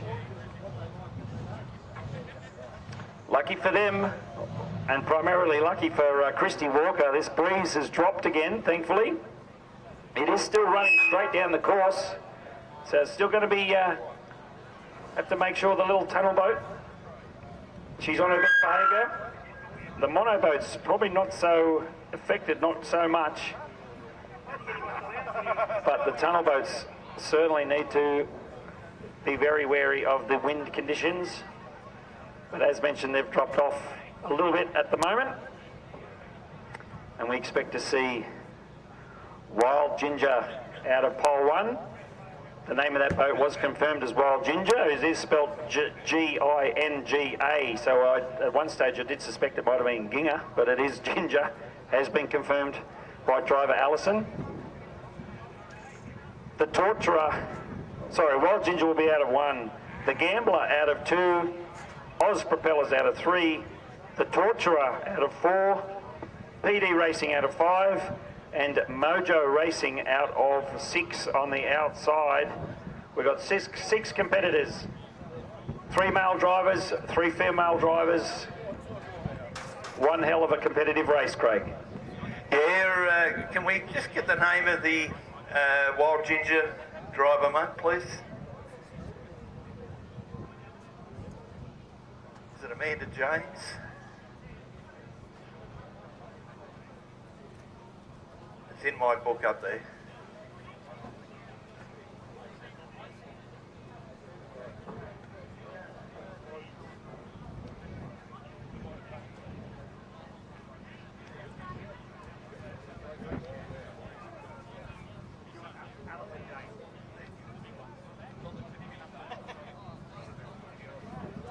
So the driver of of Wild Ginger is Alison James. Thank you, Sean Walker. This class is performed wonderfully all weekend. Some really good close racing. We've had a few dipsy doodles along the way as well. So Wild Ginger on the inside, pole 1. Got Steve Dibley here in Oz Propellers. Gets a lot of assistance from Jace Chiswell at Extreme Marine, I believe. Only a good marine man on the Gold Coast. Jason Chiswell, Extreme Marine. We do have a start. It looks like the Torture is out in front. Rowdy Burns making a big charge down the centre of the field. Alison James in Wild Ginger. Looks like Mojo Racing right down the outside. That is, I was going to say young Melissa King. She'd love hearing that. Melissa King in Mojo Racing. The Tom Carr machine in 4th, right round the outside. So boats heading into Flexi Strut. Bridge turn onto the MSC sign front straight. It looks like Rowdy Burns in the lead, but the lady racer, Christy Walker in the Torturer, she's on the outside. The family spent a long time on these waters, but it's Burns leading out from Christy Walker.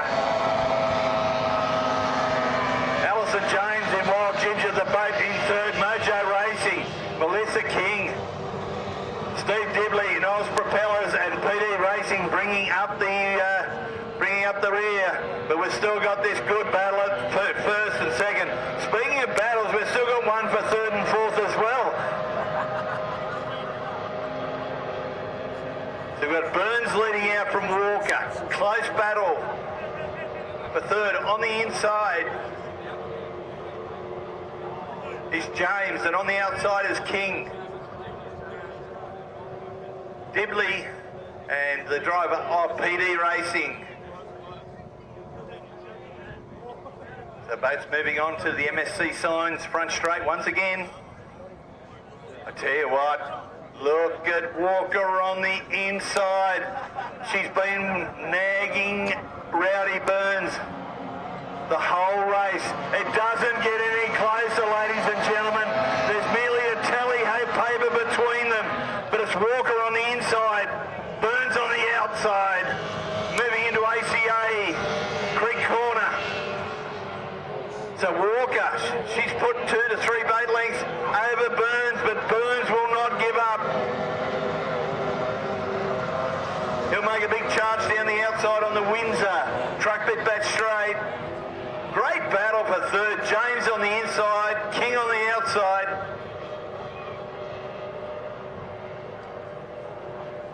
And the battle at the back, Oz Propellers and DB Racing.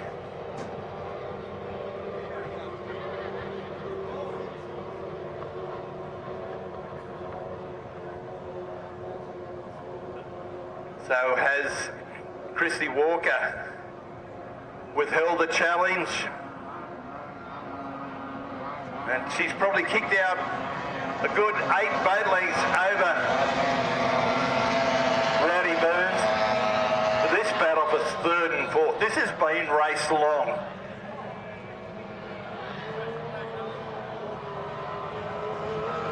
I can just hear Tom Carl up in the spectator area. That's his boat, Mojo Racing. He'd be telling Melissa all the lines to take and whatever, but by the looks of it, Melissa's doing a good enough job herself. She's moved up into 3rd just from Alison James. So with 1 to go, we've got Oz Propellers and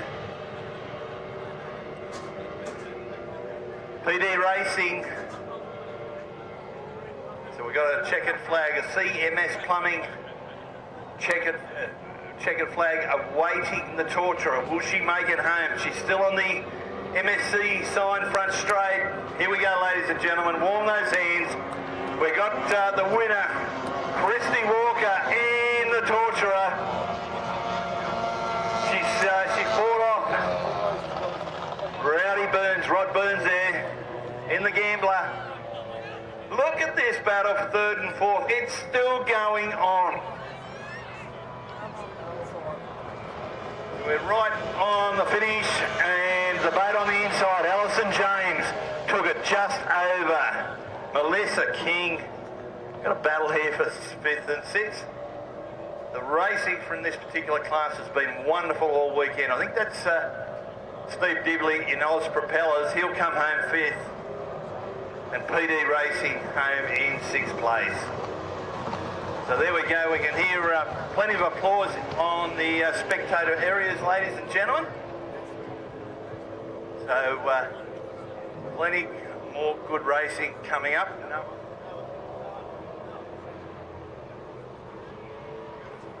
Craig, just to help recap that race, that was a very clever, very strategic run there by Christy Walker, who took out the win in the Tortura. We saw a lane change at the end of lap 1. She moved to the inside. A big run up the front straight to get her nose just in front, and made sure she was visible to the gambler before the next turn.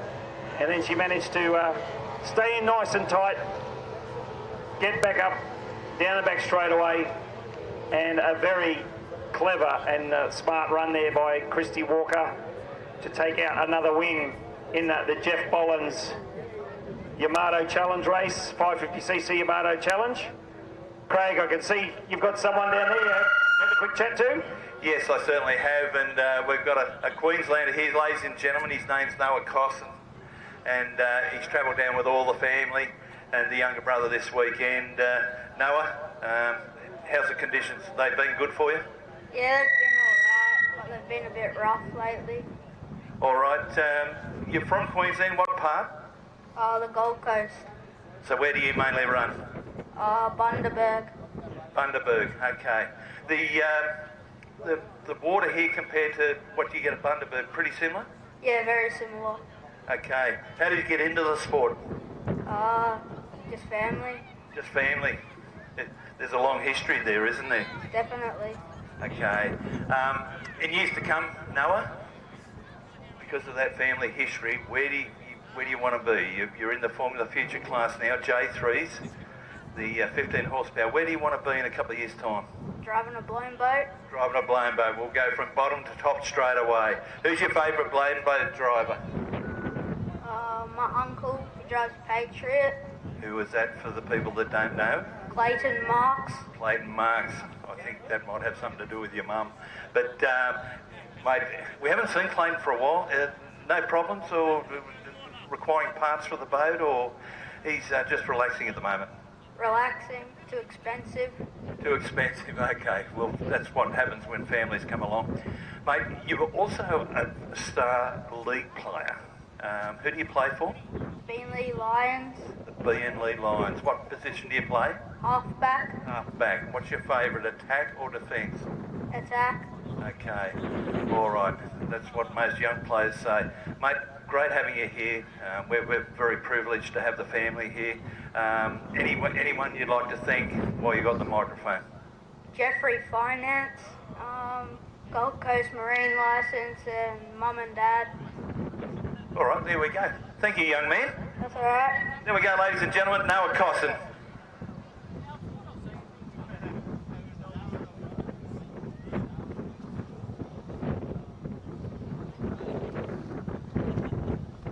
Next race on the water, folks.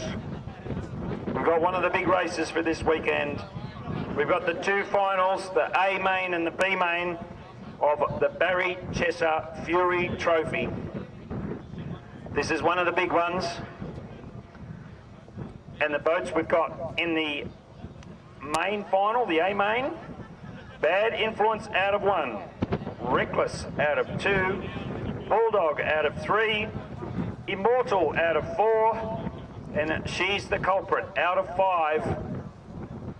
5 starters in the A and 4 starters in the B. So in the B final we will have Odin out of 1, Avago out of 2, Arisen out of 3, and Explicit out of 4. So that's the B main. We got boats like that in the B main. And the A main, as mentioned, Bad Influence, Reckless, Bulldog, Immortal, and She's the Culprit, all vying for the trophy with their mate Barry Chesser on the trophy.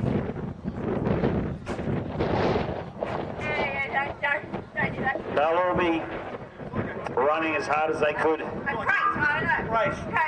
as hard as they can, to get their name on the Barry Chesser Fury Trophy for 2023.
So it looks like we've got our 5 starters who have 5 entrants on the race sheet. They've all come out of the creek.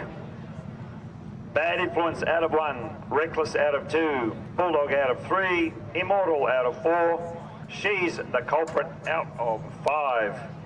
We have 5 boats vying to put their name on the trophy for Barry Chesser Fury Trophy. Barry Chesser, an Upper Hawkesbury Powerboat Club local, pretty famously run the Fury Marine name for quite some time. And second generation, well actually 3rd generation Chessers now running the boat with the same name. I must admit, I don't think Barry ever got to drive the big orange Fury as it is now. That boat, that name synonymous with the big red 21-foot Evercraft called Fury Marine. That boat itself is actually now over in America. Used to be part of the Ken Warby collection over in America. Ken Warby moved over to America a number of decades ago. He'd been taking a few high-profile Australian powerboats over there, and the big open cockpit Red Fury boat is currently over in the States. But as we get ready for the final, Bad Influence in 1, She's a Culprit in 2.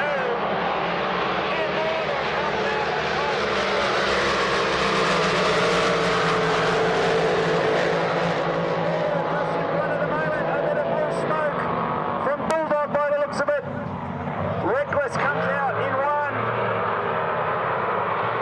Out of pole 2, sorry. Bad Influence doing his best from the inside in lane 1.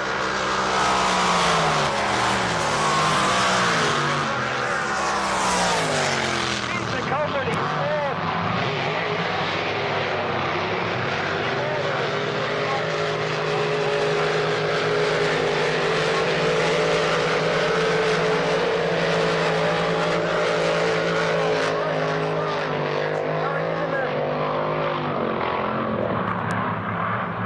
Into the flexi strut bridge end turn.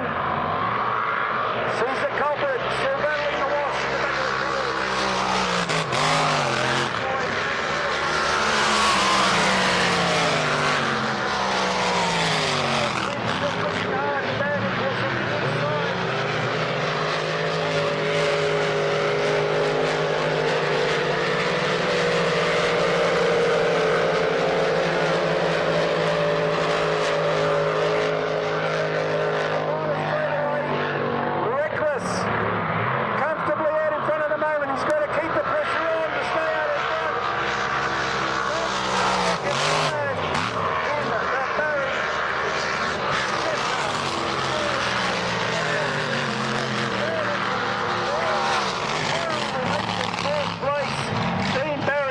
the culprit. In 4th, Immortal, and unfortunate DNF after taking off like a shot dog on the first straight on the back straight. He was way out in front, way fast. But Reckless, Tate Ramsey,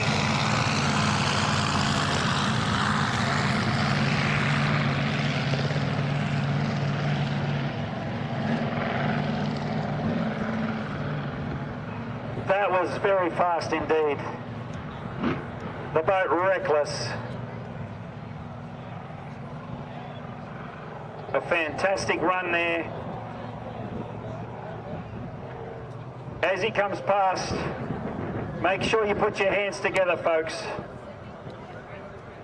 2023 Windsor Spectacular.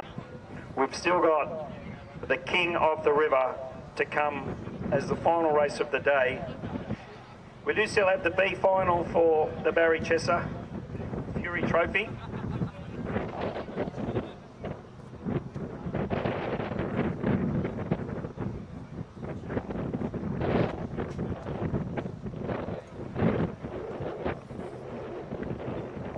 But yes, we do still have the King of the River. King of the River to come, but that Barry Chesser Fury Trophy final was one of the big ones to be run this weekend. And what a show those guys put on.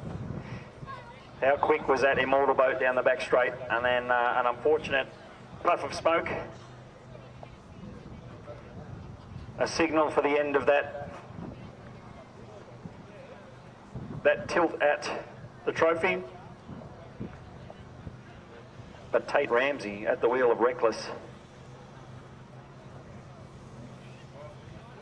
showed lots of pace.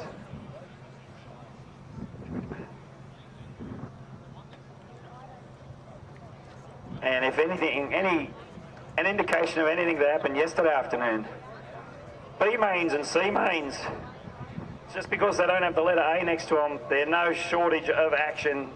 Yesterday's B and C mains were sensational. But,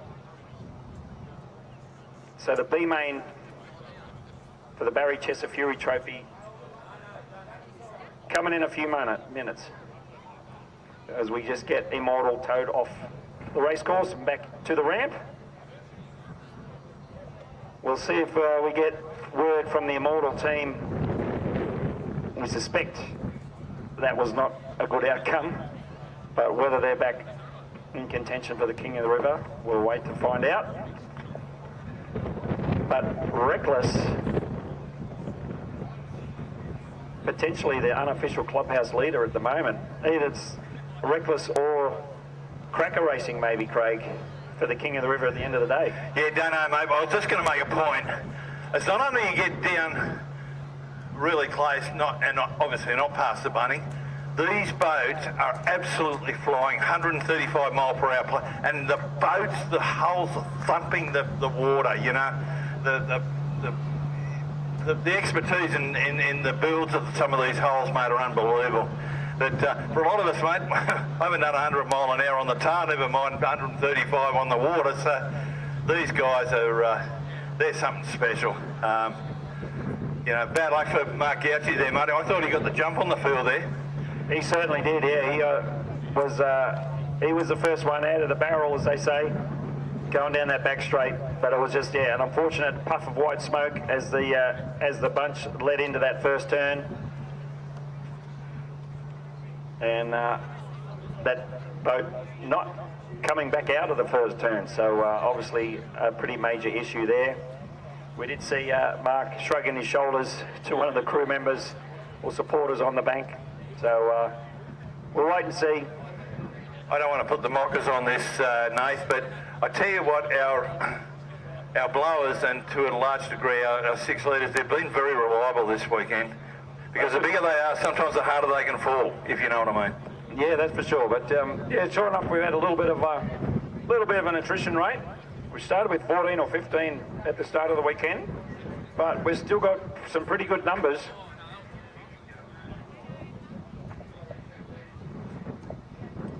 As mentioned, we got the B main of the Barry Chesser Fury Trophy. The Chesser boys unable to make the final, so they're no doubt enjoying the action themselves, watching all these other boats do their very best to get their name on that trophy. Spoke to Hayden a little bit earlier today, and he said if we can't make the final, we're happy to just watch from the bank. It's obviously what they've done this afternoon. They'll be having just as much fun watching everyone else go hammer and tong, as they say, to get their name on the trophy.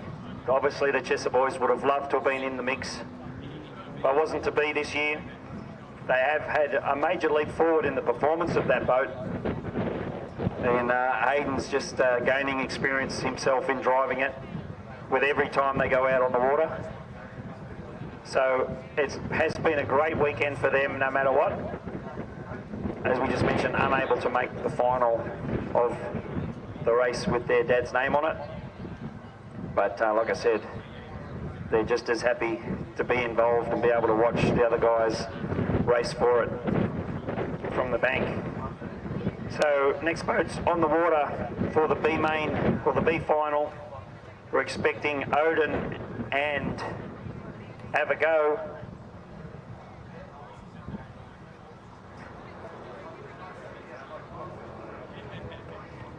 We were also expecting Arisen and Explicit, but unfortunately there are recent scratchings. So we're just left with the 2 boats, Odin and Have a Go.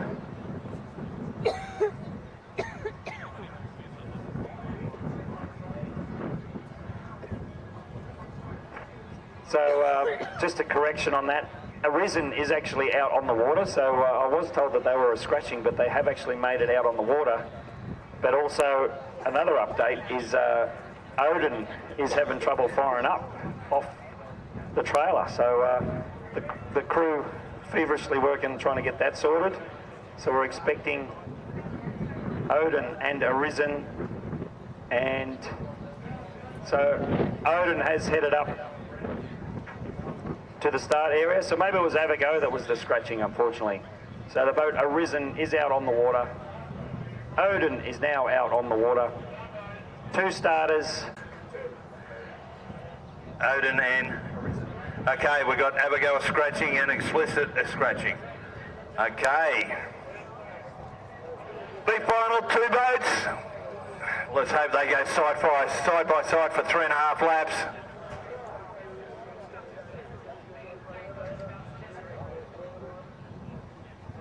So let's not forget presentation around about, I think about 6 o'clock tonight, the bar open. It's back straight. You know what the problem is there with the risen? Once he gets the power on, he's comfortable.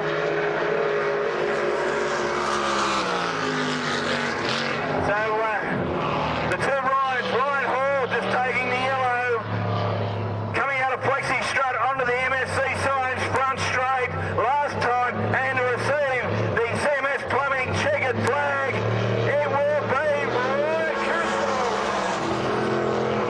Ryan Constable will take the win. He's got half a lap to go, and we'll have hopefully a Ryan Quinella, that being Ryan Hall. Ryan just slowly going through Flexi strut, up onto the MSC signs, front straight.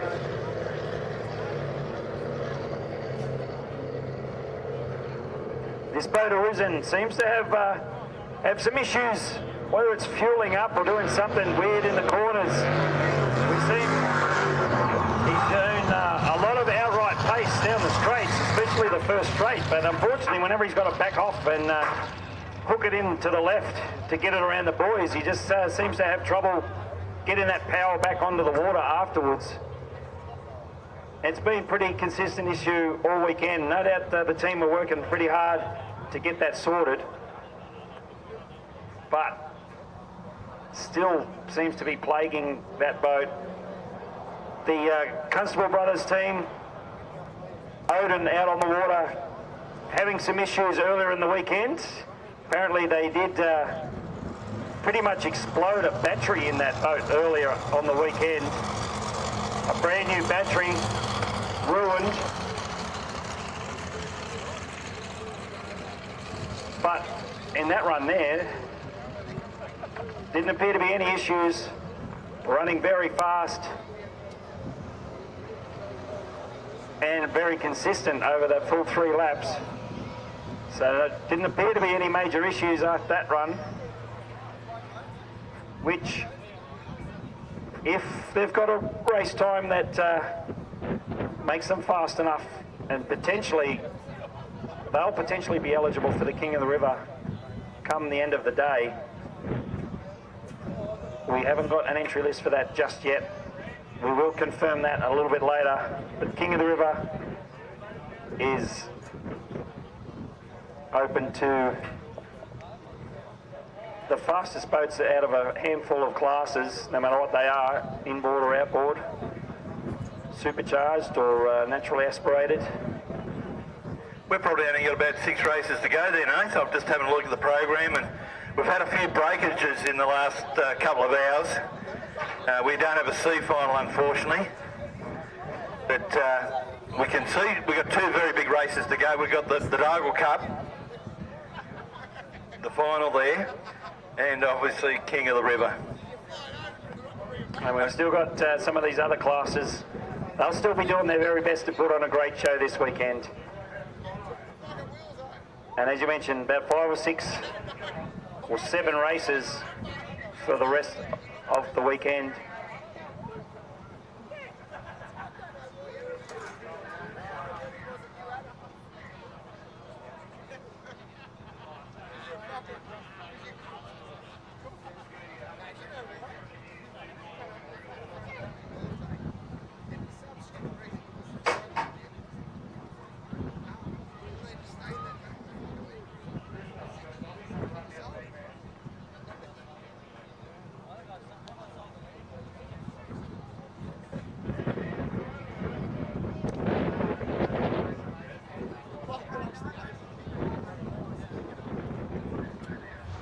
So the next race on the water we're expecting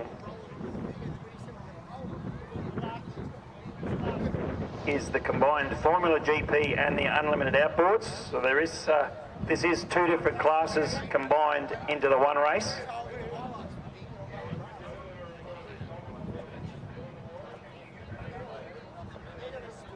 So we've got the outboard tunnel boats, 95 mile an hour, then the 6 litre Dargle Cup final. The mono outboards will be back on. The 105 mile an hour, and then the big one, the King of the River, final race of the day.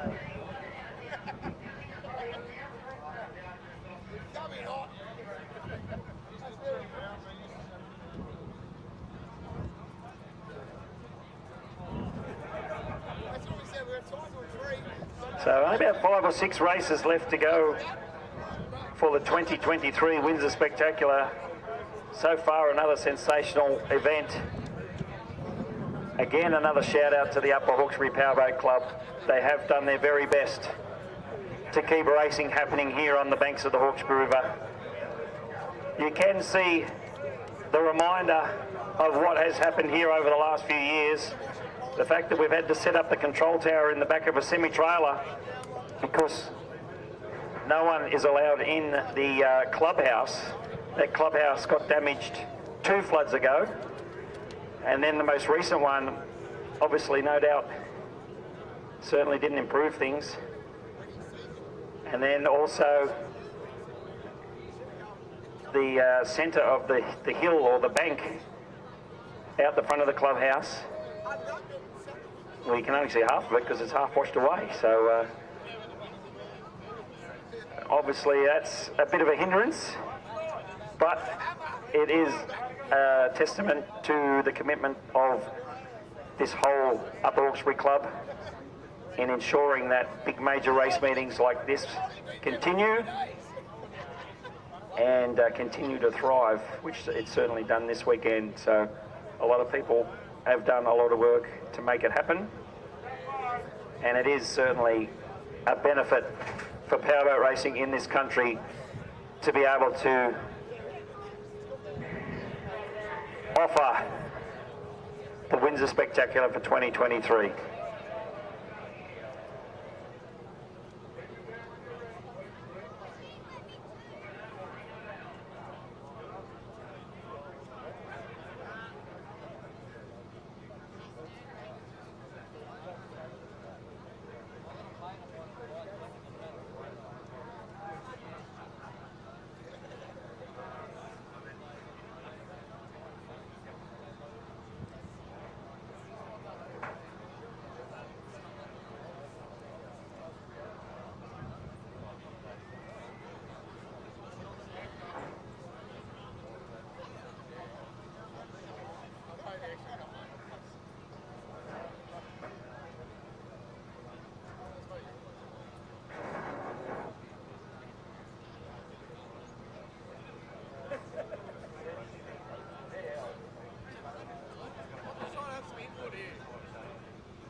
So our Formula GP and Unlimited Outboards, 5 starters lining up. Looks as though the Smith family racing are able to make the start of the next race. Adam Breen in Cracker Racing on the inside. Too Impulsive in lane 2. These are the 2 Unlimited Outboards. They do have bigger engines compared to the others. Very fast, very smooth. Lap 1, Too Impulsive, Undervalley Fire Racing. Final feature on the inside. Going to try and stick it up the inside of Undervalley Fire Racing. And Trim King taking it gingerly. Trim King had an incident in their last race of the day yesterday where the boat rolled over in one of the turns. They've made some modifications to the hull. Admittedly, they are temporary just to get through the rest of this weekend. So that's why Paul Sane, driver of Trim King, is not pushing too hard. But still taking part of this race. Still going pretty quick, no doubt.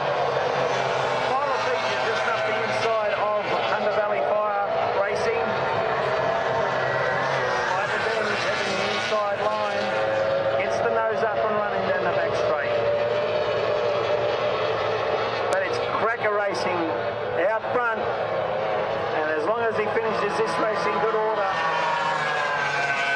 pretty confident to say we're going to see him as an entrant in the King of the River.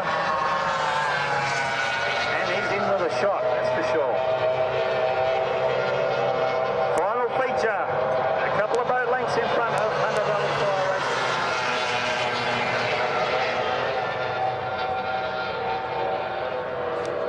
Final feature goes round the turn. Equivalent of lane 2, Hunter Valley Fire having to go around the outside. Nice even arc from most of these drivers. But Adam Breeny, Clinker Racing, takes the second flag. The 2 unlimited outboards out the front, as mentioned, bigger engines, less restrictions in terms of what you can do to these engines.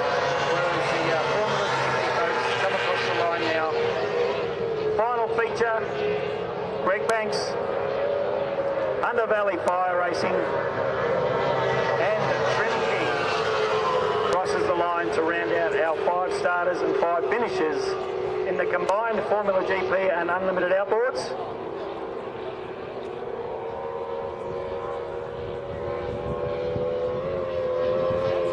And unless any of these other guys have managed to register a fast enough race time to earn entry into the King of the River. Like I said, relatively confident to say Adam Breen, he's going to get a ticket into the King of the River. Like I said, once we get the final entry list, we will let you know. It's the big race, traditionally the last race of the day. Some years we're in a big race against the setting sun to get that race in. We're making pretty good time in terms of the race program today, so that shouldn't be an issue. But we've only got about 4 races to go before the King of the River.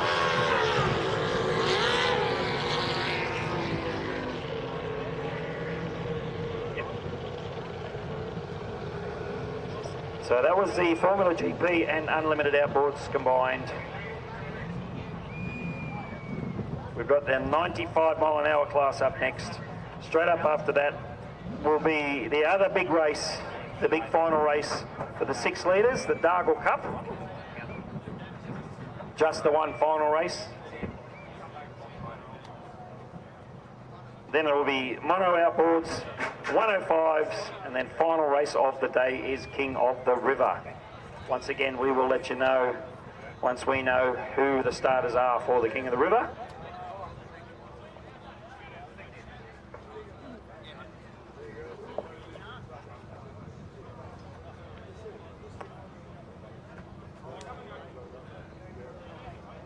So, as mentioned, the 95-mile-an-hour Graham Hart Point Series next out on the water.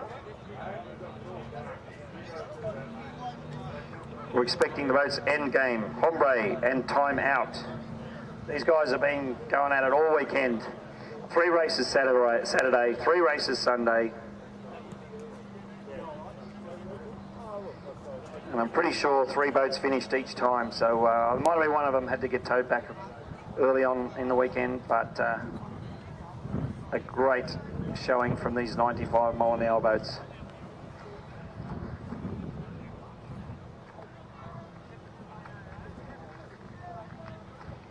But straight up after that, 95s were one of the other major trophies, which is the Dargle Cup, open to 6-litre displacements. Yep. And I said the day's going to come where you're going to. But before we get there, we got our 95s. Whether it be now or in 4 years' time, you're going to have to do that one day.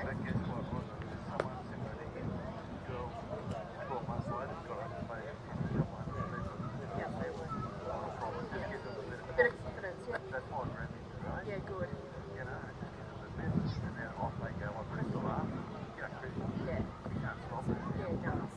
God no. Love her dearly. So we've got one major trophy coming up in 1 race's time before the King of the River at the end of the day. But the 95-mile-an-hour class coming up. We do have 3 boats here this weekend, all 3 inboard displacements. This 95, for all of these speed restricted classes, they are actually open to outboards and hydroplanes and tunnel boats and pretty much any any race class or any race type of boat. You just have to be able to keep it under 95 miles an hour. Flag is down and away they go. Ombre and MJ done around into it once again. Right now trying to go with that little boat. Right on the edge. So its speed capabilities, running very light, very bouncy. He does a very good job of being able to control it, that's for sure. But compared to these bigger hulls and potentially bigger engines, they're able to confidently and possibly more comfortably stay out in front. And he does a great job to drive my time out. But it's Hombre back out in front. Hombre that probably had the better success yesterday. Endgame's probably had the better success in the races earlier today. But this afternoon, Sunday afternoon race for the 95 mile an hour, it's going to come down to a flip of the coin at the end of 3.5 laps.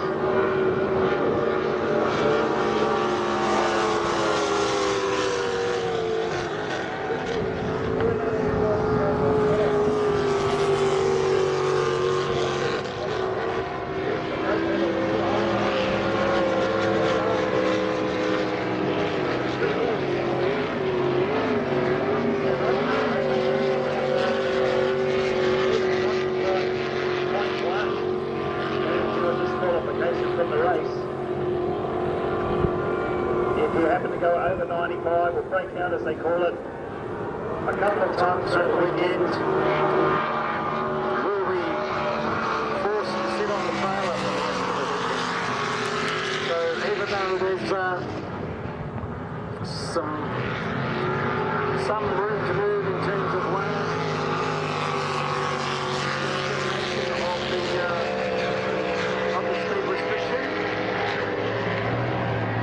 so the trick is to basically set the boat up for, in this case, like 92, 93 mile an hour, and just go as hard as you can, because that allows a little bit of wiggle room if the boat bumps up and out of the water and happens to gain a mile, 1 or 2 miles an hour.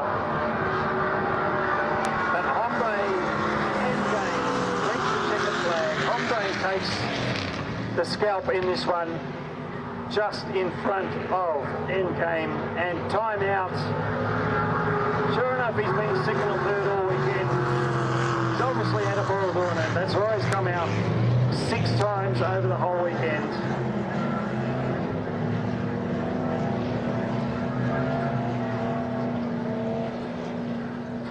That is the sixth race of the weekend for the Graham Hart Point Series, the 95 mile an hour boats.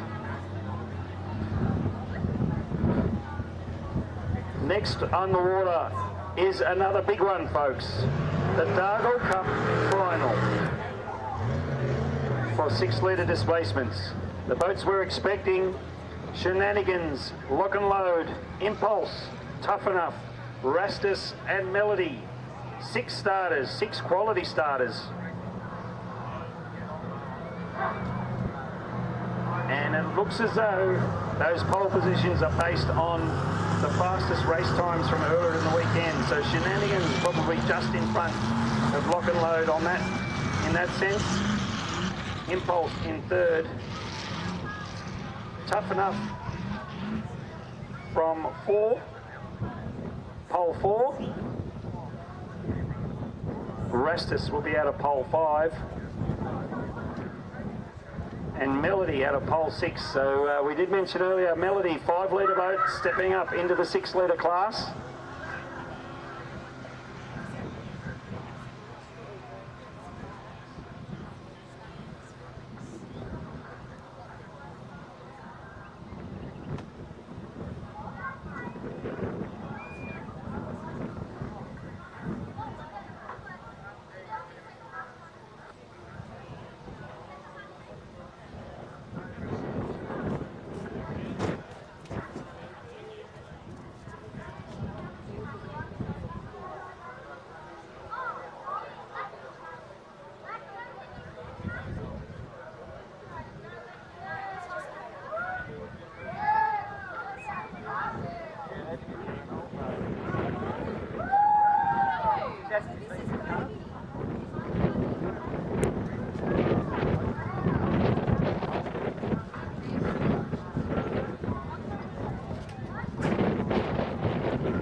Dargle Cup. The final coming up very shortly. I would say the favourite is possibly, or probably, Chris Pugsley in Shenanigans.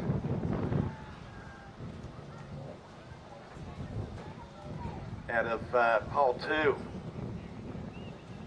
guy will probably give him the most worry will be Ryan McIntosh, lock and load.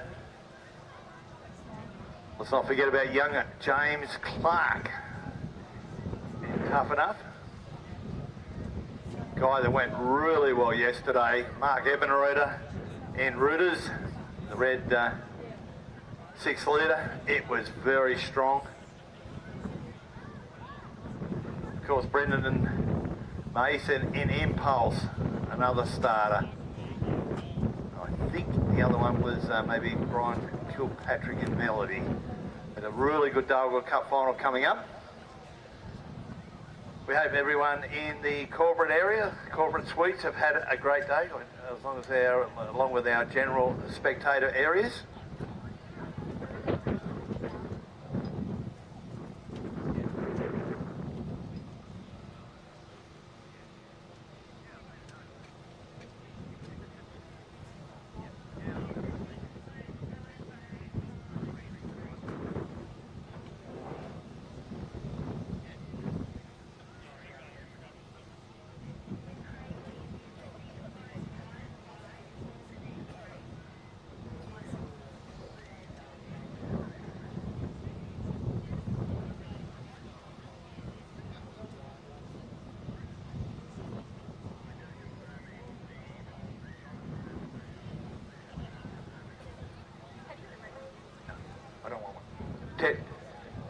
Test 1, 2, 3.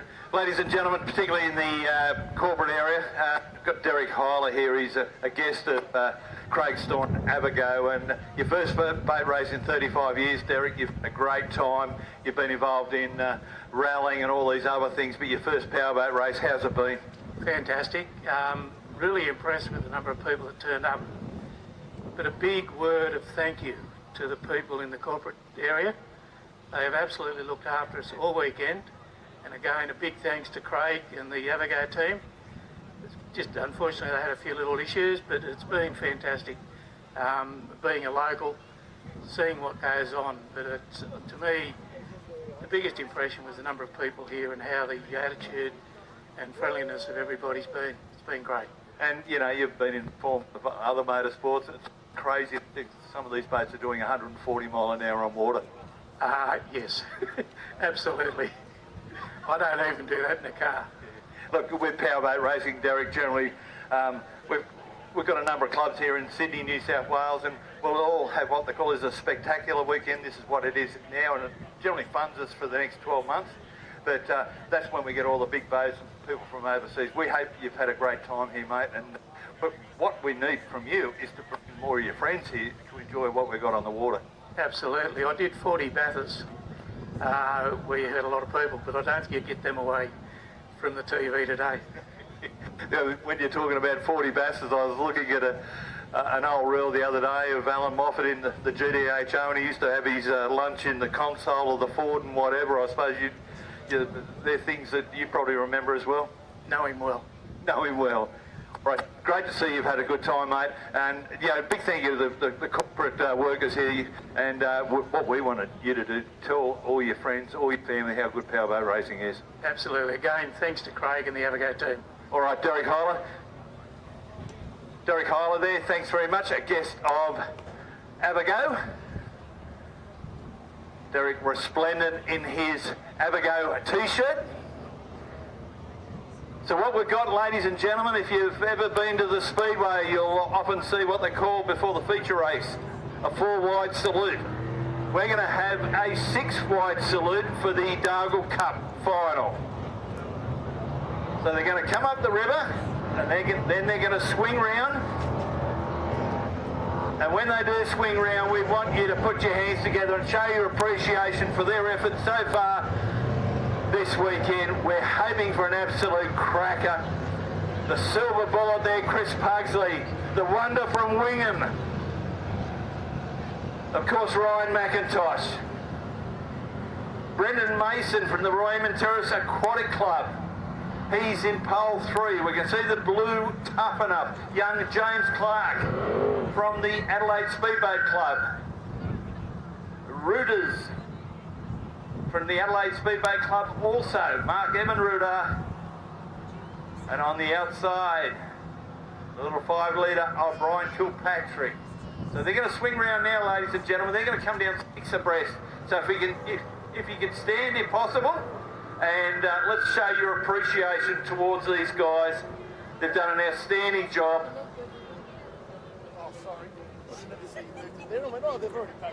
So come on, ladies and gentlemen, let's show your appreciation. They can park their eyes to their right. They can see your appreciation. Let's show it to them. One of these people is going to be crowned the Dargle Cup final winner for 2023 very shortly.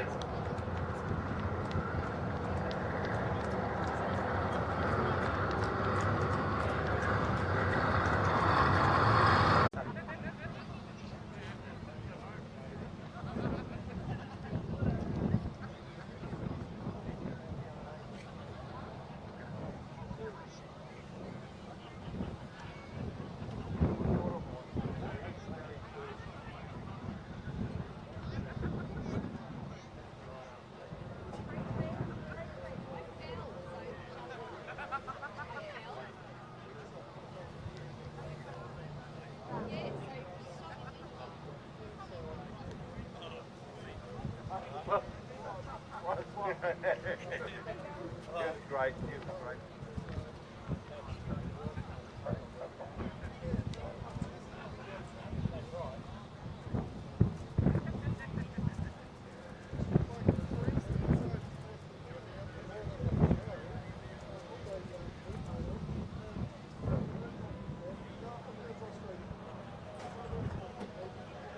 Boats just in the milling area, ladies and gentlemen, boys and girls. Our officials will give them the okay, the start boat of Bruce Dengate to bring our 5 competitors onto the racetrack.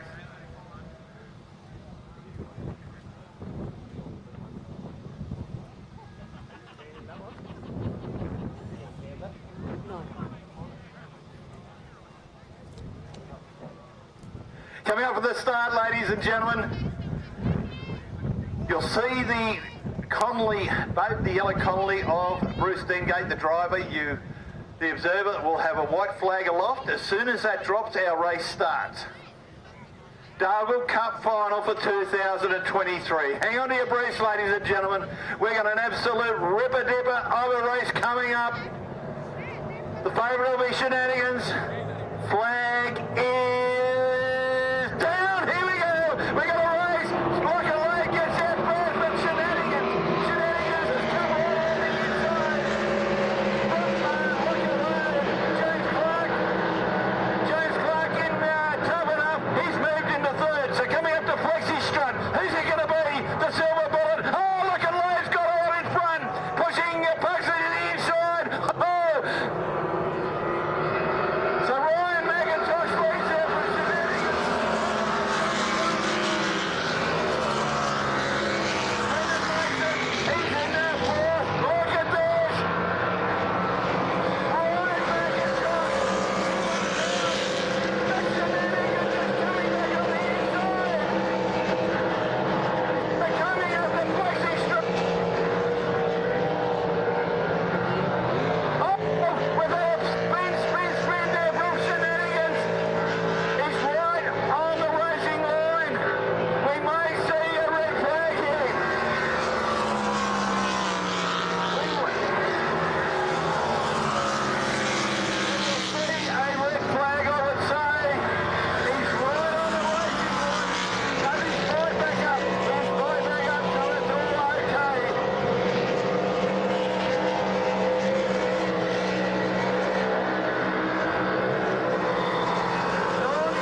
in Impulse. In third, James Clark. In Toughen Up. Wow. That first corner, or sorry, the second corner, the flexi strut, Chrissy Pugsley had that big Murray Walker spin, and that opened it up for Ryan McIntosh. Speaking about our 1, 2 and 3s, ladies and gentlemen, warm those hands and show your appreciation. What another sensational race there, folks. It was on for young and old up the front between Shenanigans and Lock and Load. And then something pretty uncharacteristic of Pugs in the Shenanigans. Spun it out on the turn. And yeah, lost out in this final. Lock and Load took it all the way to the finish, but then Impulsive came home very, very strong. So we can see Ryan McIntosh come back out of the creek with the checkered flag flying out of the cockpit. 2023 Dargle Cup winner, 6-litre displacement. He'll head down the course. Turn around and head on back. So make sure, folks, you show your appreciation for the show that these guys have put on all weekend. And between him and Shenanigans, and when it came down to the final, it is Ryan McIntosh in Lock and Load. Put your hands together, folks. 2023 Dargle Cup winner. And we're just getting the final list of the King of the River, which will be the last race of the day. We get traditionally the fastest couple of blown boats, the fastest couple of 6-litre, the fastest couple of outboards. We'll see exactly who ends up in the starting lineup. But Ryan McIntosh has just given himself the best opportunity to get in that start lineup and get for a chance to get his name on the King of the River trophy. The traditional big race at the end of the weekend of each Windsor Spectacular.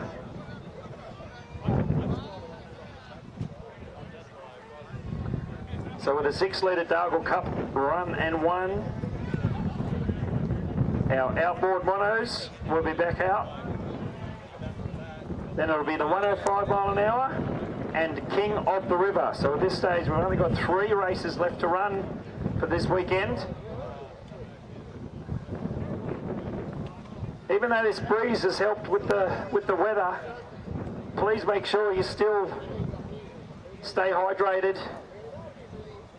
Obviously the nice warm sun and now the bit of a breeze, it's enough to dry everybody out a bit. So please make sure you keep your fluid intake up, whatever choice of fluids that may be. Stay hydrated.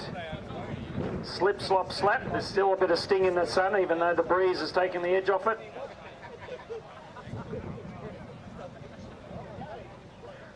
As we prepare for the last 3 races of the 2023 Windsor Spectacular. Outboard monos out for their 3rd race today, 6th for the whole weekend.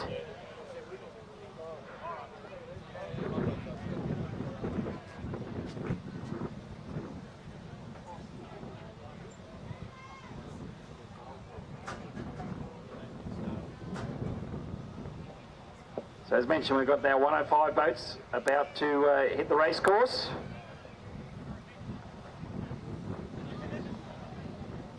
Sorry, the outboard monos are about to hit the race course. Then it'll be 105s, and then King of the River. Officials just finalising the entry list to that race now. Once we get the list, we'll let you know. But we've still got 2 races to get through yet. Outboard monos, Evan Ruder, The Force Awakens and Stealth. 6 races. Stealth has been lucky enough to cross the line in first for most of them, if not all.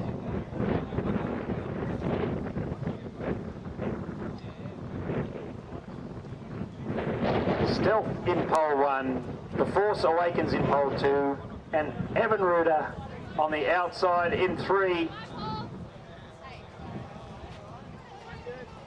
A bit of action in this last race. These guys were on in front of us. The Force Awakens had a bit of a spin, managed to miss the turn boys, as in miss hitting a turn boy. And Evan Ruder managing to go safely around the outside. Stealth was clearly out in front, as he's done again after the drop of the flag. Nathan Cleaver managing to get the setup of this boat just right. This boat having plenty of years, plenty of opportunity to get it right, and they certainly have.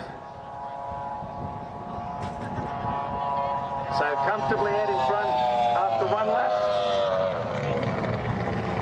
Evan Ruder getting a bit of a hose down from the wash coming off the side of Bo Brickenden's Force Awakens, coming up the front straightaway.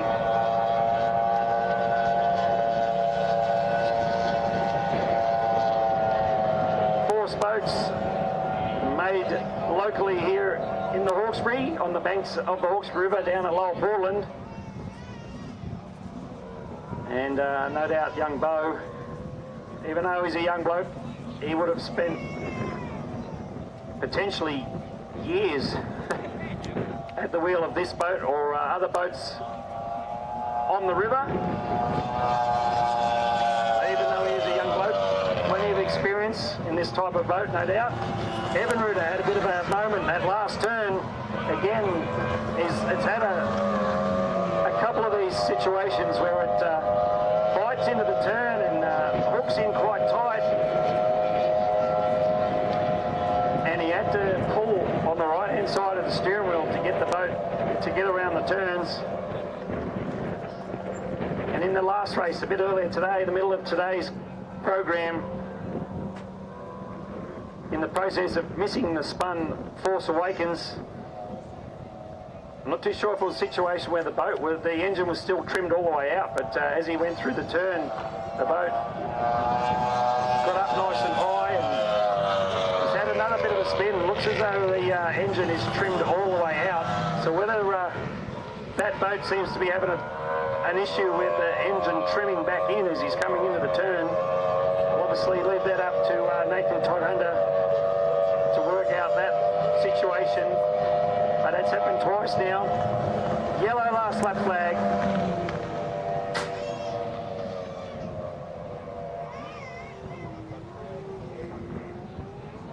All 3 boats on their final lap. Nathan Cleaver comfortably out in front. I was about to call him Richard, which is his dad's name. Mentioned earlier, these guys used to share the driving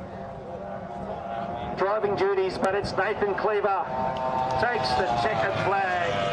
A very successful weekend of racing from Nathan Cleaver in the 17-foot tunnel deck bullet replica. 6 starts. I'm pretty sure it's 6 wins.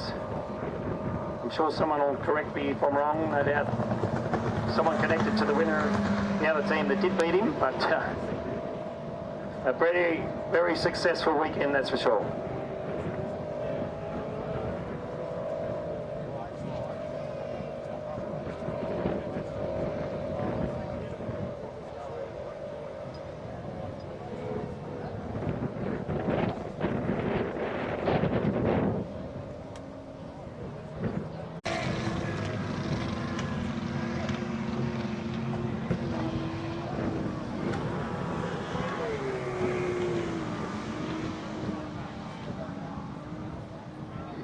So our 105 boats, they've had 3 starters at the start of the weekend. They've got 3 starters at the end of the weekend. Even though Anthony Nibbs, has had some issues in a couple of races where the boat's been running off as a lot of boaties call it. But still managing to make the finish of each race. One race he was one lap down, but still managed to finish. So we're still expecting all three starters in this second last race of the weekend. Handful out of one, Darren Greentree. Marine Line out of two, and Eliminator out of three.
Last race for 105. This is the point score series for the Bahaja family.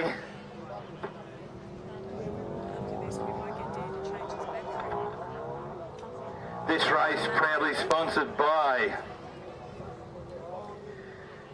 Boutique Hair, Beauty and Brides.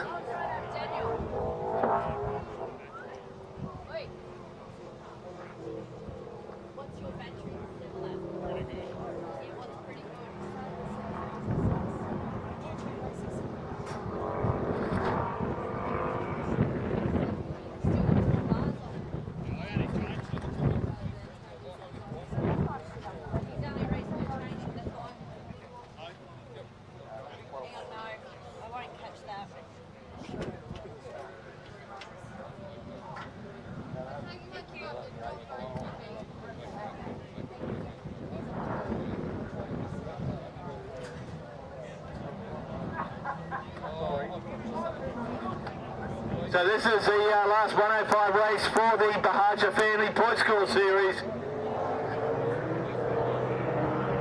Unfortunately, eliminated Anthony Nibbs not here.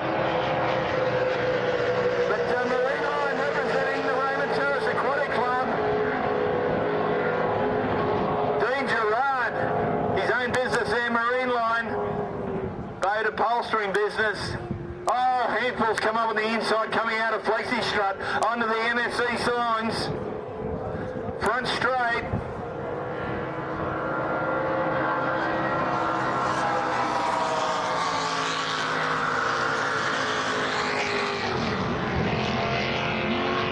Coming out of ACE. Creek Quarter onto the Windsor truck, parts back straight. He'll be hoping to replicate this form at the Raymond Terrace Trophy weekend on the 21st, 22nd of October. His local club, the Raymond Terrace Aquatic Club. Pete Hall up there, the Commodore. He'll be real. Oh no! It's done it again. Marine line has slowed dramatically. So this happened 2 races ago. So the boat stopped as if shot.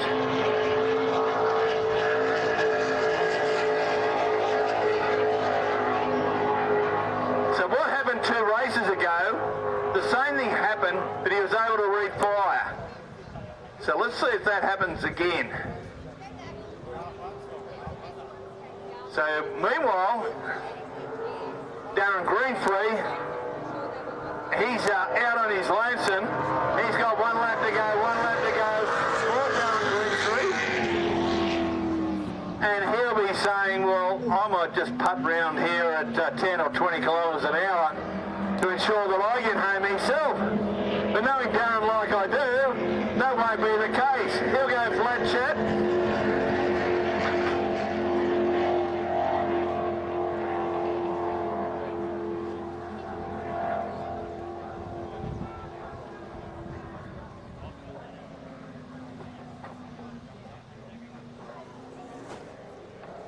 But coming up to take the CMS Plumbing checkered flag, the local boy,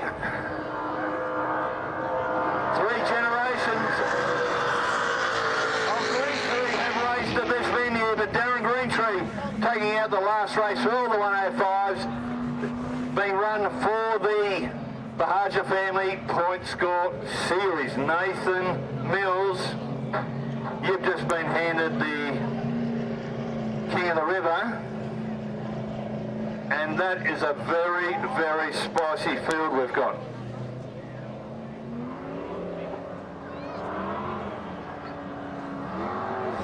Yes, Craig. Very tasty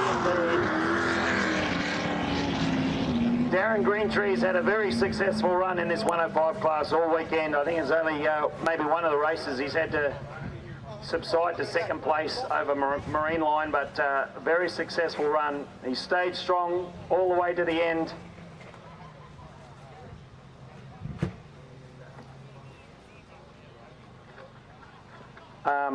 Yeah, but very strong running by Darren Greentree in handful.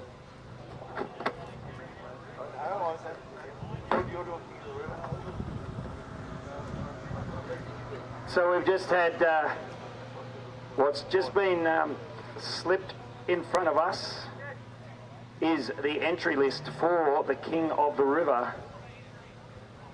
I think Craig might have described it as juicy. Spicy. Spicy and juicy, I reckon.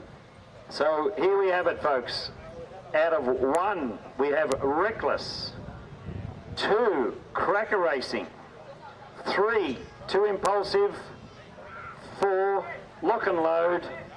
And 5, would you believe it, Bulldog, the blown boat on the outside in 5, Craig. How about this? This is a roll of the dice for the outright winner, and they're all mixed up. They're all in there. Well, after, I enjoy a bet on the other form of horsepower.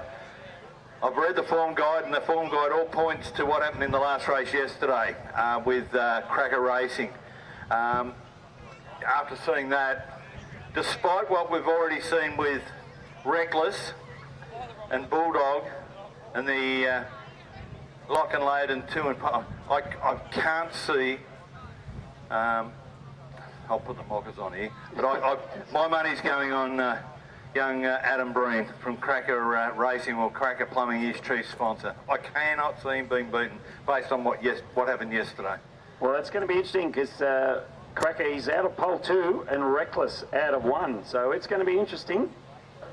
And of course, that initial power will support the blown boat, and we'll be probably looking also for Bulldog on the outside, but he's got the long way round, so Jamie McCutcheon won't want to lose his compass going around Flexi Strut. That's for sure. And we did get wind that Shenanigans did actually qualify to be the 6th, but they've found a problem with that boat. So the last, after that last race, that spin, and even though Pugs did get the boat back underway to register a finish, there's obviously an issue with that boat that has meant they're unable to make the start of this race, but they did qualify, if you want to call it that, but unable to make the start of this race. But that is there's certainly no diminishment on the boats we've got left in this King of the River for 2023. Well, far from it, mate, and I'll tell you what, I said to Adam Breen's dad and Toddy Leary this morning in the back of the trailer there, a few of us our jaws were on the ground. We just couldn't believe that not only Adam got round the guys, but he put a bloody big margin on them as well. So yeah, at the end of the race, it was probably half the straightaway. So and the 2 blown boats, they were left to battle with each other. I remember they come out of that final turn, the 2 blown boats in the battle for second place, and they both just were struggling to get the power down on the water and get up to terminal velocity down the final straightaway. But yeah, Adam Breen in Cracker, he was already gone out of there. Yeah, and you know, let's not forget presentations around about 6 o'clock tonight, or maybe 5 o'clock. We'll keep you advised of that. Our great sponsors this weekend, Nate, Pig Out Catering, Windsor Truck Bits, Cart Corp, Constable Brothers Concrete, Contrast Printing, MSC Signs, All Work Crane Services, CMS Plumbing, Flexi Strut, ACE. A very big thank you to you all. Thank you very much to all our volunteers. Done a wonderful job. All the ladies up here at the official table have done a wonderful job. Lindsay McMillan, Michael Platts, of course Ricky Howard, Officer of the Day, our Chief Flagman, Luke McLaughlin. He's been a bit of trouble, yes he has been, but he's done a sterling job on the flags all weekend. To all our on-water craft, our paramedics, our divers, a very big thank you.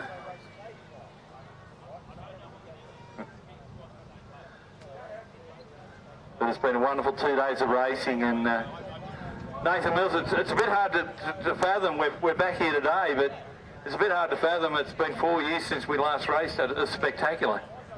4 years, yeah, hasn't that gone by quick? But we've certainly missed having the action here each year on the Hawkesbury River. I did mention earlier just about the mammoth effort that the entire Upper Hawkesbury Club Committee and the club have done to make sure that this race has gone ahead. You just mentioned a few of the names and a few of the positions, but that's only a percentage of the effort that has to go in to make an event like this happen. I did make one, I forgot one place, and I'm going to head straight there after this. All the people in the Upper Hawkesbury Powerboat Club bar, they have been flat chat all weekend. My mate in there, Peter Caneen, he's the licensee in there. He's been going helter-skelter since Wednesday, you know, with all the trips to and from the, I think it's Wilberforce Cellars, getting all the grog and whatever. All the ladies and the like that have been serving all weekend, they've done a wonderful job. To all of the catering stuff, we had a fellow, his name was Derek Hiley, he's a guest of Abigail. He came up and he said, can I thank these people? And he did. He had, the corporates have had a wonderful time, no? Fantastic to hear, fantastic to hear. And we did have clarification that dinner will be served from 5 o'clock in the VIP/bar area. So if you're hanging around for the presentation, please do. There is still plenty of food and drink on offer, and all of the majority of the competitors will be hanging around for the presentation. And just to repeat that, dinner will be served from 5 o'clock in the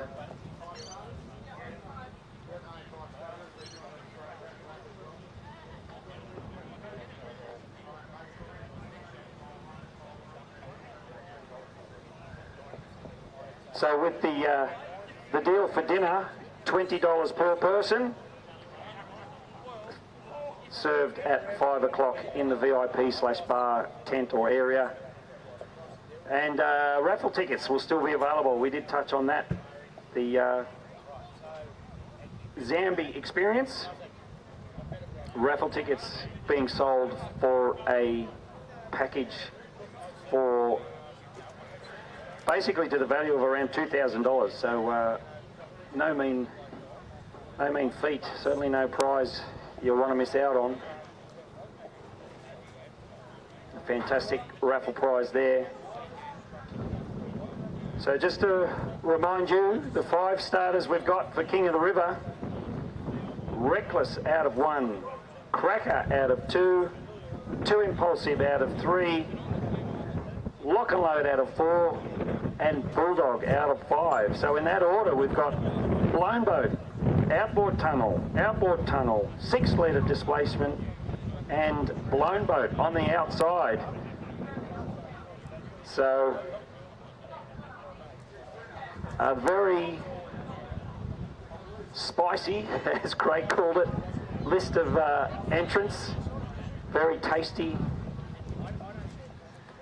Or if the Colonel said, it'd be finger-licking good, I'd say.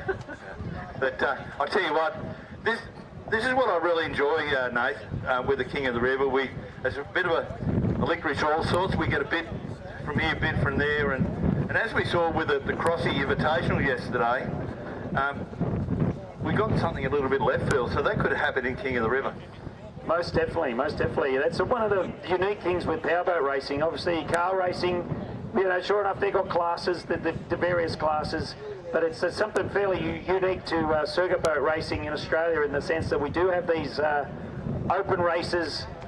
They're still major races. Everyone races for their own class, point series and trophies and things like that, but a lot of these major spectacular events, we've got these open races traditionally at the end of the day where it's the fastest boats from a couple of different classes, or you just, as long as you're fast enough, you're a chance of getting in, and that's how we end up with Blown Lock Boat, Outboard Tunnel, 6 litre, and anything in between.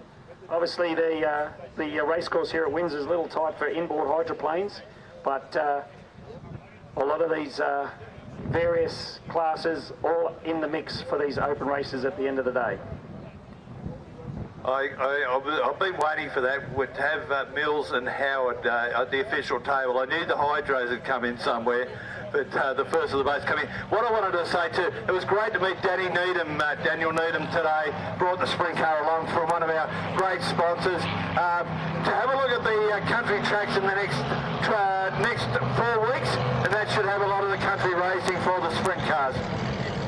Fantastic. So if you happen to be out the back in the pit area or out the back in the spectator area, you might want to get your backside, track side, as Mike Raymond used to say. The 5 starters, they're going to do a parade lap. Once they come down, show your appreciation. All 5 of these guys are going to be going hammer and tong in about 2 minutes' time to get their name on the King of the River for the 2023 Windsor Spectacular.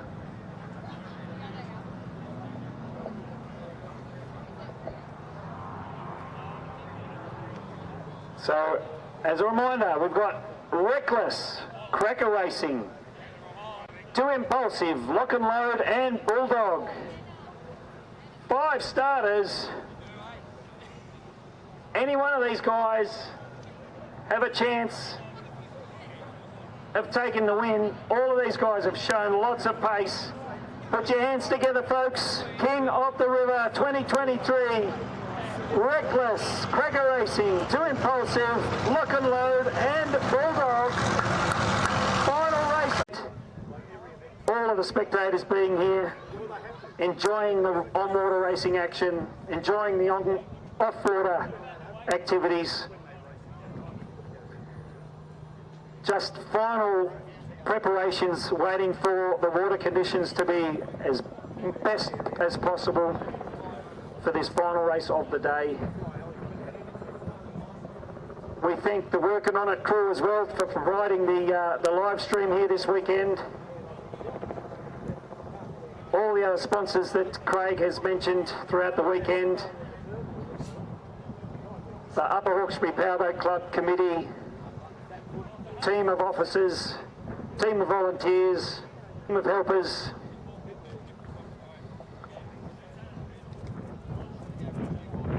It's been a sensational weekend of racing. One final race to come. King of the River. The white flag is up.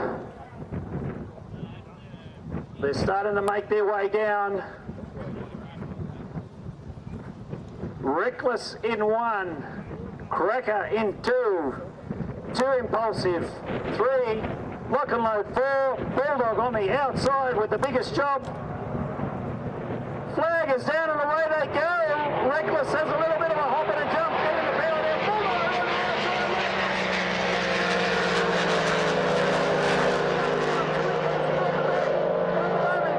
on the outside. Reckless on the inside. Bulldog's going to have to stay nice and wide, give everyone a fair chance, but he's got the nose in front. He's done a great job, and it's Reckless and Bulldog. Cracker's trying to go with them. But it's the two blowers. Reckless on the inside, Bulldog on the outside. Cracker racing, trying to go with him. He's managed to pull it.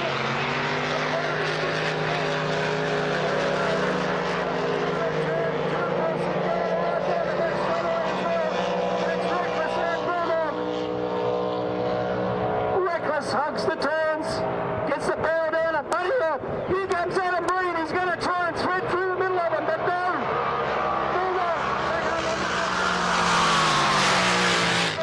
Side, look at him go, folks. Green flag still out. We're going to have 2 laps to go. Adam Breen is going to race.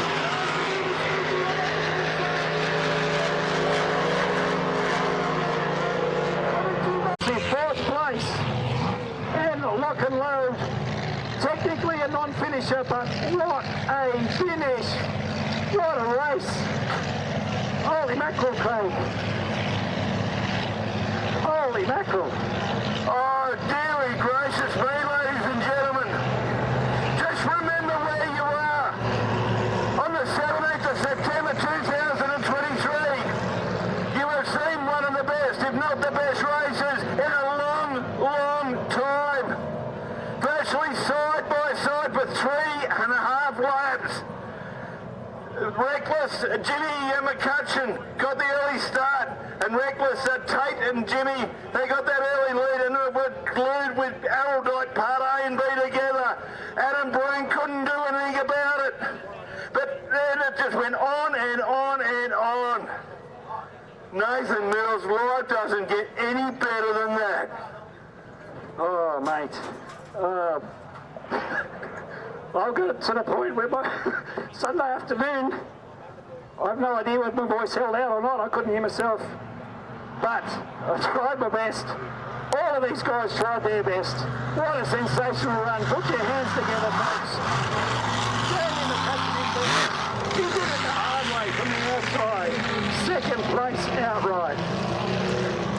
Adam Breen, Cracker Racing, Unlimited Outboard in 3rd. 2 Impulsive, he wasn't too far behind. 4th place. As I said a little bit earlier, sorry Nathan, as I said a little bit earlier, mate, if that don't turn you on, you ain't got a switch. That was top shelf racing. And those guys never gave in. It was relentless. Every time I think Tate thought, I've got him here, Jimmy was like a nagging mother-in-law. He just kept at him and at him and at him. But, oh, ladies and gentlemen, please stay back after the presentation and show your appreciation for these guys. I'll all be back a bit later. But what a wonderful king of the river. I tell you what, I just hope, Nathan Mills, that everyone, not only we saw it at the venue, everyone at home encapsulated how good that was. Oh, that was awesome. That was awesome. Obviously, there's nothing like being here in person, but yeah, if you manage to catch that on the live stream, you're pretty damn lucky to catch that as well. But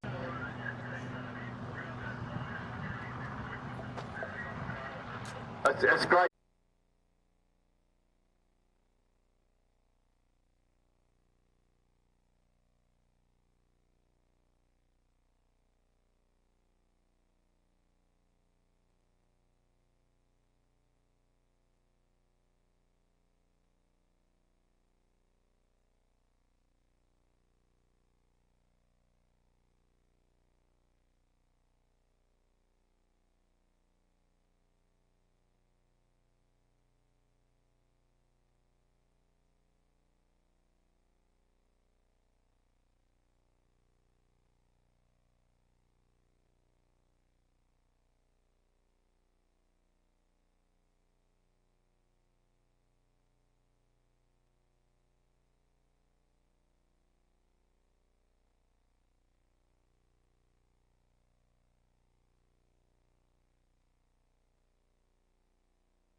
And drivers, look, we've had a long weekend with a lot of discussions.